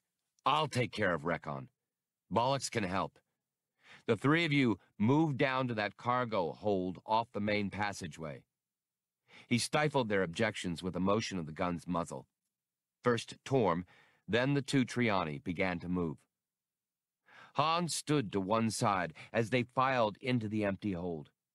"If anybody sticks his face out of here without my say-so, I'll figure he's out to get me and I'll fry him. And if anybody's hurt in here, I'll space whoever is left. No questions asked." He closed the hatch and left them. In the forward compartment, Bollocks waited silently, with Blue Max on a console nearby. Han regarded the corpse. "Well, Rekon, you did your best, but it didn't get you far, did it? And you dumped it into my lap. Now my partner's captured, and your murderer's on board with me. You weren't a bad old man, but I somehow wish I'd never heard of you."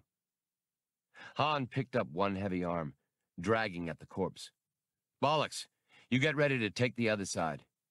He was no lightweight. Then he noticed the scroll. Han pushed Rekon's body back clumsily and bent to examine a stylus's scribble on the game board that the dead man's arm had hidden. The writing was difficult to read, dashed off in a pained, distorted hand, hastily and weakly. Han turned his head this way and that, puzzling the message out loud. "Star's End, Midas 7. He knelt and quickly found Recon's blood-stained stylus on the floor by the game board base. With his last strength, after he'd been left for dead, Recon had managed to leave word of what the computer plaque had told him. Dying, he hadn't abandoned his campaign. Foolish, Han told himself. Who was he trying to tell? You, Captain Solo, Bollocks answered automatically. Han turned on him in surprise. What? Recon left the message for you, sir. The wound indicates that he was shot from behind, and therefore quite probably never saw his assailant. The only living entity he could trust would be you, Captain, and it would be logical to assume you would be present when his body was moved. He made sure in this manner that the information would reach you. Han stared down at the body for a long moment. All right, you stubborn old man. You win. He reached over, smearing and eradicating the words with his hand. Bollocks, you never saw this, understand? Play dumb. Shall I erase that portion of my memory, sir? Han's answer was slow, as if he was catching the habit from the droid. No. You may be the one who'll have to pass it along if I don't hack it. Make sure Blue Max keeps zipped, too. Yes, Captain. Bollocks moved to take Recon's other arm as Han prepared to hoist again. His joints creaked, and his servos whined. This was a great man, was he not, Captain? Han strained under the corpse's weight. What do you mean? Just, sir, that he had a function, a purpose he cared about, above and beyond his life. Doesn't that indicate a greatness to the purpose? You'll have to read the obituaries, Bollocks. All I can tell you is he's dead. And we're going to have to eject him through the emergency lock. We might get boarded yet, and we can't have him around. Without further conversation, the two dragged at Recon, who had reached out from beyond death and given Han the answers he needed. Han opened the hatch. Atwari, Paka, and Torm looked up in unison. They'd taken seats on the bare deck, the man at the opposite side of the empty hold from the two Triani. We had to ditch Recon, Han told them. Atwari, I want you and Paka to go square away the forward compartment. You can throw some eats into the warming unit, too. Torm, come with me. I need a hand repairing the damage we did on liftoff. Atwari objected. I am a Triani Ranger, and a rated pilot, not a drudge. Besides, Solo Captain, that man is a traitor. Save it. Han cut her off.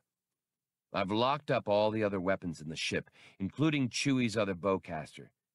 I'm the only one armed, and things stay that way until I figure out what to do with you all. She gave him a sullen look, telling him, Solo Captain, you're a fool. She left, with Paka trailing behind. Torm rose, but Han stopped him with an arm across the hatchway. The redhead retreated back into the hold and waited. You're the only one I can trust, Han told him. Bollocks isn't really much good, and I just figured out who killed Recon. Which of them did it? The cub, Paka. He was in authority custody, and they messed with him. That's why he doesn't talk. I think they brain-set him, then let Atwari recover him. Recon wouldn't have let any of you others near. Torm nodded grimly. Han produced the man's pistol from the back of his gun belt and handed it to him. Its charge indicator read full. Keep this on you. I'm not sure Atwari's figured it out yet, but I'm willing to play them along and find out if either of them know anything that'll help. Torm stashed the gun in his coverall pocket. What will we do next? Recon left a message as he was dying, scrawled it on the game board.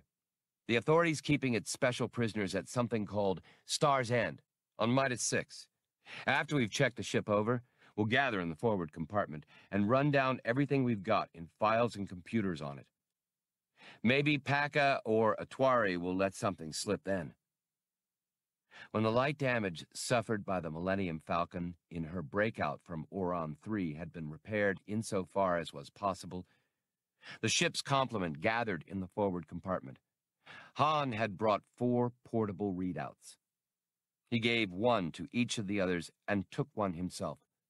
Bollocks watched, seated to one side, with Max back in his usual place, gazing out from the droid's chest. I patched these readouts into the ship's computers, Han explained. Each of them's keyed to one kind of information. I'll pull navigational. Atwari's got planetological. Paka can retrieve the authorities' unclassified stuff. And Torm's got operational files from the outlaw techs. Okay, punch up Star's End, and let's get at it. Each of the other 3 complied. Torm's screen, except for the retrieval request, remained blank. Atwari's, too.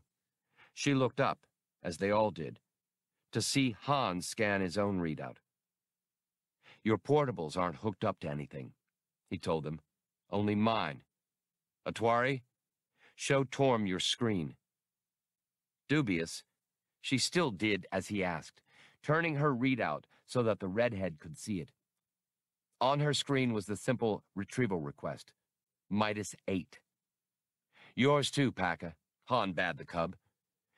That readout showed -5. Catch his face? Han told the others, meaning Torm, who had become pallid. You know what you've done, don't you, Torm? Show everybody your readout. It says -7, but I told you that Star's End was on -6, just as I told the others the wrong planet. But you already knew the right one, because you read it over Rekon's shoulder before you killed him, right?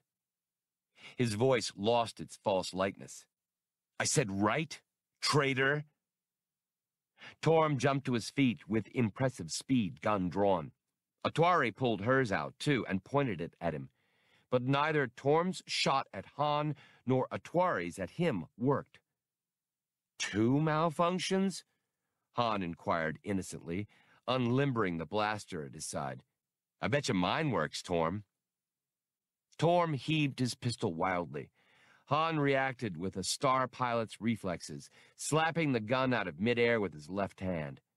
But Torm had already whirled and seized the surprised Atwari in a savage infighting hold, prepared to break her neck with a slight twist. When she started to resist, he forced her neck to the brink of fracture, making her subside. Put down the blaster, Solo, he grated, and get your hands on the game board, or I'll... He was interrupted as Paka, in a spectacular leap, landed on Torm's shoulders, sinking fangs into his neck, clawing at his eyes, wrapping a supple tail around the traitor's throat. Torm was forced to release his hold to keep from being blinded. Atwari sought to turn and fight, and even Bollocks had risen in the moment of crisis, unsure of just what to do. Torm gave Atwari a vicious kick. His superior weight and strength sent her sprawling, blocking Han, who had been moving for a clear shot. As Han skirted Atwari, Torm tore Paka from his shoulders and threw the cub aside just as Bollocks blundered into the pilot's path. Paka bounced off one of the pads of safety cushioning lining the compartment hatch as Torm dashed into the passageway. Dodging, moving as quickly as he could, Torm raced past the cockpit, main ladder well, and ramp hatch. None of them held any promise of even temporary safety. He heard Han's boot steps close behind and ducked into the first compartment he came to, damning himself for not having taken time to learn the ship's layout. He hit the hatch close button as he came through. The compartment was empty, offering no tools, nothing he might use as a weapon. He'd been hoping this was the escape pod chamber, but fortune had passed him by. At least, he thought, he had a moment's respite. He might be able to buy time, perhaps even wrest Solo's blaster from him. His thoughts were moving so quickly that he didn't realize for a moment where he was. But when he did, he threw himself back at the hatch through which he'd come, tearing at the controls, screaming obscenities. Don't waste your time, came Han's voice over the intercom. Nice of you to choose the emergency lock, Torm. It's where you would have ended up anyway. Han stood looking through the viewport set in the lock's inner hatch. He'd overridden the lock's controls to make sure Torm couldn't get back in. All the Falcon's access systems had inboard overrides to make life complicated for anyone interested in forced entry. A wise smuggler's option. Torm tried to wet his lips with a very dry tongue. Solo, stop and think a minute. Save your breath, Torm. You're going to need it all. You're going swimming. There were, of course, no spacesuits stored in the lock. Torm's eyes opened wide with fear. Solo, no! I never had anything against you. I never would have come, except that bastard Recon and the Triani never took their eyes off me. If I'd cut, they would have shot me. You can understand that, can't you? I had to look out for number one, Solo. So you shot Recon? Han told him in a soft voice, no questioning to it. I had to. If he'd passed on word about Star's End, it would have been my neck. You don't know these authority people, Solo. They don't accept failure. It was Recon or me. Atwari came up behind Han, and Paka and Bollocks after her. The cub climbed up on the droid's shoulders for a better view. But Torm, Atwari said, Recon found you, recruited you. Your father and brother really have disappeared. Without facing away from the viewport, Han added, I'm sure they did. Your father and older brother, right, Torm? Let's see now. That wouldn't by any chance make you heir to the KO Ranges, would it? The traitor's face was waxen. Yes, if I did as the authority asked. Solo, don't play righteous with me. You said you're a businessman, didn't you? I can get all the money you want. You want your friend back? The Wookiee is on his way to Star's End by now. The only way you'll ever see him again is by bargaining with me. The authorities got no grudge against you. You can name your price. Torm reasserted control over himself, going on more calmly. These people keep their word, Solo. They don't even know your names yet. Any of you. I was operating under deep cover, saving the information I developed so I could up the price. Strike a deal. The authorities just good business people, like you and me. You could have the Wookiee back and go free with enough money to buy a new ship. He got no answer. Han's gaze had gone to his own reflection in the metal of the emergency lock's control panel. Torm pounded his fists on the inner hatch, a dull thudding. Solo, tell me what you want. I'll get it for you, I swear. You're a guy who looks out for number one, aren't you? Isn't that what you are, Solo? Han stared at his own lean reflection. In another man, he'd have said those eyes were too used to concealing everything but cynicism. His thoughts echoed Torm. Is that what I am? He looked back to Torm's face, straining against the viewport. Ask Recon, Han answered, and hit the lock release. The outer latch snapped open. With an explosion of air into vacuum, Torm was hurled out into the chaotic pseudo-reality of hyperspace. Once outside the Millennium Falcon's mantle of energy, the units of matter and patterns of form that had been Torm ceased to have any coherent meaning. 8. Solo, Captain. Atwari interrupted his thoughts, leaning into the cockpit. Isn't it time we spoke? We've been here for nearly 10 standard time parts, and our course of action is no clearer than when we arrived. We must reach some decision, don't you agree? Han broke off, gazing out the canopy at the distant speck, barely visible, of Midas 7. All around the Millennium Falcon rose the peaks and hills of the tiny asteroid on which she was concealed. Atwari, I don't know how Triani feel about waiting, but me, I hate it worse than anything. But there's nothing else we can do. We have to sit tight and play out our hand. She wouldn't accept that. There are other courses of action, Captain. We could attempt to contact Jessa again. Her slit irises dwelled on him. Han shifted around in the pilot's seat to face her directly, so quickly that she drew back reflexively. Seeing this, he reined in his temper. We could waste all kinds of time looking for Jessa. When her operation ran, after we got hit by the IRDs, she probably dug a hole and pulled it in after her. The Falcon can cook along at 0.5 factors over Big L, but we still might waste a month looking for the outlaw techs and not find them. Maybe word will find its way to Jessa, or one of the prearranged blind transmissions, but we can't bank on her. I don't count on anybody but me.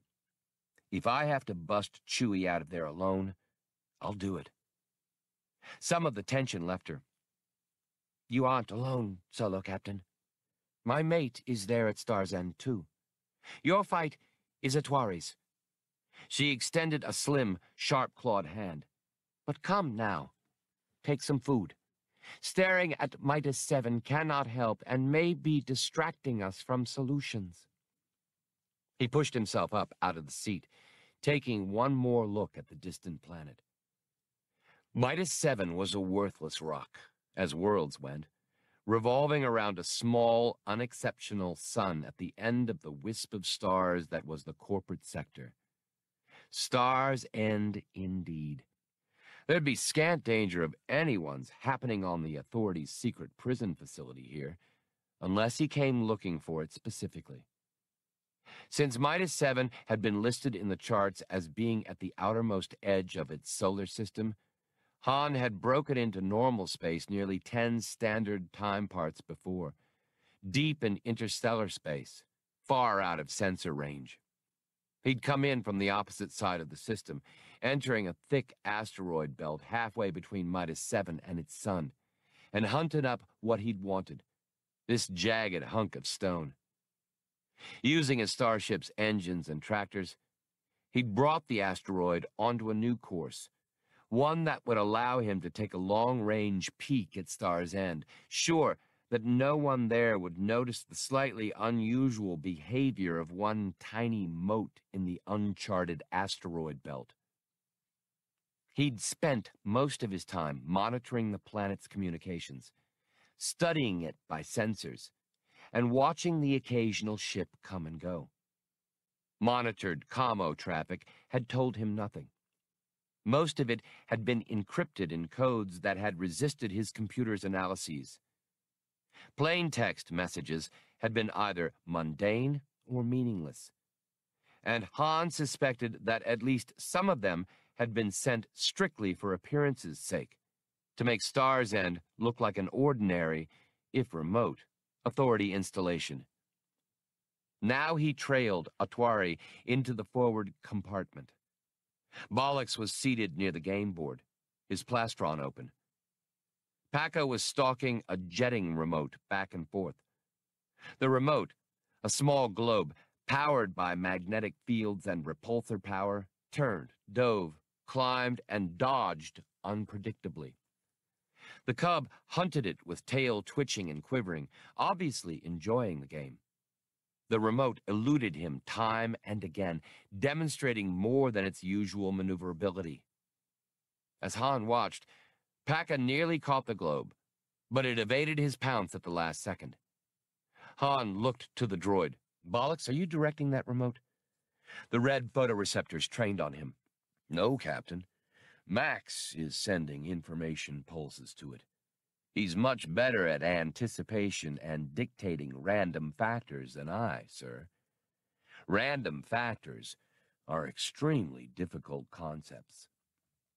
Han watched the cub make a final long spring and catch the remote in midair, pulling it to the deck and rolling over and over with it in sheer delight. Then the pilot sat at the game board, which often doubled as a table, and accepted a mug of concentrate broth from Atwari.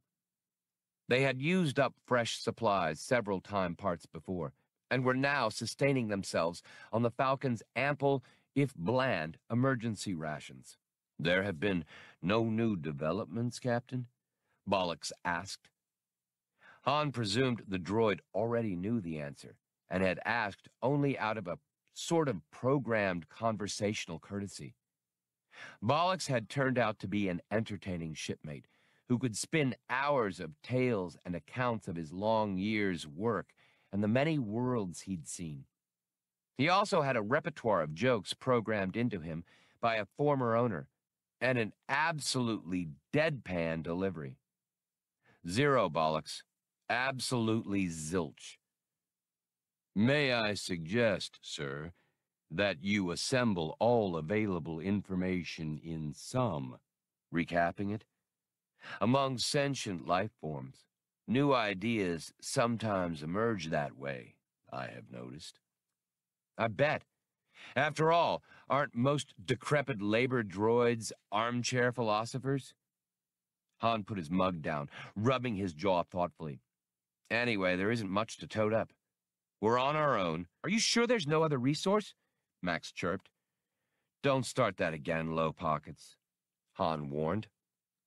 Where was I? "We found the place we want, -7, and—" "How high is the order of probability?" Max wanted to know. "Up an afterburner with the order of probability," Han snapped. "If Recon said it's here, it's here. The installation has a pretty big power plant, almost Fortress class. And quit interrupting, or I'll take a drill to you." "Let's see. We can't hang around forever, either. Supplies are running low. What else?" He scratched his forehead where the synth flesh patch had flaked away, leaving new, unscarred skin. "This is a strictly off-limits solar system," Atwari contributed. "Oh, yeah. And if we get nailed here without a mighty good alibi, they'll stick us in jail. Or whatever." He smiled at Bollocks and Blue Max. "Except you boys. You they'd probably recycle into lint filters and spittoons." He dragged the toe of his boot back and forth on the deck. "Not much more to it. Only that I'm not leaving this stretch of space without Chewie." Of all the things he'd mentioned, he was surest of that. He'd spent many long watches in the Falcon's cockpit, haunted by what his Wookiee partner might be undergoing. 100 times since taking up this vigil, he'd almost cut in the ship's engines to shoot his way into Star's End and get his friend out or get flamed in the attempt. Each time, his hand had been stayed by the memory of Recon's words. But it was a constant struggle for Han to restrain his impulses. Atwari had plainly been thinking along the same lines.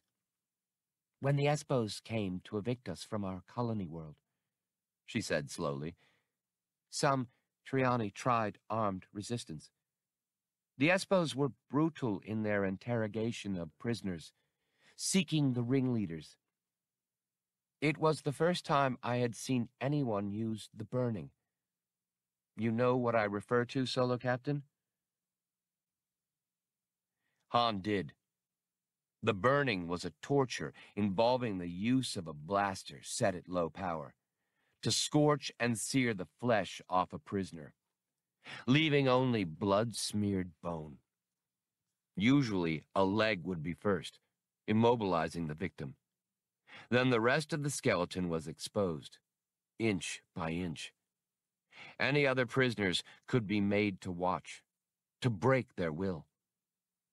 The burning seldom failed to obtain answers, if answers were to be had.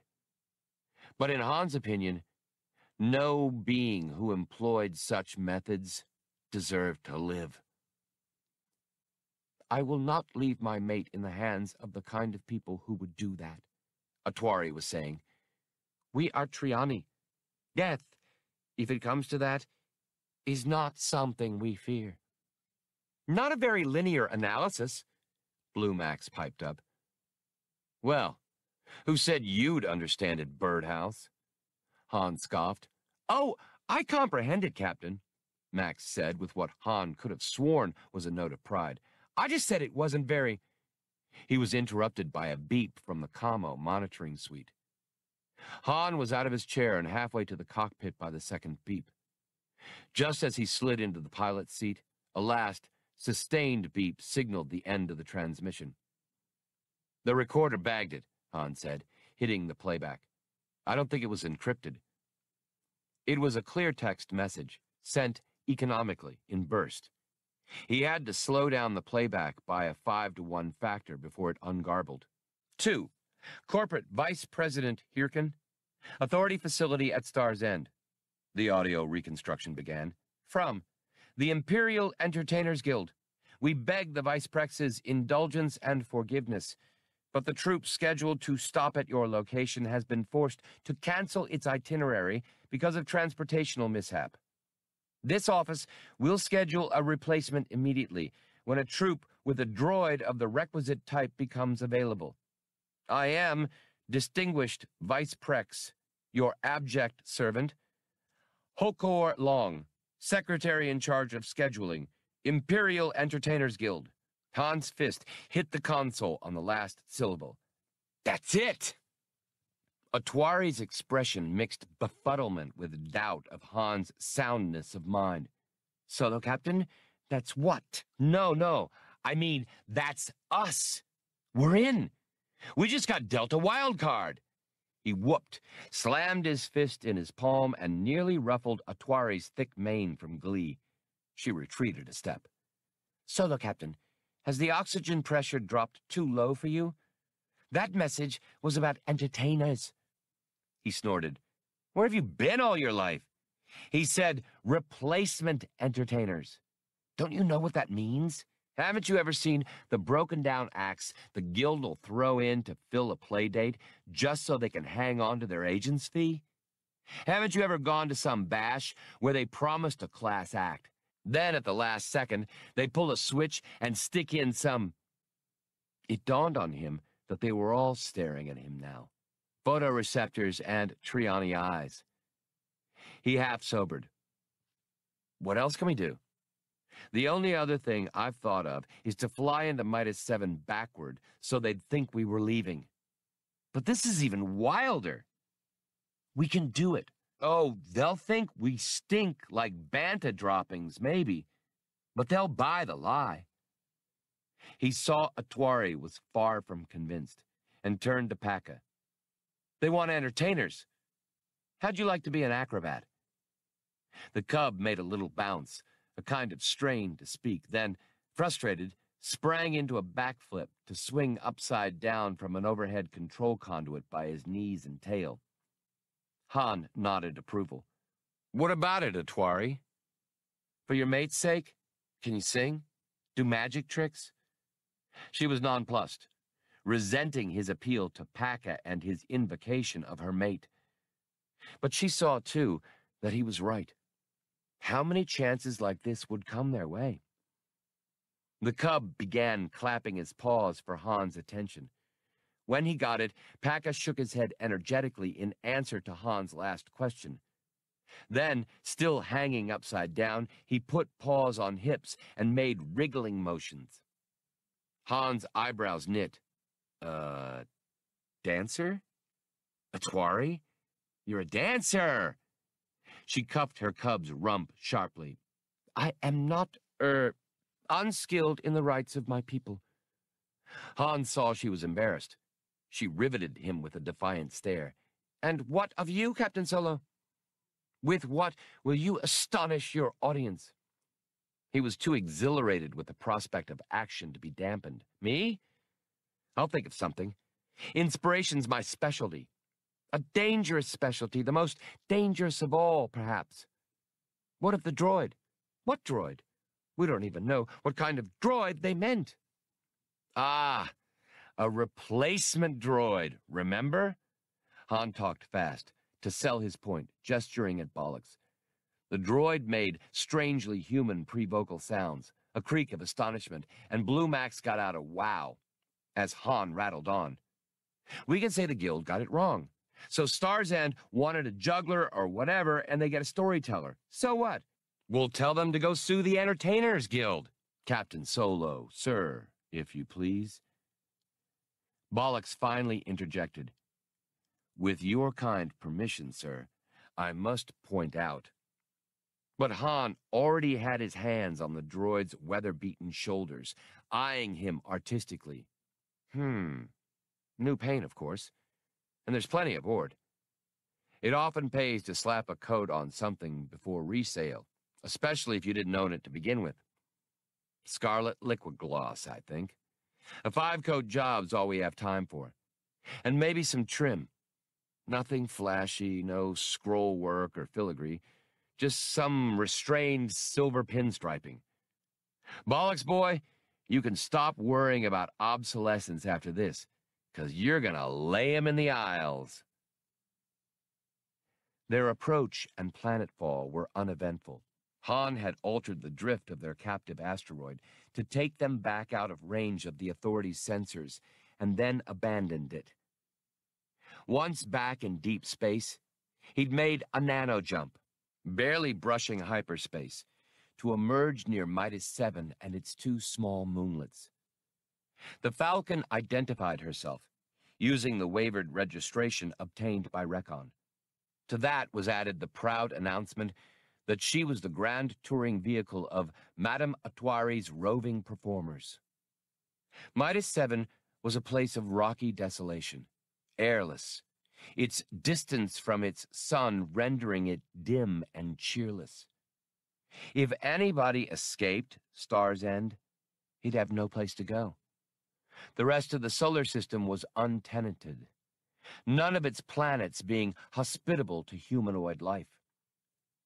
The authorities' installation was marked by groupings of temporary dormitories, hangars, and guard barracks, hydroponics layouts, dome sheds, and weapons sites.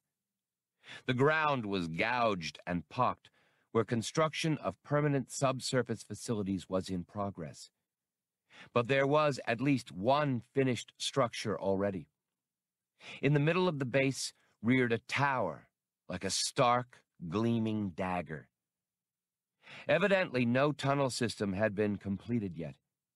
The whole complex was interconnected by a maze of tunnel tubes, like giant pleated hoses radiating from their boxy junction stations, a common arrangement for construction sites on airless worlds. There was only one sizable vessel on the ground, an armed Espo assault craft. There were also smaller craft and unarmed cargo lighters.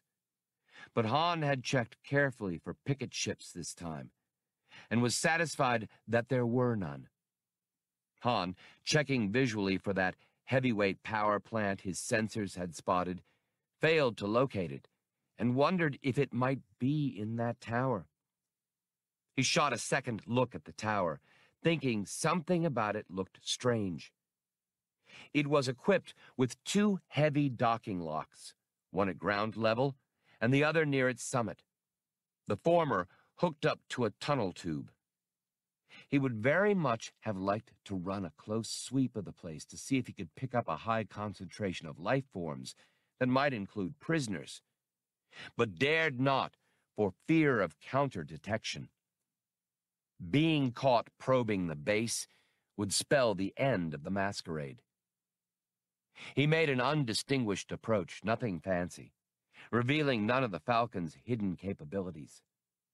The attentive snouts of turbo lasers tracked the ship exactingly. Ground control guided the starship down, and one of the tunnel tubes snaked out, its folded skin extended by its servo frame, its hatch-mounted mouth sealing to the Millennium Falcon's hull, swallowing the ship's lowering ramp. Han shut down the engines. Atwari, in the oversized co-pilot seat, said, "I tell you one last time, Solo Captain, I don't wish to be the one to do the speaking." He brought his chair around. "I'm no actor, Atwari. It'd be different if we were just going to jump in, spring the prisoners, and kiss off. But I can't cut all that chit-chat and play the role." They left the cockpit. Han was wearing a tight-cut black bodysuit, converted into a costume by the addition of epaulets, piping, shining braid, and a broad yellow sash, over which he'd buckled his blaster. His boots were newly polished. Atwari was bedecked at wrists, forearms, throat, forehead, and knees with bunches of multicolored streamers, Triani attire for festivals and joyful occasions. She'd applied the exotic perfumes and formal scents of her species, using up the tiny supplies she had in her belt pouch.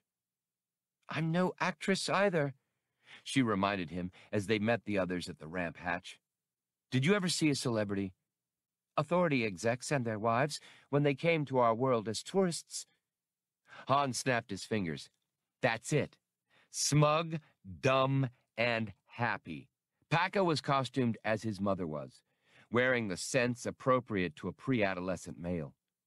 He handed his mother and Han long, billowing metallic capes, hers coppery and his an electric blue. Han's small wardrobe had been ransacked for material for the costumes, and the capes had come from the thin, insulating layers of a tent from the ship's survival gear. The fitting, seaming, and alterations had been a problem. Han was all thumbs when it came to tailoring, and the Triani, of course, were a species who had never developed the art because they never wore anything but protective clothing. The solution had come in the form of Bollocks, who had been programmed for the necessary skills, among others, while serving a regimental commander during the Clone Wars. The ramp was already down. All that remained was to open the hatch. "Luck to us all," Atwari bade them softly. They piled hands, including Bollocks's cold metal ones. Then Han reached for the switch. As the hatch rolled up, Atwari was still objecting. "Solo Captain, I think you ought to be the one to—" At the foot of the ramp, the tunnel tube was crammed with body-armored Espos brandishing heavy blasters, riot guns, gas projectors, fusion cutters, and sapper charges. Whirling, Atwari gushed, "Oh, my! How thoughtful! My dears, they've sent us a guard of honor!" She touched up her glossy, fine-brushed mane with one hand, smiling down at the security policeman charmingly. Han wondered why he'd ever worried. The Espos, keyed up for a shootout, stared pop-eyed as she swept down the ramp, the profusion of streamers rippling and snapping behind her, her cape shimmering. Her steps sounded from the anklet chimes that Han had run off for her from shipboard materials, using his small but complete tool locker. At the front of the Espo ranks was a battalion commander, a major, his black swagger stick held behind his back, spine stiff, face rigid with officiousness. Atwari descended the ramp as if she were receiving the keys to the planet, waving as if to acknowledge a standing ovation. "My dear, dear General," she half-sang, intentionally giving the man a promotion, "I'm simply beyond words. Viceprex Hirkin is too kind, I'm sure. And to you and your gallant men, thanks from Madame Atwari and her roving performers." She swooped right up to him, ignoring the guns and bombs and other items of destruction, one hand playing with the Major's ribbons and medals, the other waving her gratitude to the massed, dumbfounded Espos. A dark, high-blood-pressure blush rose out of the Major's collar and climbed swiftly for his hairline. "What is the meaning of this?" he sputtered. "Are you saying you're the entertainers Viceprex Hirkin is expecting?" Her face showed cute confusion. "To be sure. You mean word of our arrival wasn't forwarded here to Star's End? The Imperial Entertainers Guild assured me it would communicate with you. I always demand adequate advanced billing." She swept a grand gesture back up the ramp. "Gentlemen, Madame Atwari presents her roving performers. First, Master Marksman, Wizard of Weaponry, whose target-shooting tricks and glittering gunplay have astounded audiences everywhere." Han walked down the ramp, trying to look the part, sweating under the tunnel tube's work lights.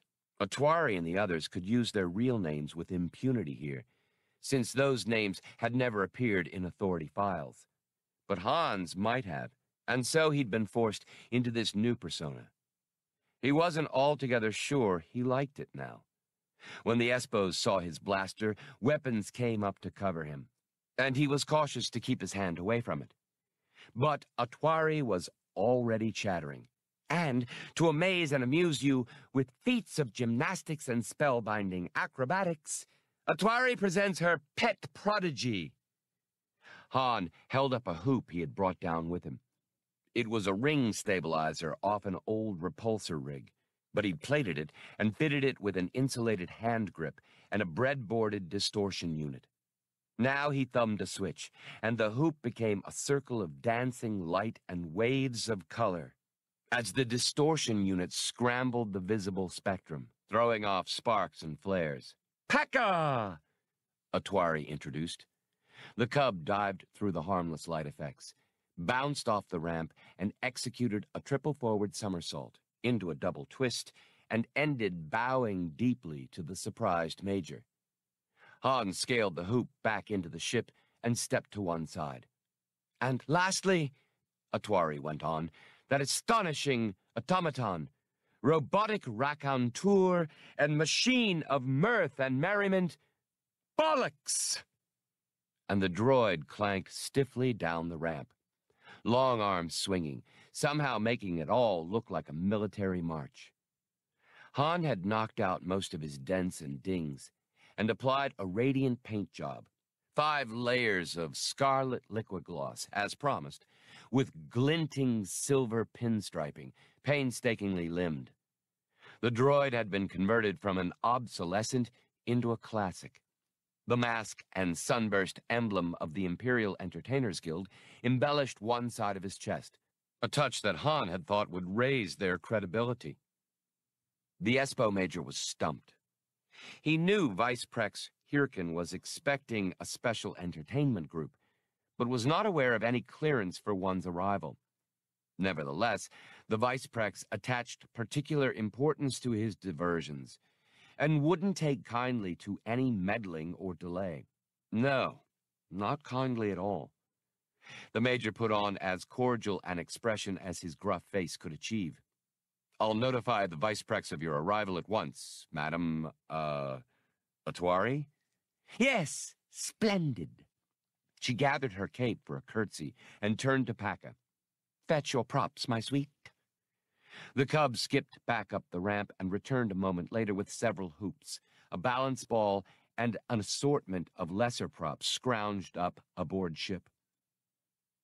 "I'll escort you to Star's End," said the Major, "and I'm afraid my men will have to hold on to your master marksman's weapon.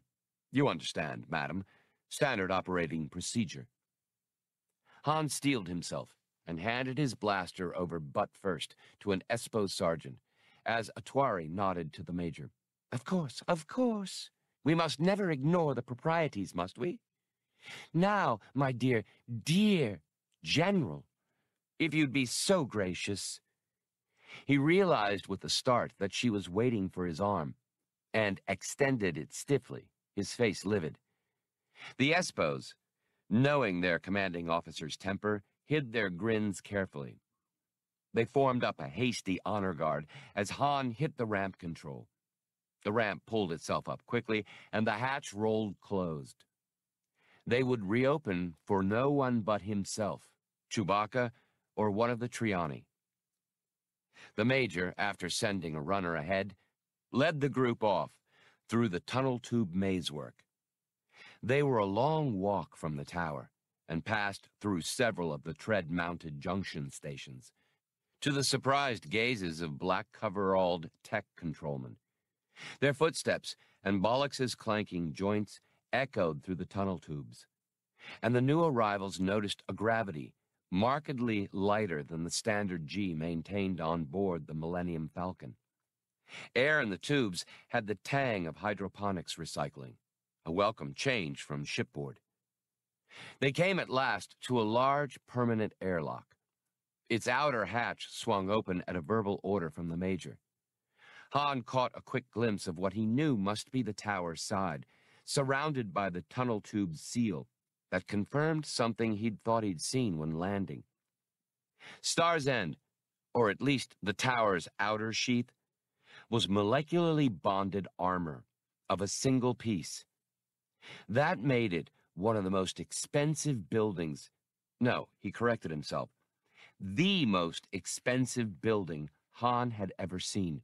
Enhancing the molecular bonding of dense metals was a costly process, and doing it on this scale was something he'd simply never heard of.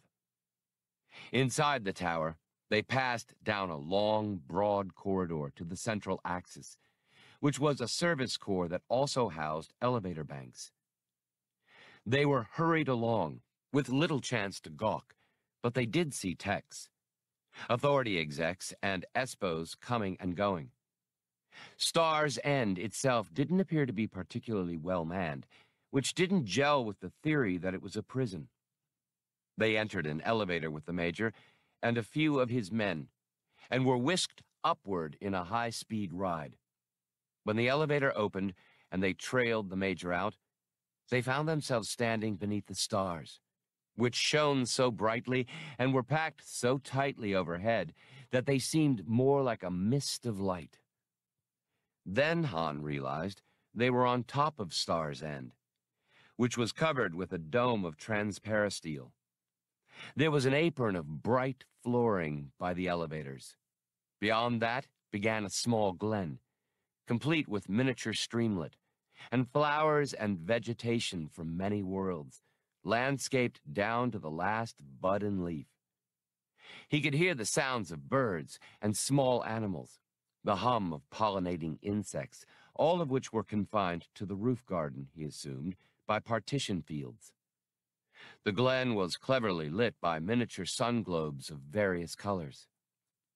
Footsteps to their right made them turn. A man came around the curve of the tower's service core, a tall, handsome patriarch of a man. He wore superbly cut uppermost exec's attire, a cutaway coat, formal vest, pleated shirt, and meticulously creased trousers, set off by a jaunty red cravat. His smile was hearty and convincing, his hair white and full, his hands clean and soft, his nails manicured and lacquered. Han instantly wanted to bop him in the skull and dump him down the elevator shaft. The man's voice was sure and melodious. "Welcome to Star's End, Madame Atwari. I am Hirkin, Vice President Hirkin of the Corporate Sector Authority. Alas, you come unheralded, or I'd have greeted you with greater pomp." Atwari feigned distress. "Oh, honorable sir, what shall I say? We were contacted by the Guild and asked to serve as a replacement act at the last moment, as it were. But I was told the secretary in charge of scheduling, Hokor Long, would make all arrangements."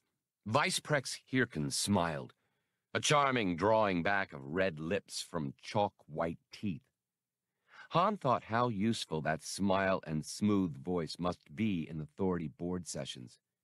"Totally unimportant," the Vice Prex announced. "Your appearance is thus an unexpected pleasure." "Why, how gracious of you. Never fear, my kind Vice Prex. We'll distract you from the problems and pressures of your high office." To herself, though, Atwari swore Triani vengeance.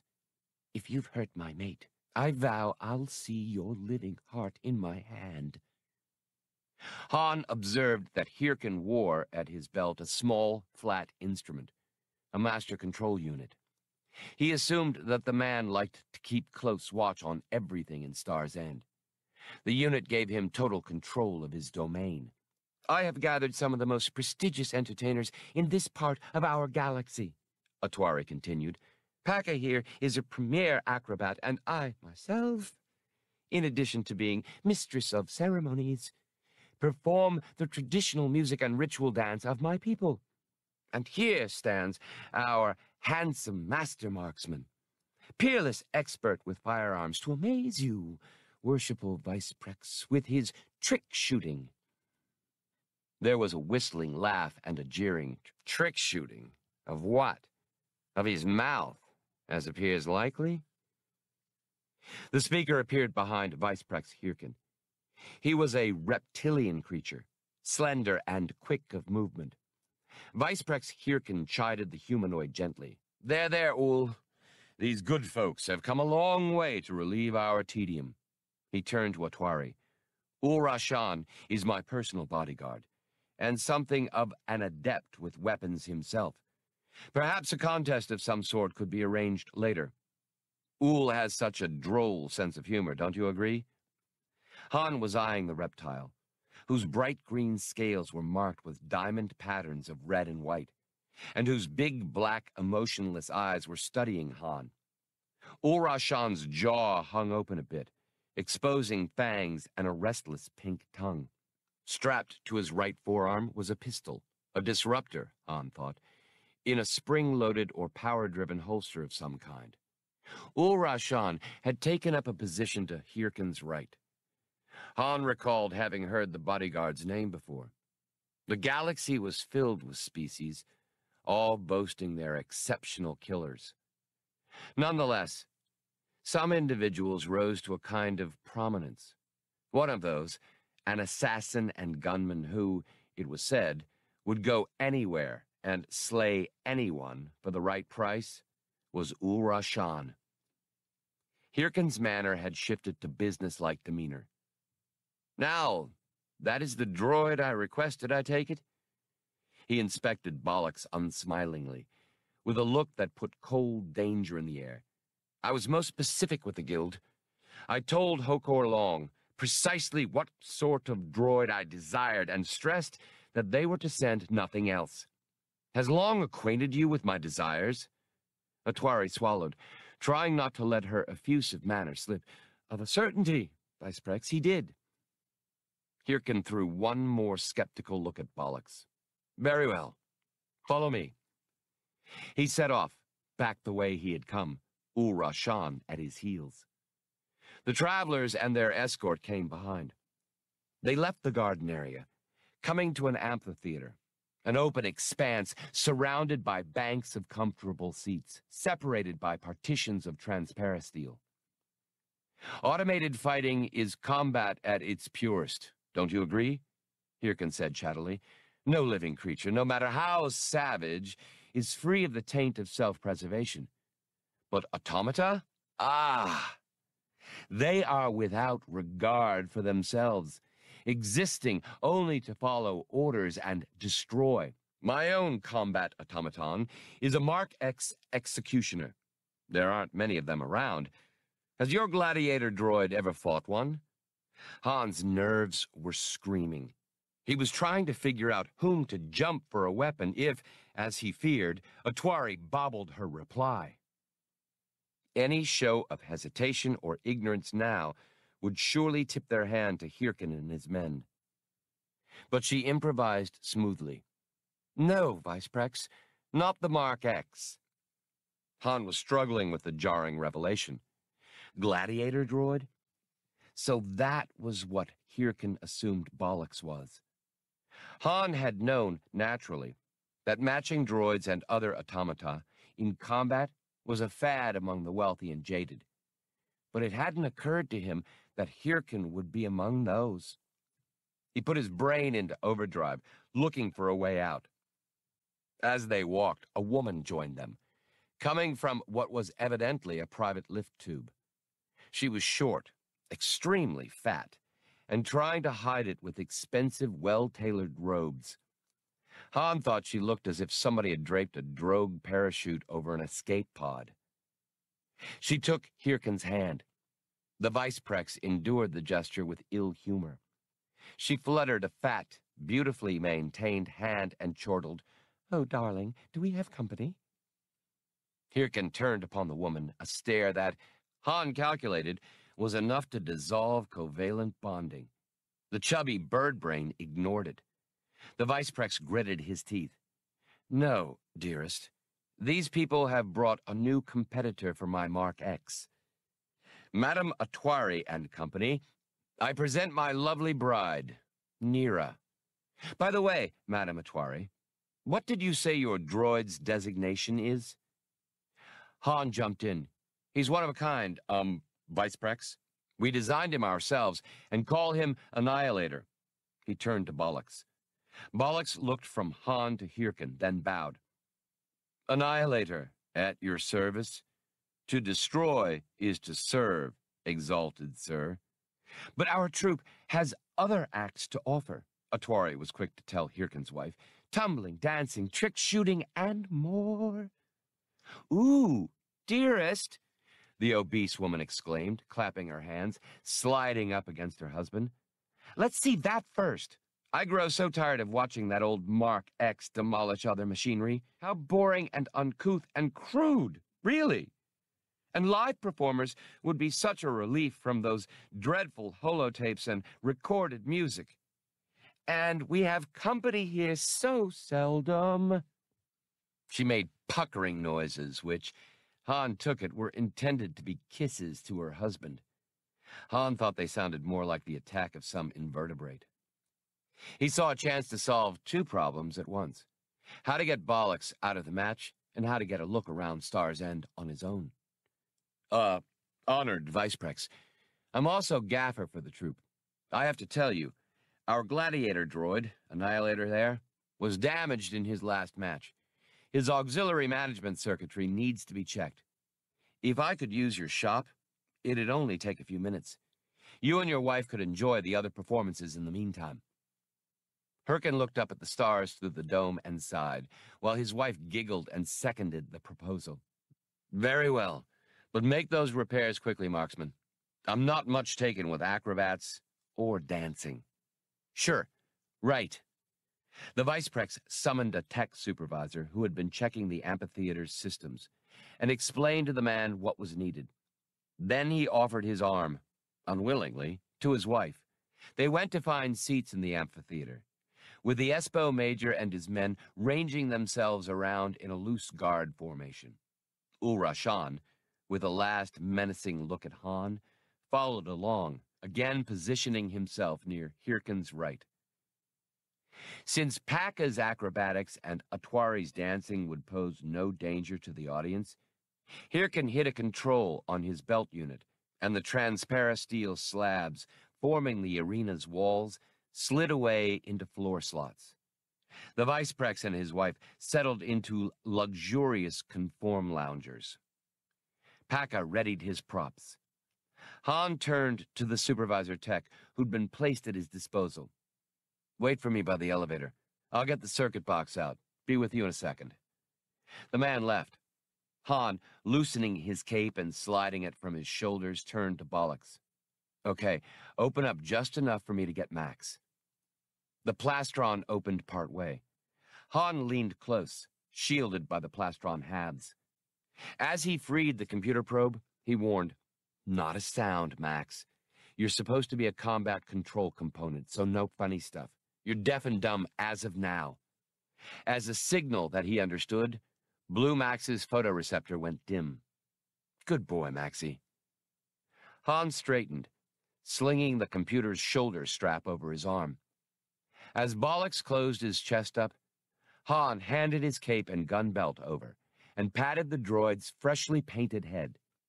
Hold these for me and stay loose, Bollocks. This shouldn't take long.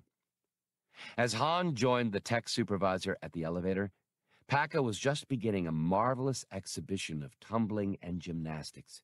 The cub was a competition-class acrobat and covered the amphitheater floor in a series of flips, twists, and cartwheels, somersaulting through a hoop he held and, perching on the balance ball, moving himself around the arena with both hands and feet. Then Atwari came in to act as thrower, as Pakka became a flyer. Hirkin's wife thought it all charming, oohing at the cub's prowess. Subordinate authority execs began to show up and take seats, a handful of the privileged who had been invited to see the performance. They muttered approval of Pakka's agility, but stifled it when they saw their boss's deadly look of discontent. Hirkin thumbed his belt unit. A voice answered instantly. Have the Mark X readied at once. He ignored the crisp acknowledgement from the duty tech, eyed the waiting Bollocks, and turned his attention back to the acrobatics. Authority Viceprex Hirkin could be very, very patient when he wished, but wasn't in the mood now. 9. Riding down in the elevator, Han concentrated furiously on his predicament.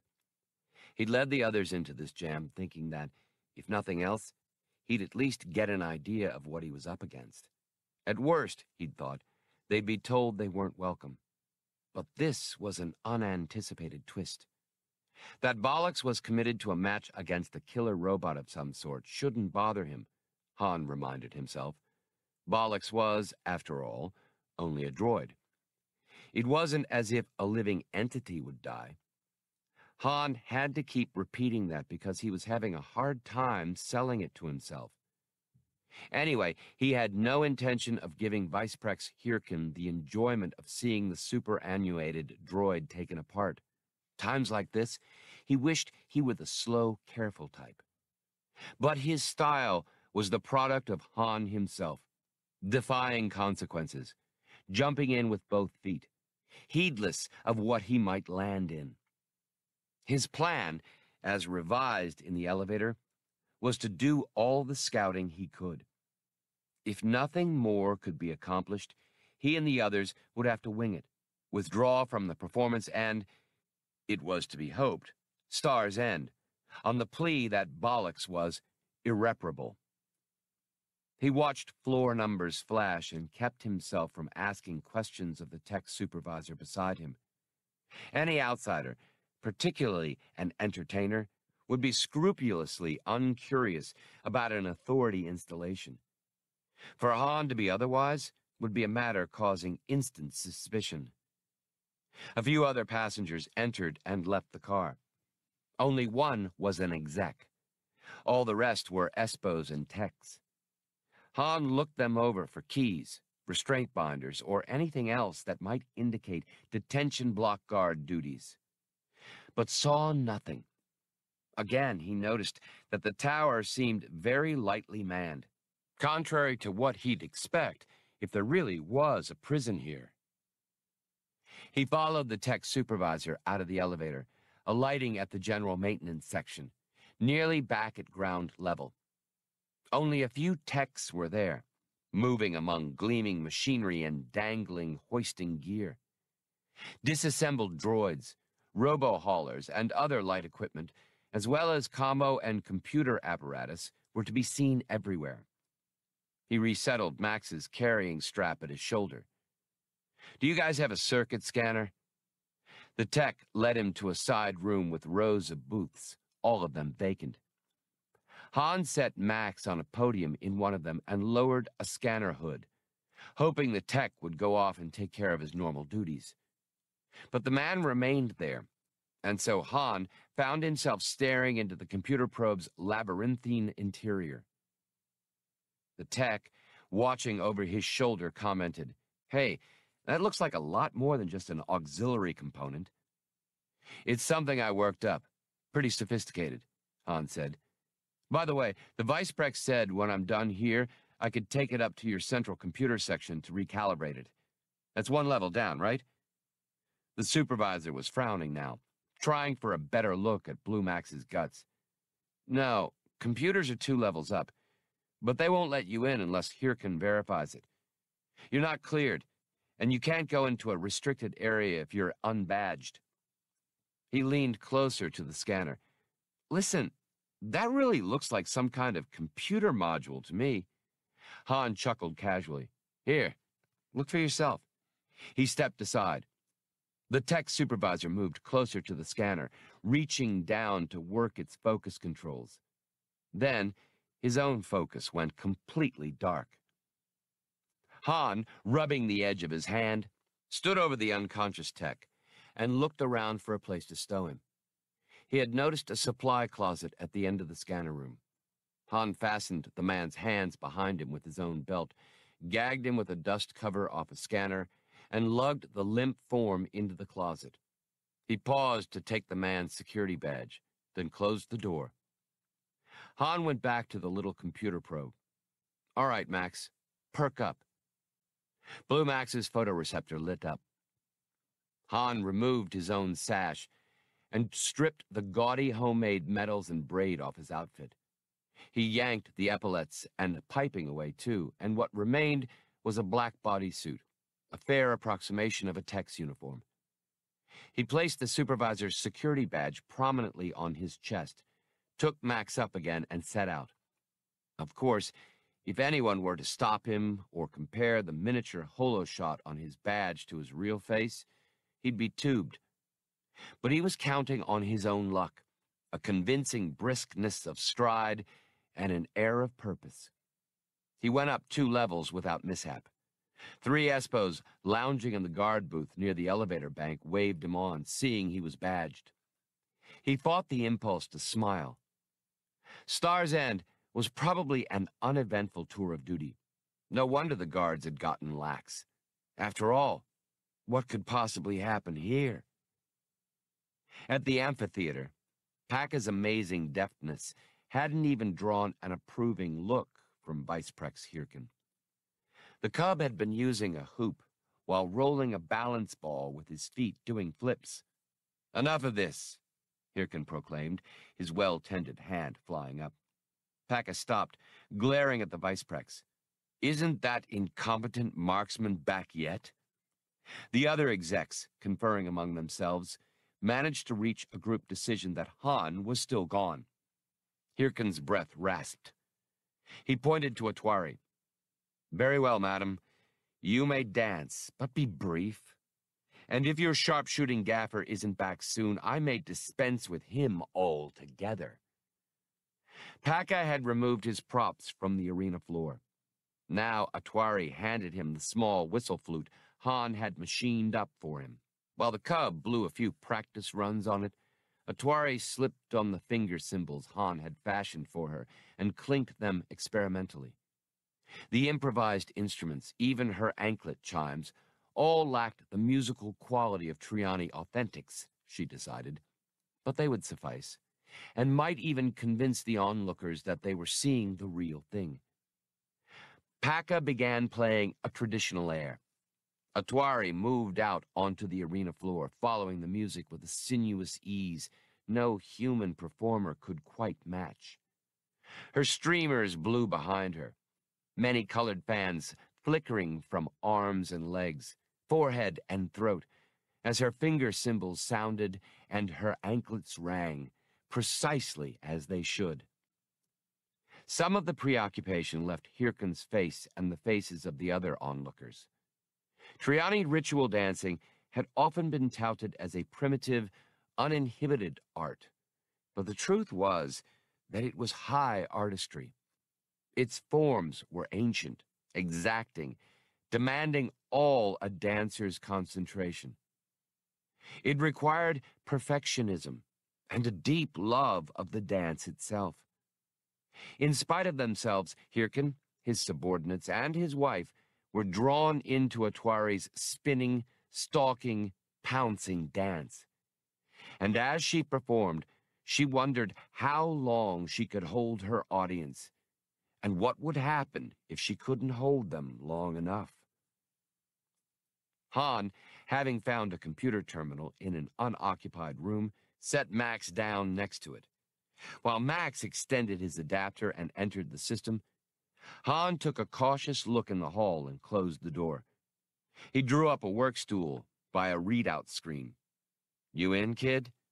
"Just about, Captain. The techniques Recon taught me work here, too." "There." The screen lit up, flooded with symbols, diagrams, computer models, and columns of data. "Way to go, Max. Now spot up the holding pens, or cells, or detention levels, or whatever."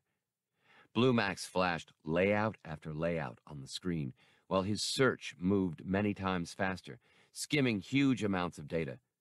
This was the sort of thing he'd been built for. But at last he admitted, "I can't, Captain." "What do you mean, can't? They're here. They've got to be. Look again, you little moron." "There are no cells," Max answered indignantly. "If there were, I'd have seen them. The only living arrangements in the whole base are the employees' housing, the Espo barracks, and the exec suites, all on the other side of the complex. And Hirkin's apartments here in the tower. All right, Han ordered. Put a floor plan of this joint up, level by level on the screen, starting with Hirkin's amusement park. A floor plan of the dome, complete with the garden and amphitheater, lit the readout. The next 2 levels below it proved to be filled with the Vice Prex's ostentatious personal quarters. The one after that confused Han. Max, what are those subdivisions? Offices? It doesn't say here, the computer answered. The property books list medical equipment, holo recording gear, surgical servos, operating tables, things like that. A thought struck Han. Max, what's Hirkin's title? His official corporate job slot, I mean. Vice President in charge of corporate security, it says. Han nodded grimly. Keep digging. We're in the right place. That's no clinic up there. It's an interrogation center. Probably Hirkin's idea of a rec room. What's on the next floor down? Nothing for humans. The next level is 3 floors high, Captain. Just heavy machinery. There's an industrial capacity power hookup there and an airlock. See, here's the floor plan and a power routing schematic. Max showed it. Han leaned closer to the screen, studying the myriad lines. One, marked in a different color and located near the elevators, attracted his attention. He asked the computer what it was. It's a security viewer, Captain. There's a surveillance system in parts of the tower. I'll patch in. The screen flickered, then resolved into the brightness of a visual image. Han stared. He'd found the lost ones. The room was filled, stack upon stack, with stasis booths. Inside each, a prisoner was frozen in time, stopped between one instant and the next by the booth's level entropy field. That explained why there were no prisoner facilities, no arrangements for handling crowds of captive entities, and only a minimal guard complement on duty. Hirkin had all his victims suspended in time. They'd require little in the way of formal accommodations. The security vice prex need take prisoners out only when he chose to question them, then pop them back into stasis when he was done. So he robbed his prisoners of their very lives, taking away every part of their existence except interrogation. There must be thousands of them, Han breathed. Hirkin can move them in and out of that airlock like freight. Power consumption up there must be terrific. Max, where's their plant? We're sitting on it, Max answered, though that anthropomorphism couldn't really apply to him. He filled the screen with a basic diagram of the tower. Han whistled softly. Beneath Star's End was a power-generating plant large enough to service a battle fortress, or a capital-class warship. And here are the primary defense designs, Max added. There were force fields on all sides of the tower, and one overhead ready to spring into existence instantly. Star's End itself was, as Han had already noticed, made of enhanced bonding armor plate. According to specs, it was equipped with an anti-concussion field as well, so that no amount of high explosives could damage its occupants. The Authority had spared no expense to make its security arrangements complete. But that helped only if the enemy were outside, and Han was as inside as he could get. Is there a prisoner roster? Got it. They had it filed transient persons. Han swore under his breath at bureaucratic euphemisms. Okay, is Chewie's name on it? There was the briefest of pauses. No, Captain, but I found Atwari's mate and Jess's father. He flashed 2 more images on the screen, arrest mugshots. Atwari's mate's coloring was redder than hers, it turned out, and Doc's grizzled features hadn't changed. And here's Recon's nephew, Max added. The mug was of a young black face with broad, strong lines that promised a resemblance to the boy's uncle. Jackpot! Max squealed a moment later, a very uncomputerish exclamation. Chewbacca's big, hairy face flashed on the readout. He hadn't been in a very good mood for the mugshot. He was disheveled, but his snarl promised death to the photographer. The Wookiee's eyes looked glassy, and Han assumed that the Espos had tranquilized him as soon as they'd taken him. "Is he okay?" Han demanded. Max put up the arrest record. No, Chewbacca hadn't been badly injured, but 3 officers had been killed in apprehending him, the forms said. He hadn't given a name, which explained why it had been difficult for Max to locate him. The list of charges nearly ran off the screen with a final, ominous handwritten notation at the bottom listing time of scheduled interrogation. Han glanced at a wall clock. It was no more than hours before Chewbacca was due to enter Viceprex Hirkin's torture mill. "Max, we're up against it. We have to do something right now. I'm not going to let them take Chewie's mind apart. Can we deactivate defensive systems?" The computer replied, "Sorry, Captain. All the primaries are controlled through that belt unit Hirkin carries." "What about secondaries?" Max sounded dubious. "I can get to the standby, but how will you deactivate the Viceprex's belt unit?" "I don't know. How's he wired up?" "There must be ancillary equipment. The damn box is too small to be self-contained and still control this whole tower." Max gave the answer. Receptor circuitry ran through Star's End, built into the walls on each level. "Show me the top-level circuitry diagrams."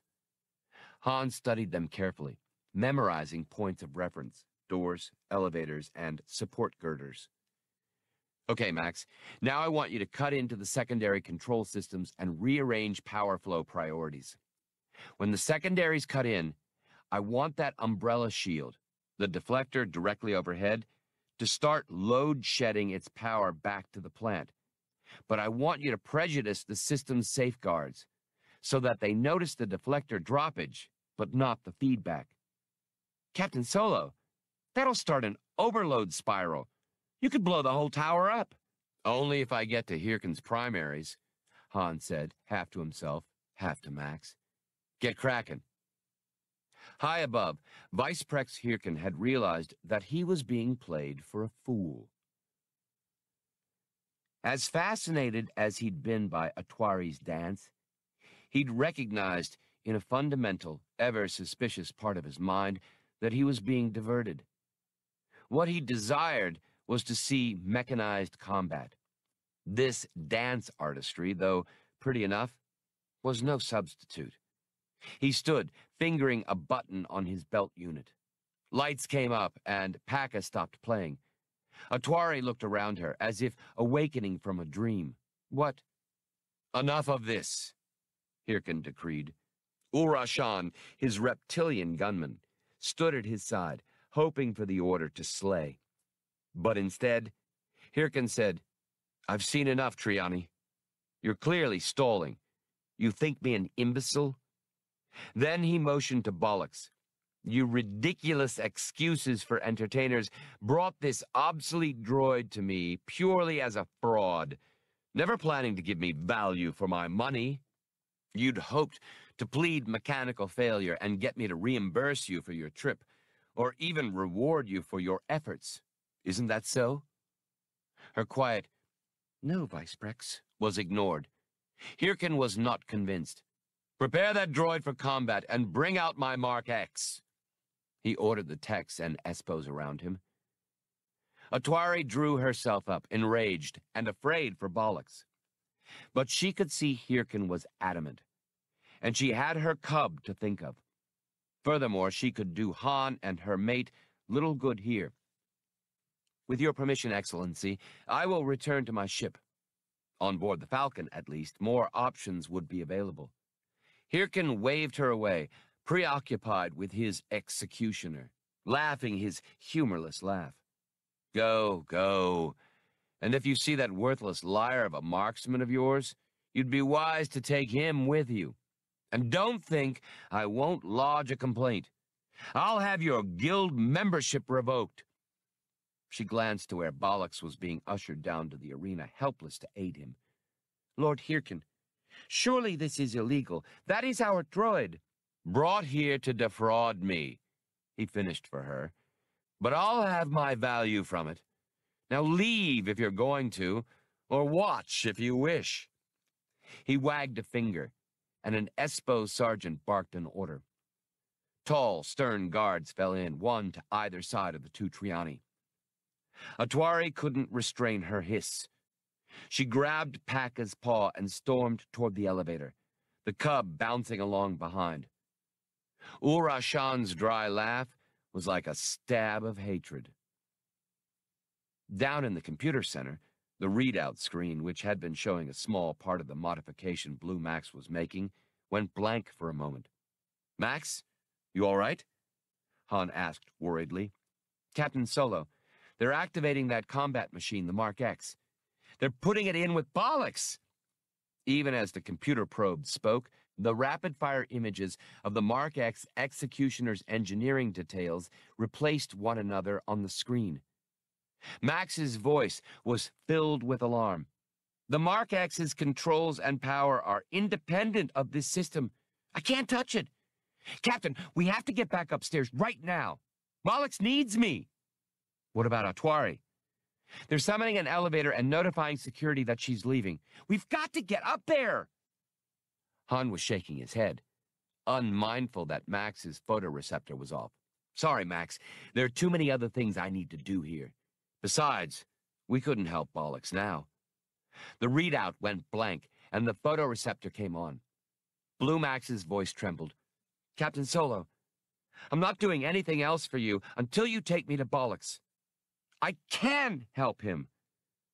Han struck the probe, not gently, with the heel of his hand. "Get back to work, Max. I'm serious." For answer, Max withdrew his adapter from the network.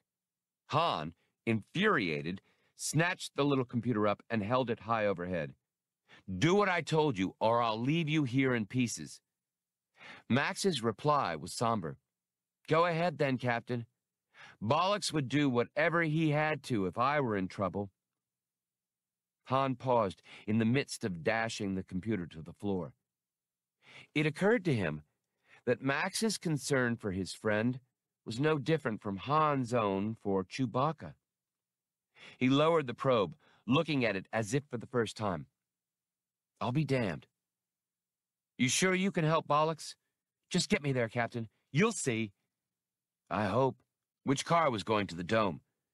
Max told him, and he set out for the elevators at once, slinging the probe over his shoulder.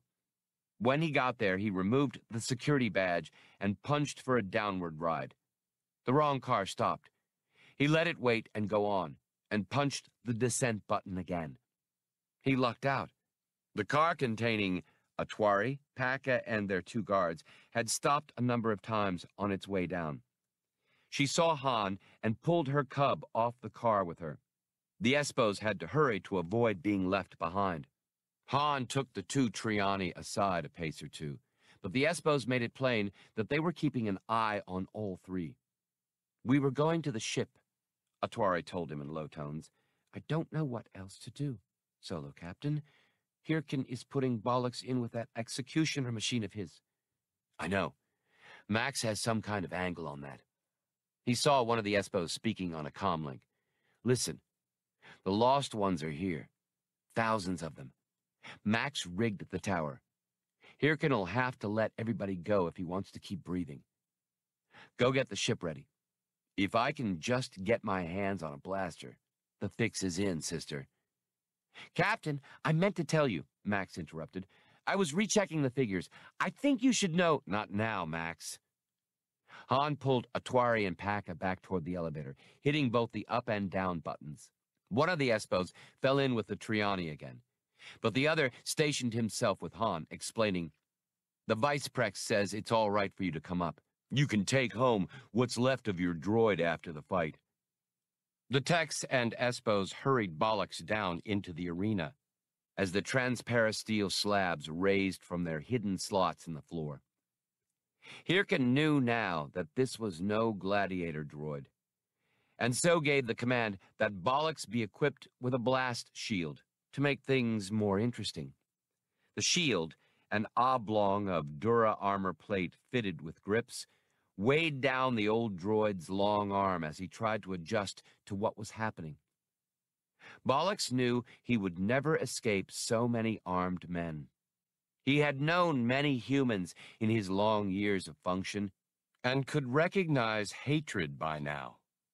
That was what he saw on the Vice-Prex's face. But Bollocks had come through a number of seemingly terminal situations and had no intention of being demolished now if he could avoid it.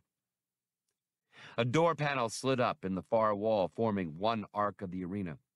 There was a squeal of drive wheels, the rattling of treads. The Mark X executioner rolled out into the light. It was half again as tall as Bollocks and far broader, though it moved on two thick caterpillar tracks instead of legs.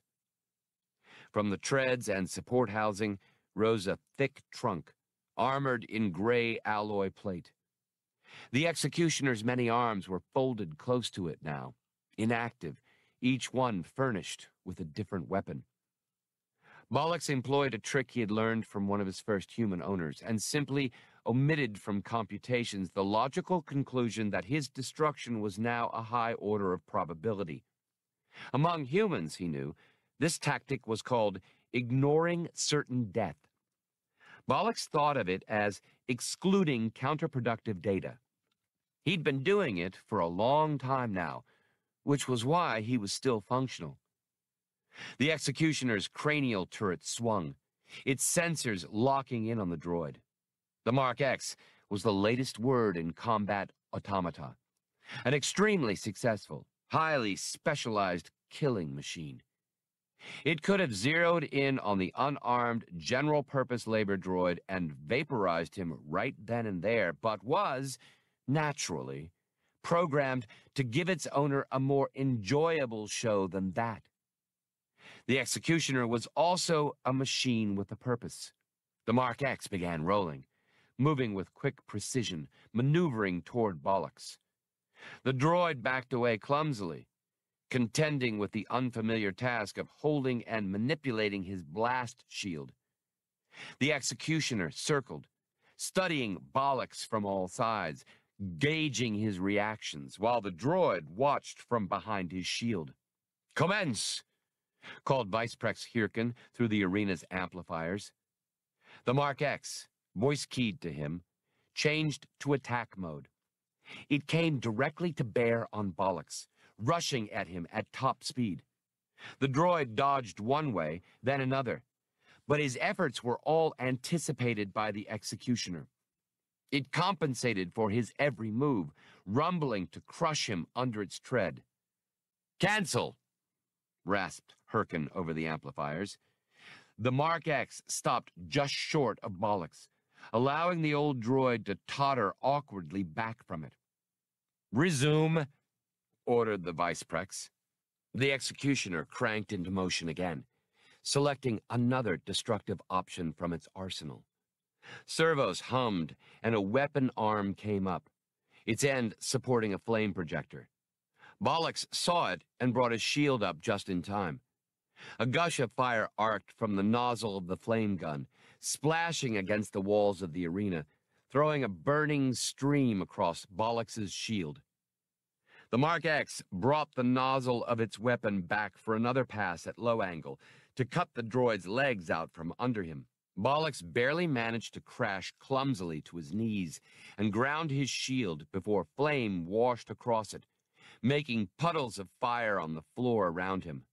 The Mark X was rolling again, preparing for a clearer shot, when Hirkin canceled that mode too. Bollocks struggled to his feet, using the shield for leverage. He could feel his internal mechanisms overheating, his bearings especially. His gyro-balance circuitry hadn't been built with this sort of constant punishment in mind. Then the Mark X was coming in again. Bollocks ignored the inevitable, making his sluggish parts respond, moving with some mechanical equivalent of pain, but still functional. Han came out of the elevator at a run. The Espos there, aware that the Vice-Prex wished him to see the spectacle, let him pass. He skidded to a stop at the top row of the little amphitheater.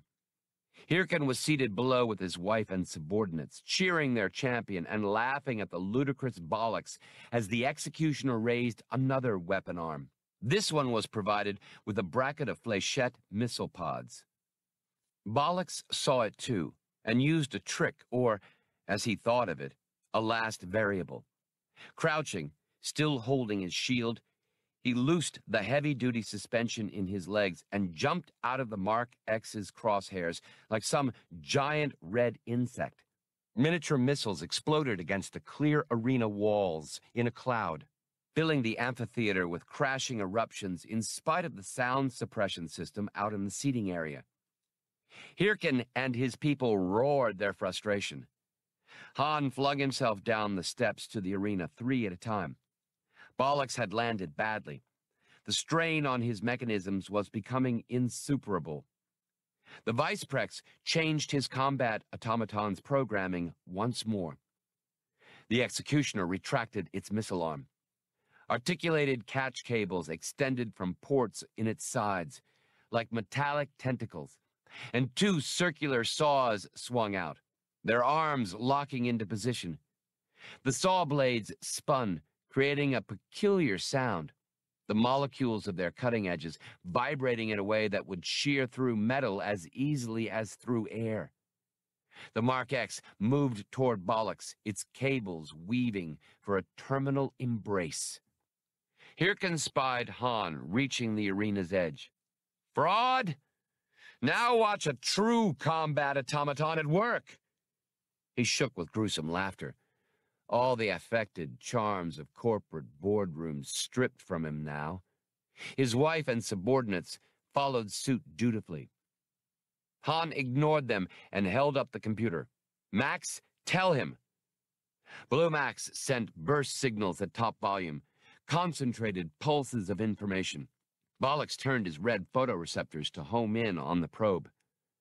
He listened for a moment, then returned his attention to the onrushing Mark X.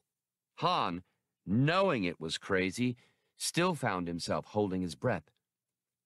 As the executioner bore down on him, Bollocks made no move to avoid it or raise his shield. The executioner recognized that as only logical. The droid had no hope. Questing catch cables spread wide to seize Bollocks. Circular saws swung close. Bollocks hefted his shield and threw it at the Mark X. Cables and cutters changed course. The shield was easily intercepted, caught, and sliced to pieces. But in the moment's reprieve, Bollocks had thrown himself, stiffly, with a huge metallic bong, down between the crushing treads of the executioner. The combat automaton ground to a halt, but not in time. Bollocks, lying beneath it, fastened one hand to its undercarriage and locked his servo grip there. The other hand reached in among the components of the Mark X, ripping at its cooling circuitry. The executioner emitted an electronic scream. If it had sat there and pondered for an age, the killing machine would still never have considered the possibility that a general labor droid could have learned how to do the irrational. The Mark X broke into motion, rolling this way and that randomly. It had no way to get at Bollocks, who clung beneath it. No one had ever programmed the executioner to shoot at itself, or cut at itself, or to crush something it couldn't reach.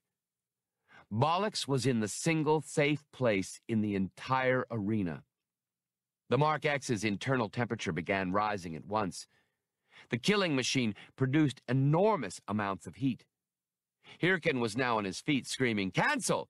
Cancel, executioner! I order you to cancel!" Techs began running around, bumping into one another, but the Mark X was no longer receiving orders. Its complicated voice-keyed command circuitry had been among the first things to go out of whack. Now it charged aimlessly around the arena, discharging blasters, flame guns, and missile pods at random, threatening to overload the noise suppression system. The arena's transparent steel walls became a window into an inferno, as the executioner roamed, its trunk rotating, its weapons blazing, its malfunctioning guidance system seeking an enemy that it could confront. It was hit by shrapnel from its own missiles. Smoke and fire could be seen pouring from its ventilators. Bollocks hung on to the Mark X's undercarriage with both hands now, being dragged back and forth, wondering calmly if his grip would fail. The executioner rebounded from one of the arena's walls. Surviving targeting circuits thought the killing machine had found its enemy at last. It backed up, preparing for another charge, its engine revving. Bollocks decided correctly that it was time to part company. He simply let go. The executioner howled off again, all its remaining attention focused on the unoffending wall. The droid began to drag himself, squeaking laboriously, toward the exit. The executioner crashed head-on into the arena wall, bouncing back with a mighty concussion. Frustrated, it fired all weapons at close range and was engulfed in the backwash of blaster beams, flechette fragments, and acid spray. Then, as Hirkin cried a last, "No!" the Mark X's internal heat reached critical, compounded by external damage. The Mark X executioner, latest word in combat automata, was ruptured open by a spectacular explosion just as Bollocks, semi-obsolete general labor droid, got his tired chassis out of the arena. Han knelt by him, pounding the old droid on the back, while Blue Max somehow produced a cheer from his vocoder. The pilot threw his head back and laughed, forgetting everything else in the absurdity of the moment. "Give me a minute, please," Bollocks begged, his drawl even slower now. "I must try to bring my mechanisms into some sort of order." "I can help," Max squeaked. "Link me through to your brain circuits, Bollocks, and I'll handle all the bypasses. That'll leave you free to deal with the Cybero stasis problems." Bollocks opened his plastron. "Captain, if you'd be so kind." Han put the little computer back into place. "Touching. Whoever you are," said a smooth, dry voice behind Han. "But pointless. We'll pick them both apart for the information we want. What happened to all your pretty braid and medals, by the way?" Han turned and stood fast. Ul-Rashan was waiting there, gun in hand. Han's holstered blaster hung over the reptilian gunman's shoulder.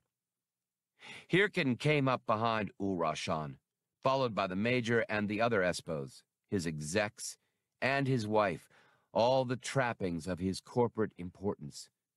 The air was filled with the smell of charred circuitry and molten metal, all that remained of the precious Mark X.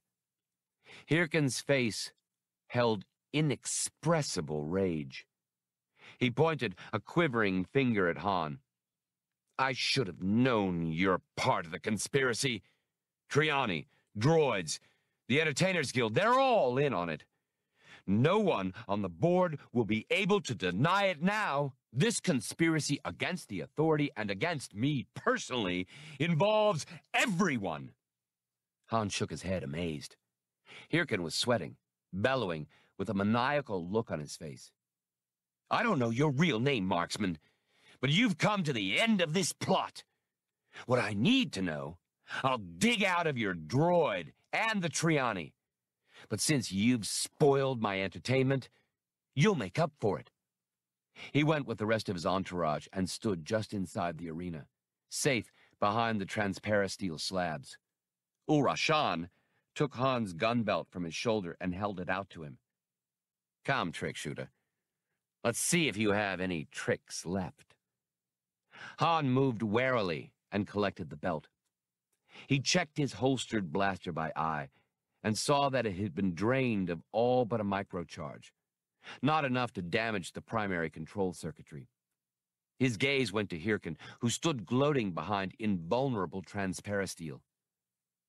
The belt control unit was out of the question.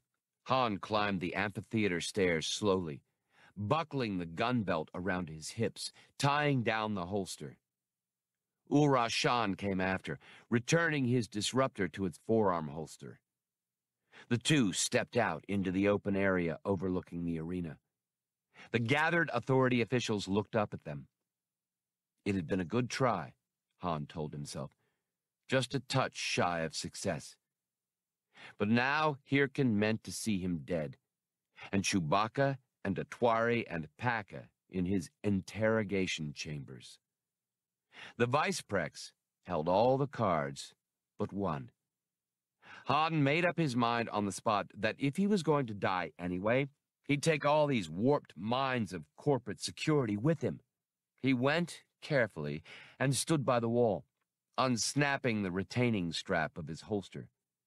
His opponent, squared off a few paces away, wasn't through taunting. Ul-Rashan likes to know whom he kills. Who are you, imposter? Drawing himself up, Han let his hands dangle loosely at his sides, fingers working. Solo. Han Solo. The reptile registered surprise. I have heard your name, Solo. You are, at least, worthy of the killing. Han's mouth tugged in amusement. Think you can bring it off, lizard? Ul-Rashan hissed anger. Han cleared his mind of everything but what lay before him. Farewell, Solo. Ul-Rashan bade him, tensing.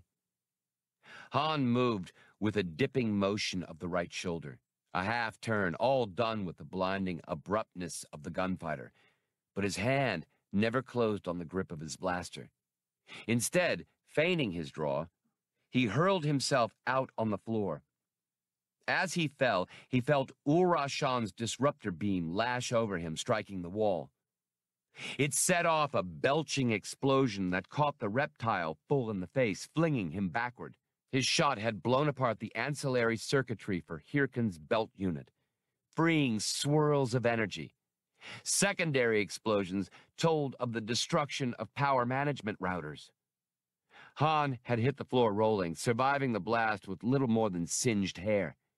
His blaster was in his hand now, the cautionary pulsar in its grip tingling his palm in silent, invisible warning that the gun was nearly empty, as if he needed to be reminded.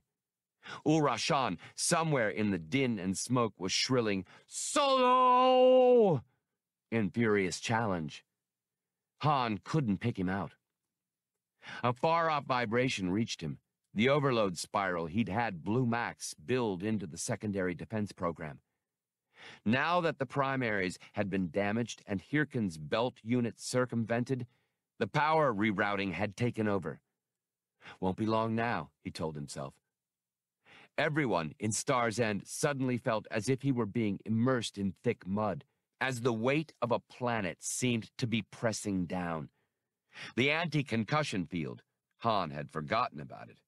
But it didn't matter. Then, with an explosion beyond words, the power plant blew. 10. Atwari restrained herself from running back through the maze of tunnel tubes, conscious of the Espo guard at her heels. Han's desperate plan left her so much room for doubt. What would happen if the bluff failed? But on that thought, she corrected herself at once. Solo Captain was not bluffing, and was more than capable of taking all his enemies with him in an act of awesome revenge. But she approved of the gamble.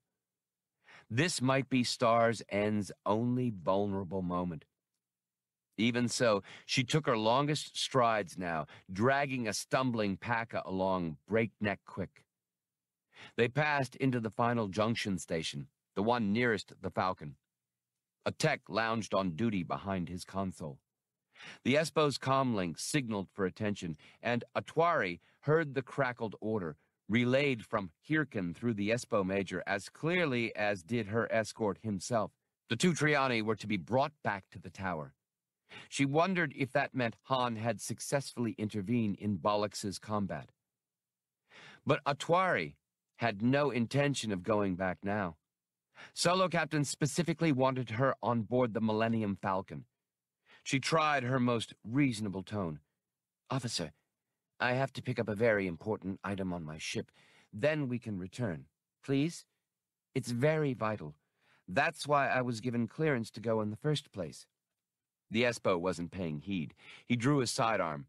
"Orders say at once. Move it."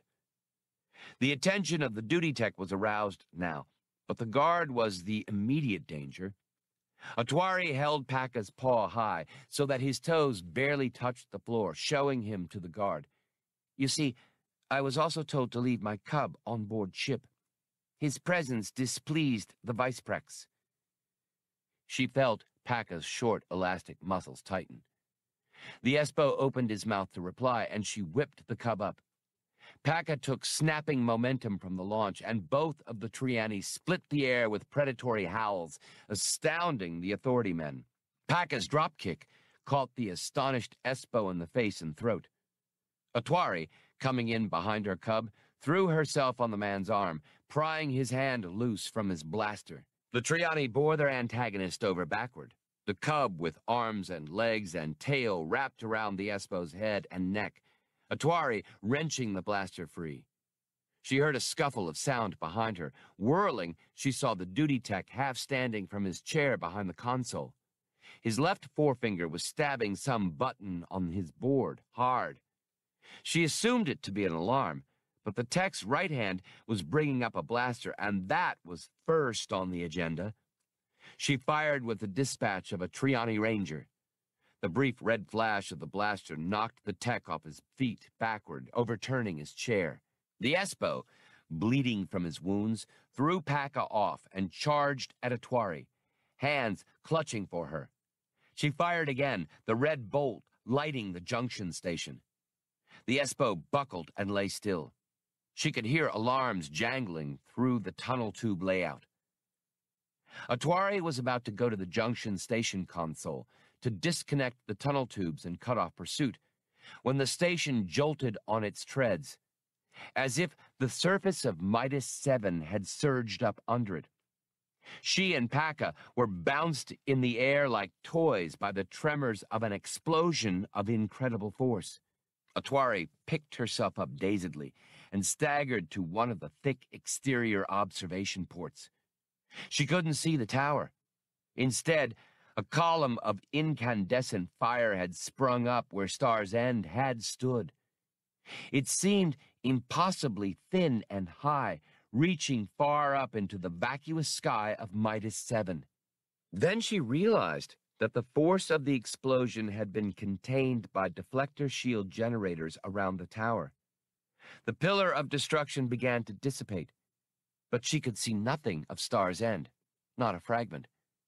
She couldn't believe that even an exploding power plant could utterly vaporize the nearly impregnable tower. Then, on some impulse, she looked up, beyond the tip of the explosion's flare. High above Midas 7, she saw the wink of the small, distant sun off enhanced bonding armor plate. "Oh, Solo, Captain," she breathed, understanding what had happened. "You madman!" She pushed herself away from the port unsteadily and assessed her situation. She must move without hesitation. She raced to the console, found separator switches, and, matching them with indicators over the junction station's tunnel tubes, worked the three not connected to the Falcon. The tubes disengaged, their lengths contracting back toward the junction, pleating in on themselves. Then she brought the junction station's self-propulsion unit to life, setting its treads in motion, steering it toward the Millennium Falcon, gathering in the intervening tube length as she went. She chilled the discord in her mind with the discipline expected of a Triani Ranger, and a plan began to form. 1 minute later, the Millennium Falcon raised from Midas 7.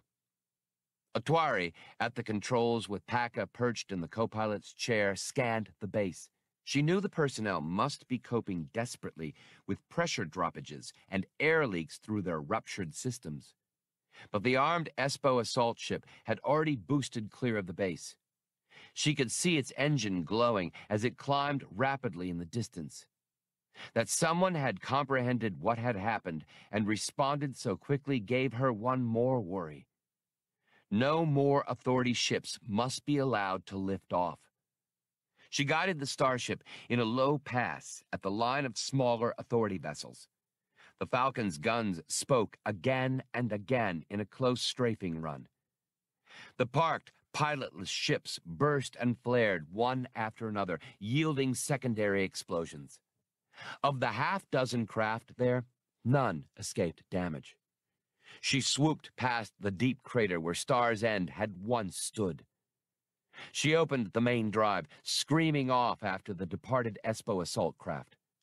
She kept all shields angled aft, but there was only sporadic, inaccurate turbo-laser cannon fire.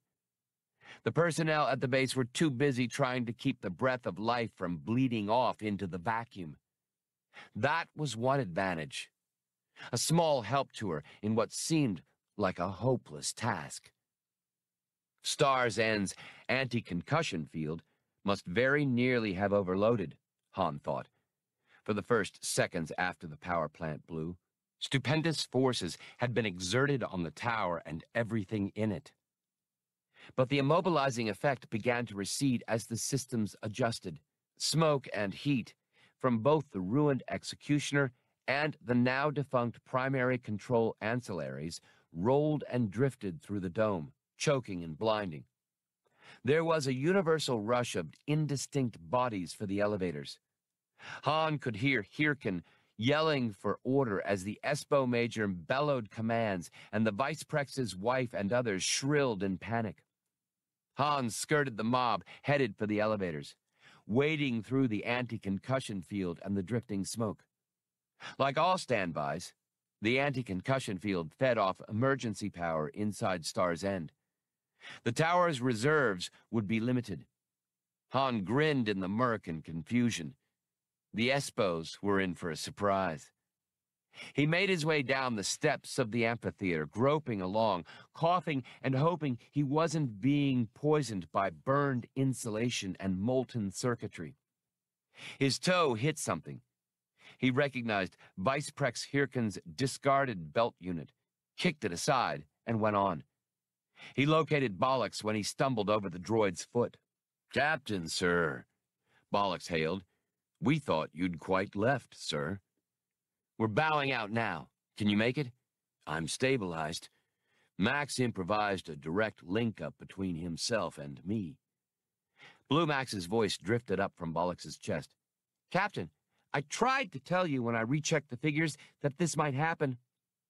Han had gotten a hand under the droid's arm, helping him to rise to his wobbly legs. "What did happen, Max? Not enough power in the plant?"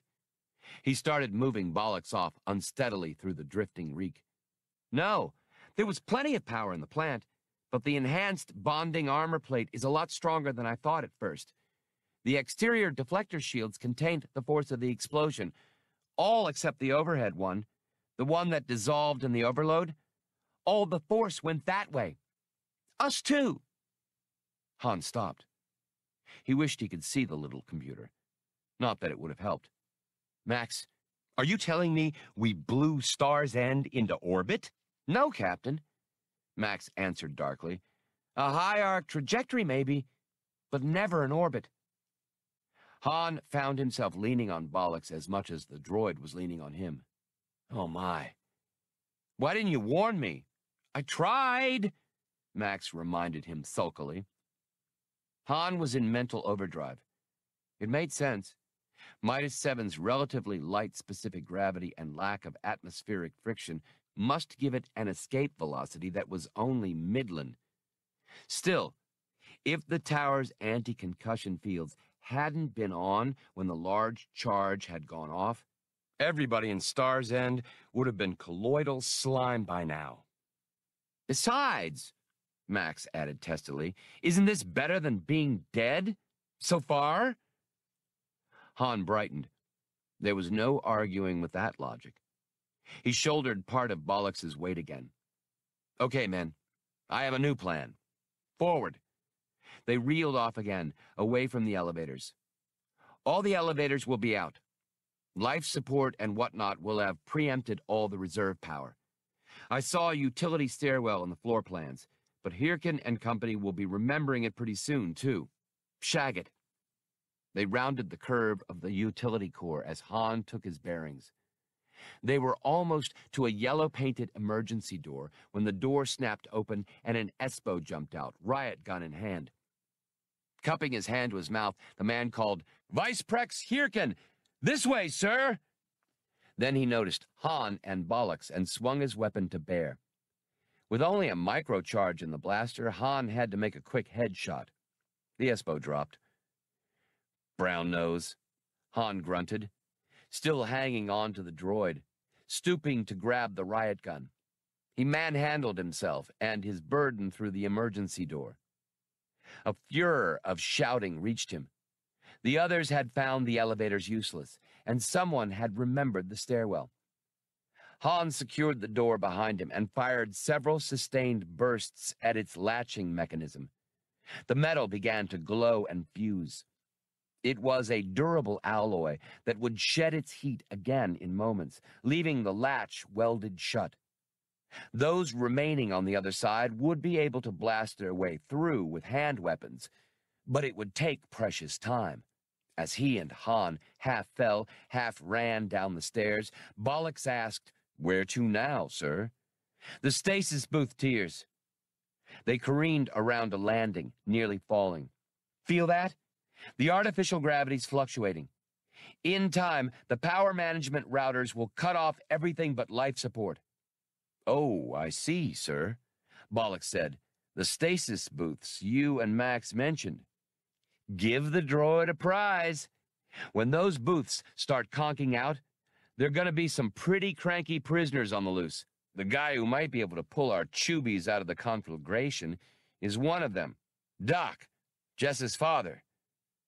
They made their way down, past Hirkin's living quarters and the interrogation levels, encountering no one else in the stairwell. The gravity fluctuations lessened, but footing remained unpredictable. They arrived at another emergency door, and Han opened it manually. Across a corridor was another door, which had been left open.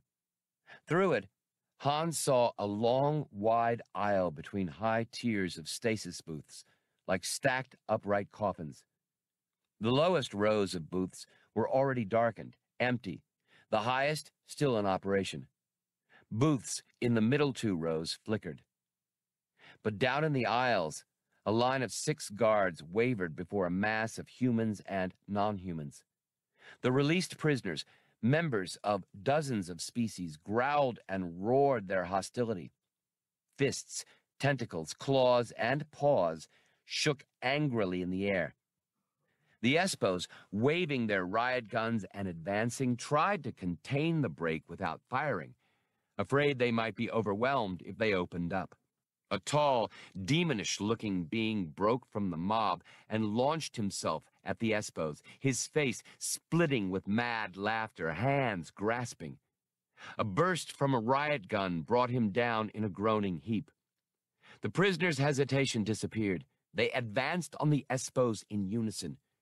What did they have to fear from death, compared with life in the interrogation chambers? Han pushed Bollocks aside, knelt behind the emergency door frame, and cut loose at the guards. 2 of them fell before they realized they were taking fire from their rear. One turned, then another, to exchange shots while their fellows tried to hold back the seething prisoners. Red darts of light crisscrossed. Smoke from the charred metal rose from the doorframe with the ozone of blaster fire. The smell of burned flesh was in the air. The unnerved guards' bolts zipped through the open emergency door or hit the wall, but failed to find their target. Han, kneeling to make himself as small a mark as possible, winced and flinched from the intense counterfire and cursed his own riot gun's poor sighting characteristics. He finally nailed one of the 2 Espos shooting at him. The other dropped to the floor to avoid being hit. Han, seeing that, used an old trick. Reaching through the doorframe, he placed his weapon flat on its side on the floor, triggering frantically. The shots, aligned directly along the plane of the floor, found the prone Espo and silenced him in seconds.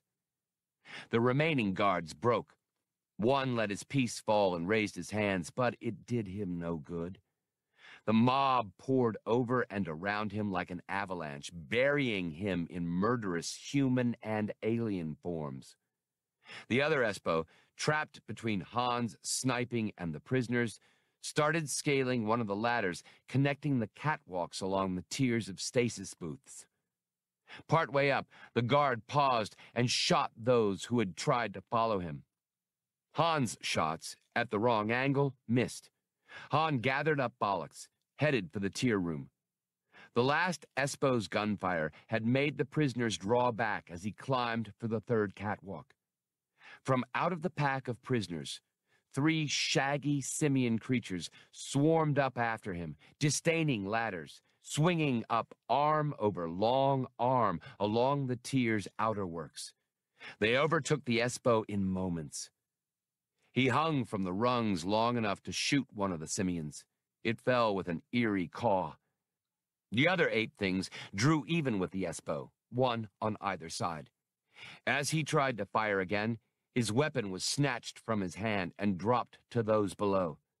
The yowling guard was then caught up by both his arms, swung, and hurled with incredible strength straight upward. He slammed against the ceiling above the highest row of booths and fell to the floor in a windmilling of arms and legs, with an ugly sound of impact. Han, setting bollocks aside, ran to join the milling prisoners. Overhead, more and more of the stasis booths were being shut down to power the overtaxed life support systems, yielding inhabitants of many planets. Now that the immediate challenge of the guards had been eliminated, the recent escapees were at a loss. Many of them had been killed or wounded by the guards' fire, and many others were dead or dying unwounded because their physiologies weren't compatible with Star's End's atmosphere, and they hadn't entered stasis with their life support equipment. Voices overbore one another. "Hey, where are... The gravity's funny. What place is this?" Han, yelling and waving, got their attention. "Grab those guns and take up positions in the stairwell. Espos will be finding their way here in a minute." He spotted a man in the uniform of a planetary constabulary, probably a bothersome official the authority had decided to put on ice. Han pointed to him. "Get them organized and set up defenses, or you'll all find yourself back in stasis." Han turned, heading for the corridor. As he passed the droid, he told him, "Wait here, bollocks. I've got to find Doc and Chewie." As the prisoners scrambled for the fallen Espo's weapons, Han dashed into the connecting corridor, swung right, and headed for the next tier block. But as he closed on the next door, it snapped open, unlocked from the inside. 3 Espos, crowded, elbows and hips, each trying to be the first to get out of the tier block, as a pandemonium of fighting and shooting echoed from the room behind them. The guards made it only halfway through the door. There was a deafening roar, and a familiar pair of long, hairy arms reached out to gather all 3 of them back into the fray. "Yo, there you are now," Han called happily. "Chewie!" The Wookiee had finished draping the guards' limp forms over a nearby handrail. He saw his friend and hooted ecstatically. Han, his protestations ignored, was caught up in a comradely embrace that made his ribs creak. Then the artificial gravity waffled for a second, and Chewbacca nearly fell. He let Han down. "If we ever get out of this, partner," Han panted, "let's go settle down on a nice, quiet, stellar delivery route. What do you say?" This tier block had been taken with less trouble than the other. Apparently fewer guards had been here when its stasis fields began to go. There was the same confusion, though, in a multitude of tongues and sound levels. The Wookiee jostled into Han, turned with a truly stentorian roar, holding his fists aloft. A space cleared around him instantly. Into the interval of silence, Han inserted the order that the prisoners take up what guns they had and join the other defenders. Then he grabbed Chewbacca's shoulder. "Come on. Doc's here somewhere, Chewie, and we haven't got long to find him. He's our only chance of coming out of this alive." The two went on to the next tier block, of which there were 5 altogether, as Han recalled from the floor plan. They encountered a door already open. Han brought the riot gun up and peered cautiously into the chamber. Its stasis booths were empty, and a disturbing silence hung over all. Han wondered if perhaps the Authority hadn't gotten to use this portion of its prison yet. He stepped into the tier block. Chewbacca followed after. "Stand where you are," ordered a voice behind them. Men and other creatures jumped up from concealment on the catwalks and outerworks and along the walls. More appeared from around the bend in the corridor. But both Han and his first mate had identified the voice that had commanded them. "Doc!" Han cried, though he and the Wookiee prudently held their places. No use being fried. The old man, his head wreathed by a white, frizzy cloud of hair, blinked at them in utter surprise. "Han Solo! What in the name of the original light brings you here, son? But I suppose that's obvious. 2 more inmates, eh?" He faced the others. "The spare's okay." He trotted over to them. Han was shaking his head. "No, Doc. Chewie was here. A few of us came to see what we—" Doc hushed him. "More important things to get to, youngster. All these tiers in the first 3 rooms went at once. That's how we took the blocks so quickly. The demands on the systems must have been extraordinary. And now I notice the gravity's unstable. 3 tier blocks going all at once figured," Han thought. What with that first giant demand placed on the anti-concussion fields when the power plant went. Yeah, Doc. I meant to mention that. You know you're in a tower, right? Well, I sort of blew it into space. Overloaded the power plant and cut the overhead deflector shield so that—" Doc clapped a hand over his eyes. "Han! You imbecile!" Han became defensive. "You don't like it? Climb back into your shipping crate." He saw he'd made his point. "No time to argue. There's no way Star's End can make it all the way out of Midas 7's gravity. We're due for a crash, and I'm not sure how soon. The only thing that'll save us is that anti-concussion field, and it's faded. It's up to you to make sure it's juiced up when we hit." Doc was staring at Han with his mouth open. "Sonny, energizing an anti-concussion field is not like hot-wiring somebody's skyhopper and going for a joyride." Han threw his hands up. "Fine! Let's just sit and wait to smash ourselves flat. Jessa can always adopt a new father." That struck home. Doc sighed. "You're right. If it's our one shot, we shall take it. But I don't think much of your taste in jailbreaks." He turned to the others, who had been kept from intruding in on the conversation only because of Chewbacca's looming presence. "Pay attention. No time for chatting. Come with me and do as I say, and we may make it yet. At least I can promise you an end to interrogation." He elbowed Han. "Blaze of glory and all that, eh?" Then he started off at the head of a shuffling, loping, hoof-clacking horde, each individual moving on whatever extremities or in whatever fashion was his. As they went, Han rapidly told Doc the bare bones of the story. The old man interrupted. "This Triani is on board the Millennium Falcon?" "Should be, but it won't do us much good. The Falcon's tractors could never hold back this tower from re-entry." Doc stopped. "I say, did you hear something, boy?" They all had. The mew and crackle of blaster fire. They broke into a run. For all his apparent age, Doc kept up with the pilot and the Wookiee. They reached the emergency door just as the limp body of a prisoner was passed into the corridor from the stairwell. It was a gangling, saurian creature with a blaster burn in its midsection. From the stairwell came the irregular sounds of a firefight. "What's going on?" Han shouted, trying to elbow his way through. Chewbacca got in front, shoving and yelping, and opened a way. The prisoner who Han had arbitrarily put in charge appeared on the stairs. "We're holding an upper landing. There are a number of authority people up there, trying to fight their way down. I put some lookouts on the lower stairs, but nothing's happened down there yet. Hirkin and his bunch are trying to make their way down because the airlocks are located here and on the lowest level.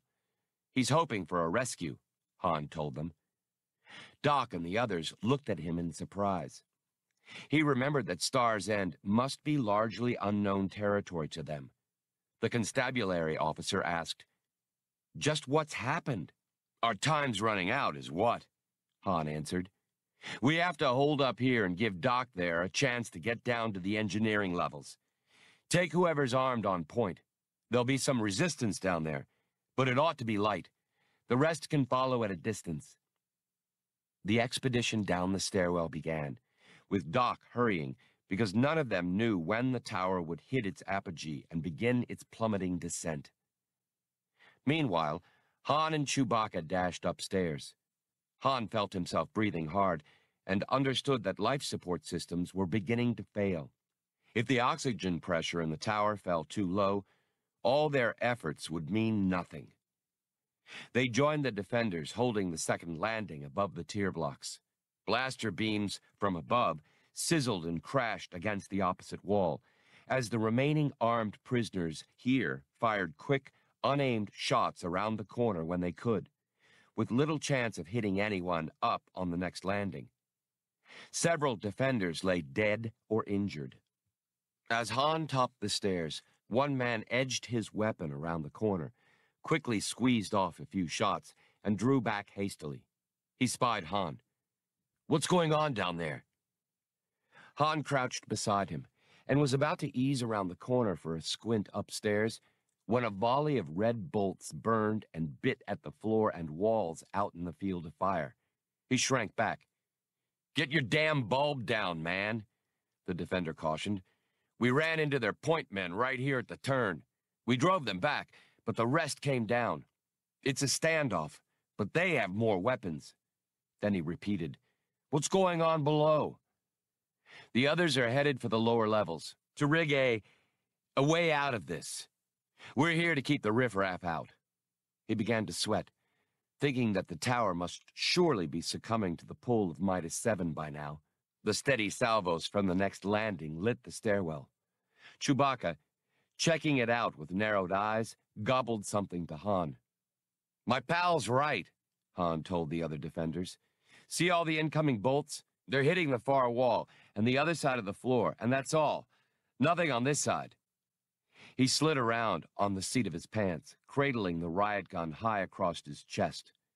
Chewbacca braced Han's knees solidly to the floor. Han squirmed back on his buttocks, centimeter by centimeter, until his back was almost into the line of fire. He and Chewbacca traded looks. The man's was rueful, the Wookiee's concerned. "Hang it out." Han let himself fall backward. The riot gun, clamped across his chest, pointed straight upstairs. Still dropping, he saw what he'd expected. A man in Espo brown was stealing down the stairs, hugging the near wall to avoid his covering fire. The scene burned into Han's mind with an abrupt, almost painful clarity as he cut loose with a flurry of shots.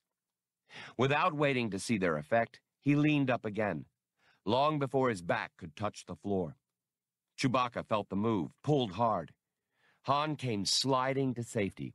His pop-up appearance had begun and ended so suddenly that nobody upstairs had managed to redirect his aim.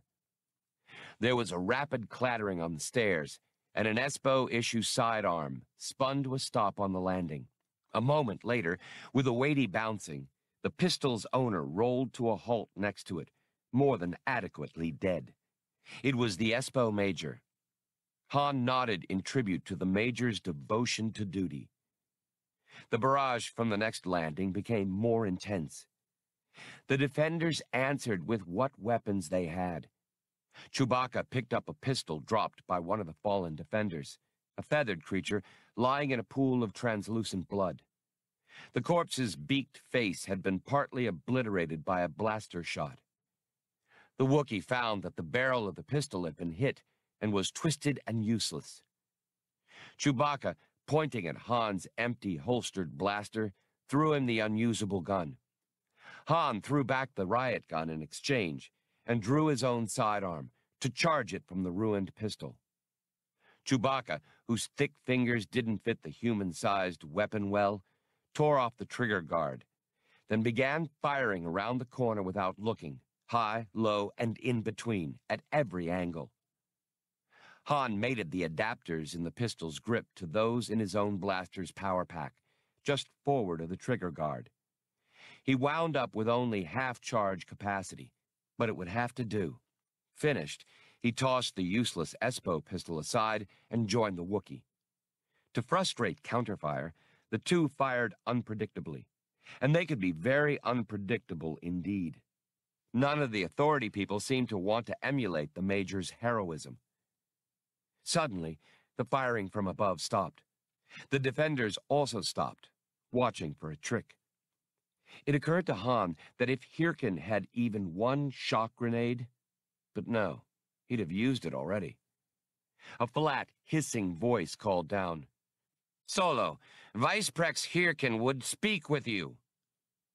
Han leaned back against the wall nonchalantly. Without showing himself, he answered, "Send him down, Ulrashan." "What the hell? Come on down yourself, old snake. Happy to oblige." Then came Hirkin's strong sales experience voice. "We'll talk from here, thanks. I know now just what it was you did."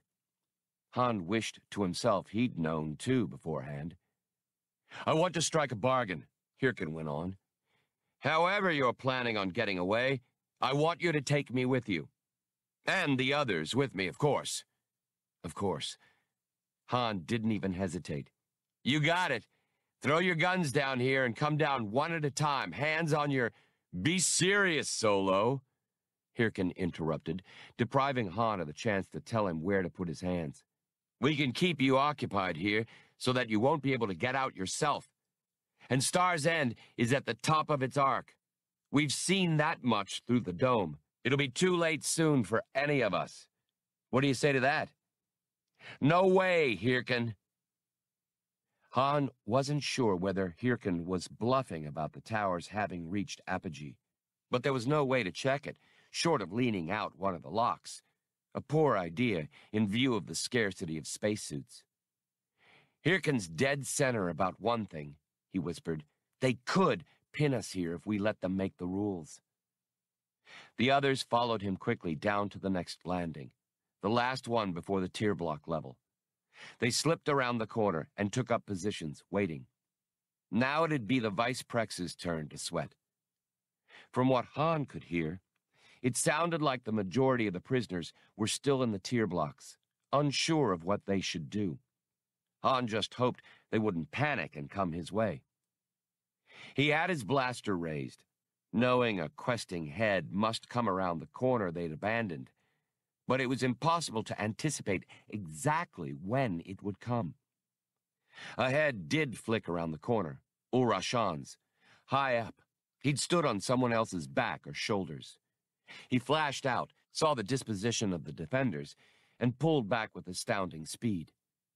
Han's tardy shot merely chipped a little more wall away. The pilot marveled at how quickly the reptilian gunman had moved. "Is that how it is to be, Solo?" came Ulrashan's hypnotic voice. "Must I hunt you from level to level? Strike a bargain with us. We only desire to live." Han laughed. "Sure. It's just everybody else that you don't want to live." There was a noise from below, boots on the stairs. Doc reappeared, puffing. He threw himself down next to Han, his face composed in alarm. Han hand-signaled him to speak quietly so that those above wouldn't hear. "Han, the Espos have come. Their assault craft is at the lower lock, unloading a strike force. They've linked up with the authority people who were hiding from us down there. They drove us off the engineering levels. Many were shot, and we were forced back. More died on the stairs before a rear guard was organized, but the Espos are pushing a heavy blaster up step by step. We're in it where it's deep this time. A stream of prisoners was already pouring frantically up the stairwell, bound for the only shelter left, the tier blocks. The Espos down there have spacesuits on, Doc said.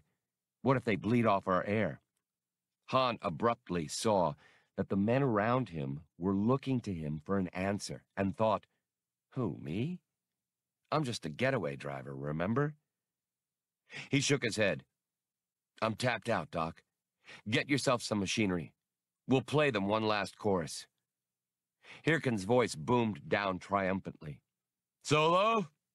My men just contacted me by comlink.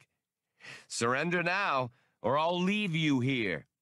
As if to emphasize that, they heard the oscillation of a heavy blaster somewhere in Star's End. Well, they'll still have to come through to us, Han muttered. He grabbed Doc's shirt, but recalling Hirkin, spoke in a low, hard tone. Don't sweat the air. The Espos can't bleed it off, or they'll kill their vice-prex. That's why they hit the lower lock instead of the one at prisoner level. They knew they'd have a much better chance of getting in without having to burn and rupture the tower. Send up everyone you can, anyone who'll come. We'll rush Hirkin, whatever it costs, and use him as a hostage. Remembering the barrage the Authority people could lay down in the narrow stairwell, he knew that the price would be terrible. Doc did too, and pushed himself off looking, for the first time, like the very tired old man he finally felt himself to be. Don't stop for anything, Han was telling the others. If somebody falls, somebody else grabs his machinery, but nobody stops. He caught Chewbacca's eye. The Wookiee peeled back his lips from his curved fangs, scrunching his black nose, and sounded a savage, appalling howl, shaking his shaggy head, a Wookiee's way of defying death. Then he grinned and rumbled at Han, who smiled lopsidedly. They were close enough friends not to have to make any more of it than that. 11. More inmates had come up to the landing, but they were unarmed. Han repeated instructions about weapons and not stopping. His heart pounded when he thought how concentrated the energy beams would be in that stairwell. Goodbye, old spaceman's home. He rose to a half-crouch, and the others emulated him. Chewie and me first, to lay down a cover. On 3. 1, 2... He edged to the corner. A small, furry form, vaulting over those behind Han, landed on his shoulders, tugging at his neck. Its limber tail looped out to encircle the surprised Chewbacca's wrist. Han staggered, valor forgotten. What the flying... He identified his assailant. Packa! The cub swung down from Han's neck, bouncing up and down urgently, tugging at his leg. For a moment, no fact seemed reliable. Packa, didn't you... where's Atwari? Damn it, kid, how'd you get here? He remembered then that the cub couldn't answer. Doc was shouting from below. Solo, get down here. Sit on things here. Don't charge and don't fall back unless you have to, Han told Chewbacca. He pressed through his troops and raced down the stairs, trailing the fleet Packa. Inside the emergency door, leading to the tier blocks, he slid to a halt. Atwari!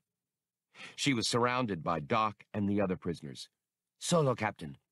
She seized his hands, her words tumbling out on top of one another. She'd brought in the Millennium Falcon and clamped onto the cargo lock here at the tier block level, on the opposite side of the tower from the Espo assault ship. I don't think they noticed me. Energy fluxes in Star's End are distorting sensors completely. I had to link up purely by visual tracking. Han drew Doc and Atwari aside. We could never fit all these people into the Falcon. Not if we use every cubic centimeter of space. How do we tell them? The Triani broke in.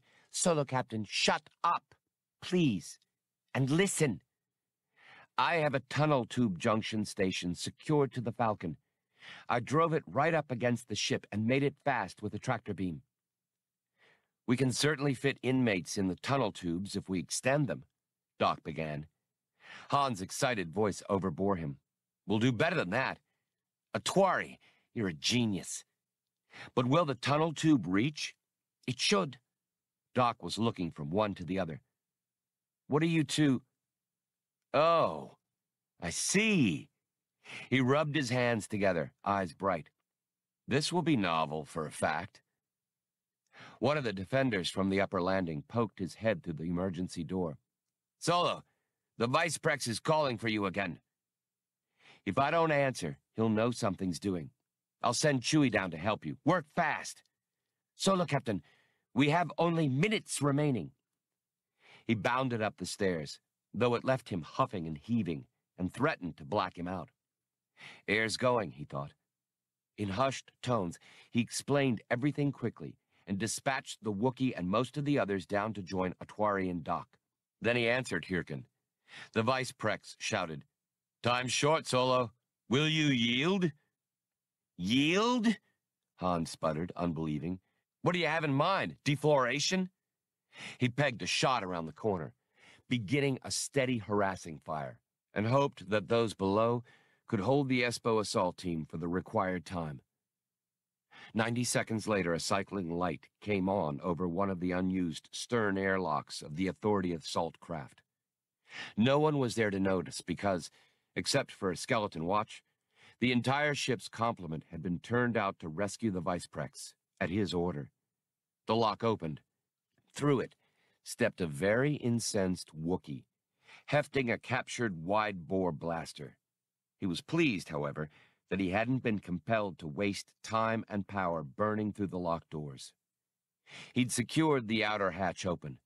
Behind him, floating in the weightlessness of the extended tunnel tube, were more prisoners, waiting with weapons and with claws and stingers and pincers and bare, eager hands. Even farther back, at the junction station, other prisoners were being crowded aboard the Falcon, while more waited to leave the tower. Since the freighter could never hold them all, this ship had to be captured. Chewbacca gave a hand motion and set off. The others drew themselves in after, touching down as they entered the assault craft's artificial gravity. The lock's opening had been noted on the bridge. An Espo crewman, coming to check out what he thought would be a malfunction in the airlock apparatus, rounded a corner and almost fetched up against the Wookiee's enormous, furry-haired torso. A stroke of the blaster's butt sent the Espo flying back through the air. He landed in a brown-clad heap, his helmet skittering along the deck. Another Espo, down a side passageway, heard the noise and came running, tugging at his holstered pistol. Chewbacca stepped out of concealment and swung the blaster's stovepipe barrel, downing him. As prisoners rushed to pick up the felled men's weapons, Chewbacca led the rest on, past engineering and crew's quarters, as small parties split off from the main group to take and hold those areas. More and more prisoners poured from the aft lock, making way quickly for the many who were to follow. The Wookiee came to the hatch of the ship's bridge. He hit its release and, as the hatch slid up, stepped through. A junior officer did a foolish double-take and fumbled for his pistol, saying, "How in—" Chewbacca struck the officer down with a giant forearm, then threw his head back and roared. Those behind him surged into the bridge. Little of the fighting done in the next 12 seconds was with artificial weapons. None of the bridge watch ever reached an alarm button. Setting the wide bore aside, Chewbacca prepared to cast off from Star's End. Atwari watched anxiously as she and a few chosen helpers in the big tier-level cargo lock almost threw milling prisoners into the tunnel tube, where they thrashed like swimmers, moving and helping one another toward the junction station. Doc had already gone ahead to take the Falcon's controls. As soon as Chewbacca had control of the assault craft, he was to free it gently from the tower so that it couldn't be retaken, and the Espo's withdrawal route would be cut off. So many, Atwari thought, hoping there'd be room enough for all of them. Then she saw a familiar face in the crowd and abandoned her place, keening with joy. Paka came, too, and clung to his father's back, holding on to both his parents for the first time in months, his wide eyes tearing. Just then, Star's End's general power conduits, weakened by erratic flow management, began to explode. Up on the landing, Han heard it, the beginning of Star's End's death throes. He was holding, with 3 others, all of them armed. Hirkin's people had been quiet for the last few minutes. The Viceprex was probably hoping that relief wasn't far off. And he could be right, since Espo assault troops were working their way up through the tower quickly, mowing down the prisoners' opposition. But the exploding conduits constituted a new factor. Han ordered everybody back. "We'll hold at the tier block level. Pass the word below to come running." They could pull back to the airlock, which lay beyond the 5th tier block, if they had to. He fired a few more shots up the stairwell as his runner took off. He tried to figure out how long it had been since the tower had been blown free. 20 minutes? More? They were asking a great deal of their luck. As Han and his men fell back, the clatter of the lower-level defenders was heard. Both groups met at the emergency door leading to the tier blocks and crowded through. Han, among the last, turned to give the man behind him a hand, only to see him die with an odd, disappointed look on his face. Han pulled the falling body out of the way as the final prisoner leaped through. Several others helped him shoulder the ponderous door shut as blaster and disruptor fire lashed against it, and made it fast with scraps of metal jammed in the latch. But it wouldn't hold long, especially if the heavy crew-served blaster were brought up. Han surveyed the prisoners with him. "How many left to load?" "Almost done, fella," someone called. "Just a few left, not more than 100 or so." "Then anybody who's not armed, hat up. The rest, spread out and take up a firing position. We're almost home." They were still moving down the corridor when the emergency door crumpled inward, burned from its frame in a rain of glowing slag. The snout of the crew-served blaster stood in the gap, pointing straight into the abandoned 1st tier block. Han didn't bother firing at its shielded barrel. The heavy blaster erupted into the empty tier block, and an armored Espo came worming around it to enter the corridor. One of the prisoners stopped long enough to shoot him. At the curve in the corridor, the defenders paused to take up firing again.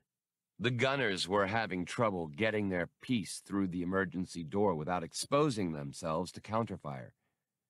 Han and 3 others were the only ones left. A few prisoners had gone on to set up a new line of defense. Smoke from ruptured power conduits was getting thicker, the air thinner. Han's senses strayed for a moment. He was opposite the door to the 2nd tier block and crossed to it, bent over double for a better field of fire. But he spied something propped up against one of the stasis booths, halfway down the tier's aisle. "Bollocks! What the hell are you doing there?"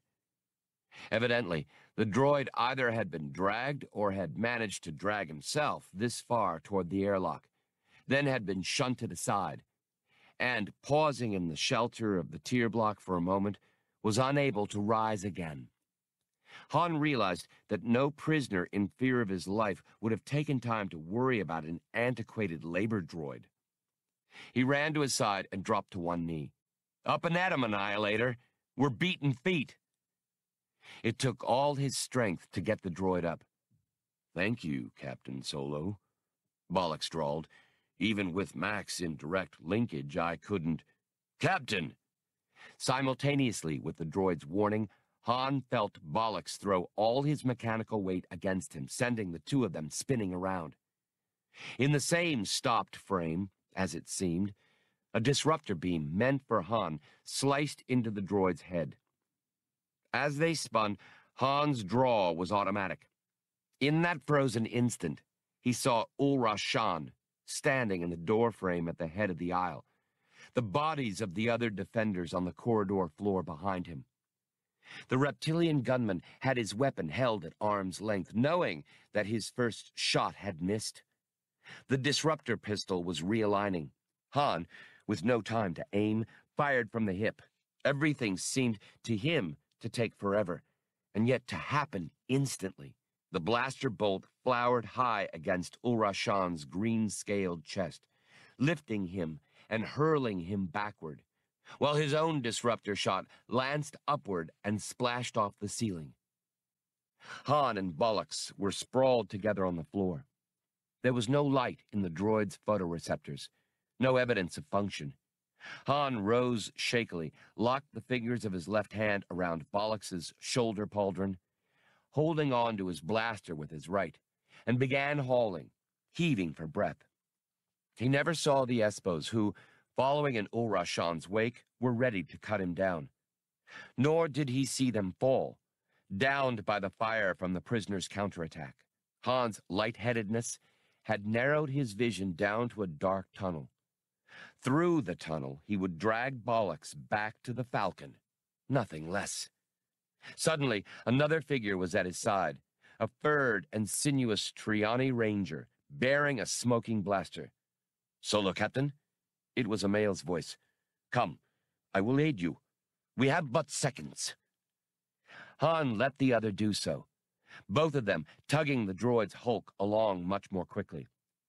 Dull curiosity made Han ask, "Why?"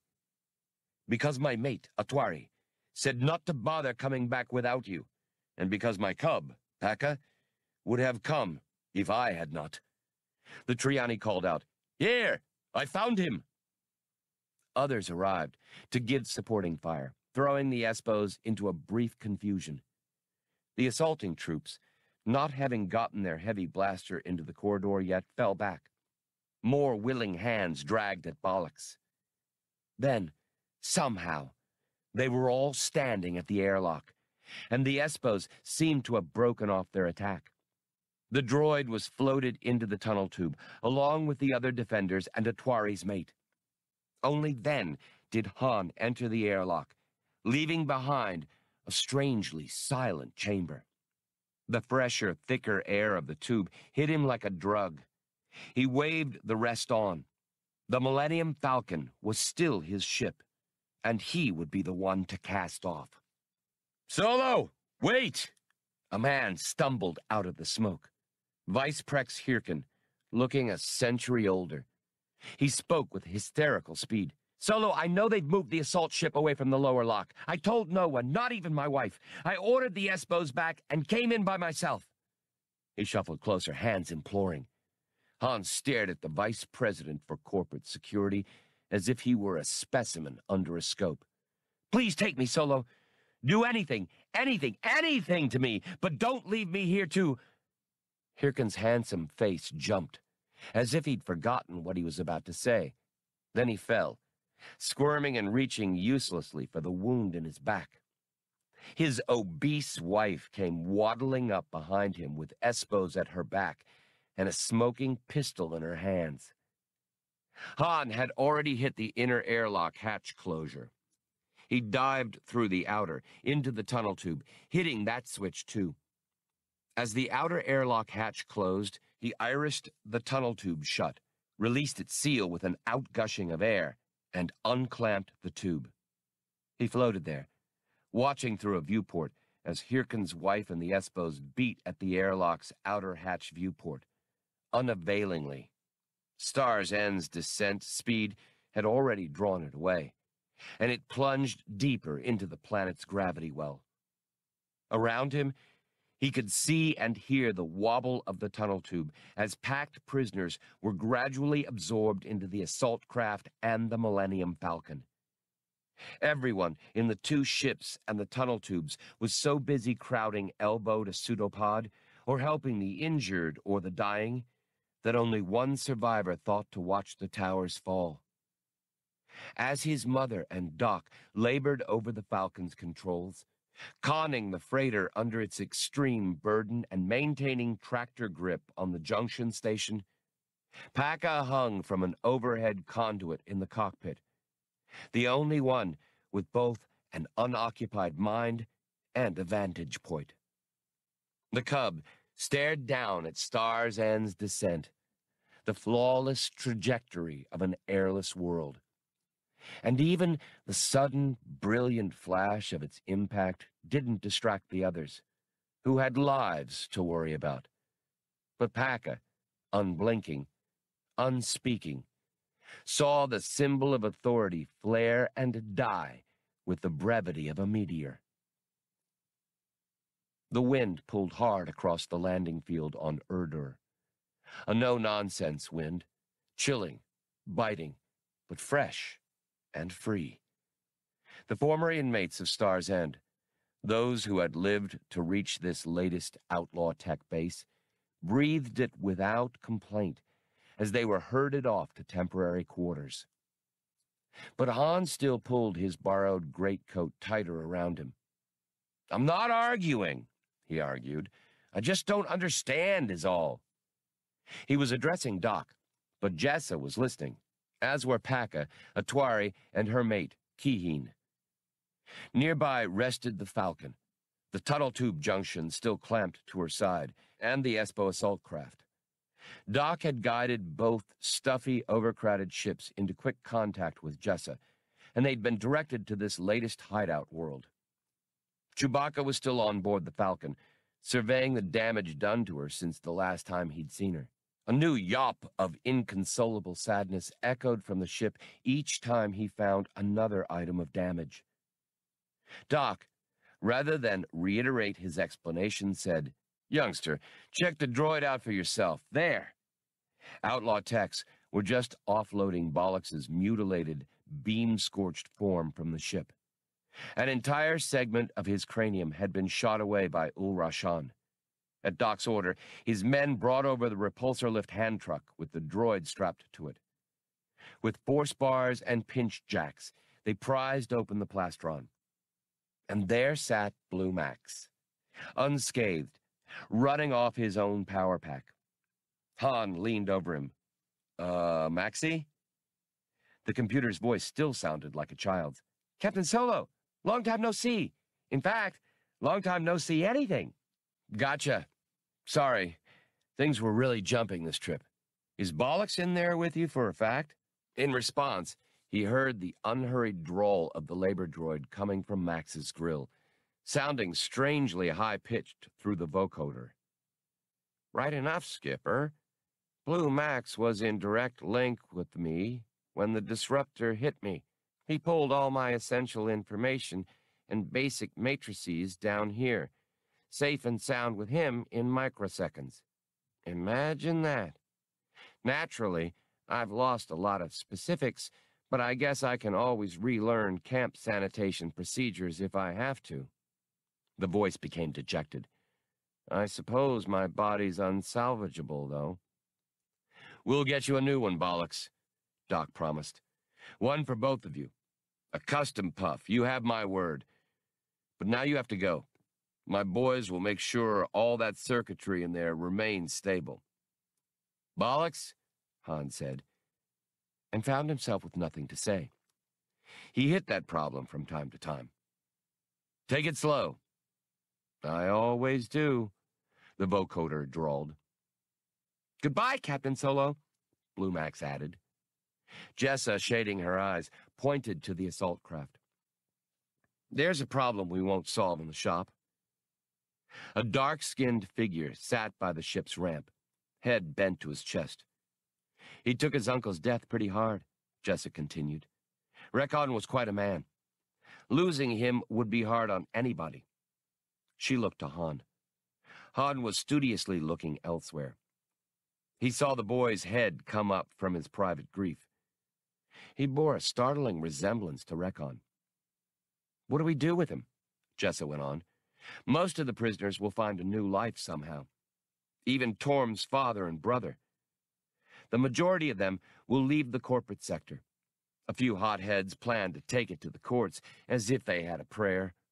But the boy's by far the youngest you rescued, and he's got no one now." She was watching her father expectantly. Doc's eyebrows shot up. Don't goggle at me, girlie. I'm a certified businessman and criminal. I don't collect strays. She giggled. But you never turn them away either. And you always say there's always room for one more at the table. We'll just scramble the eggs, he anticipated her, and water the soup. I know.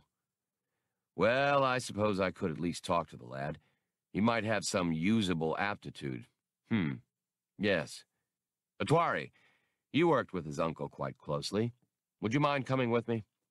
Doc went off with all three Triani at his side. Paka turned and flipped Han a parting wave. His other paw hand caught up in his father's. Jessa looked at Han. Well, Solo, thanks. See you around. She turned to go. He couldn't stifle an involuntary, hey! She turned back with a cant to her head that let him know he'd have to talk fast, which he did.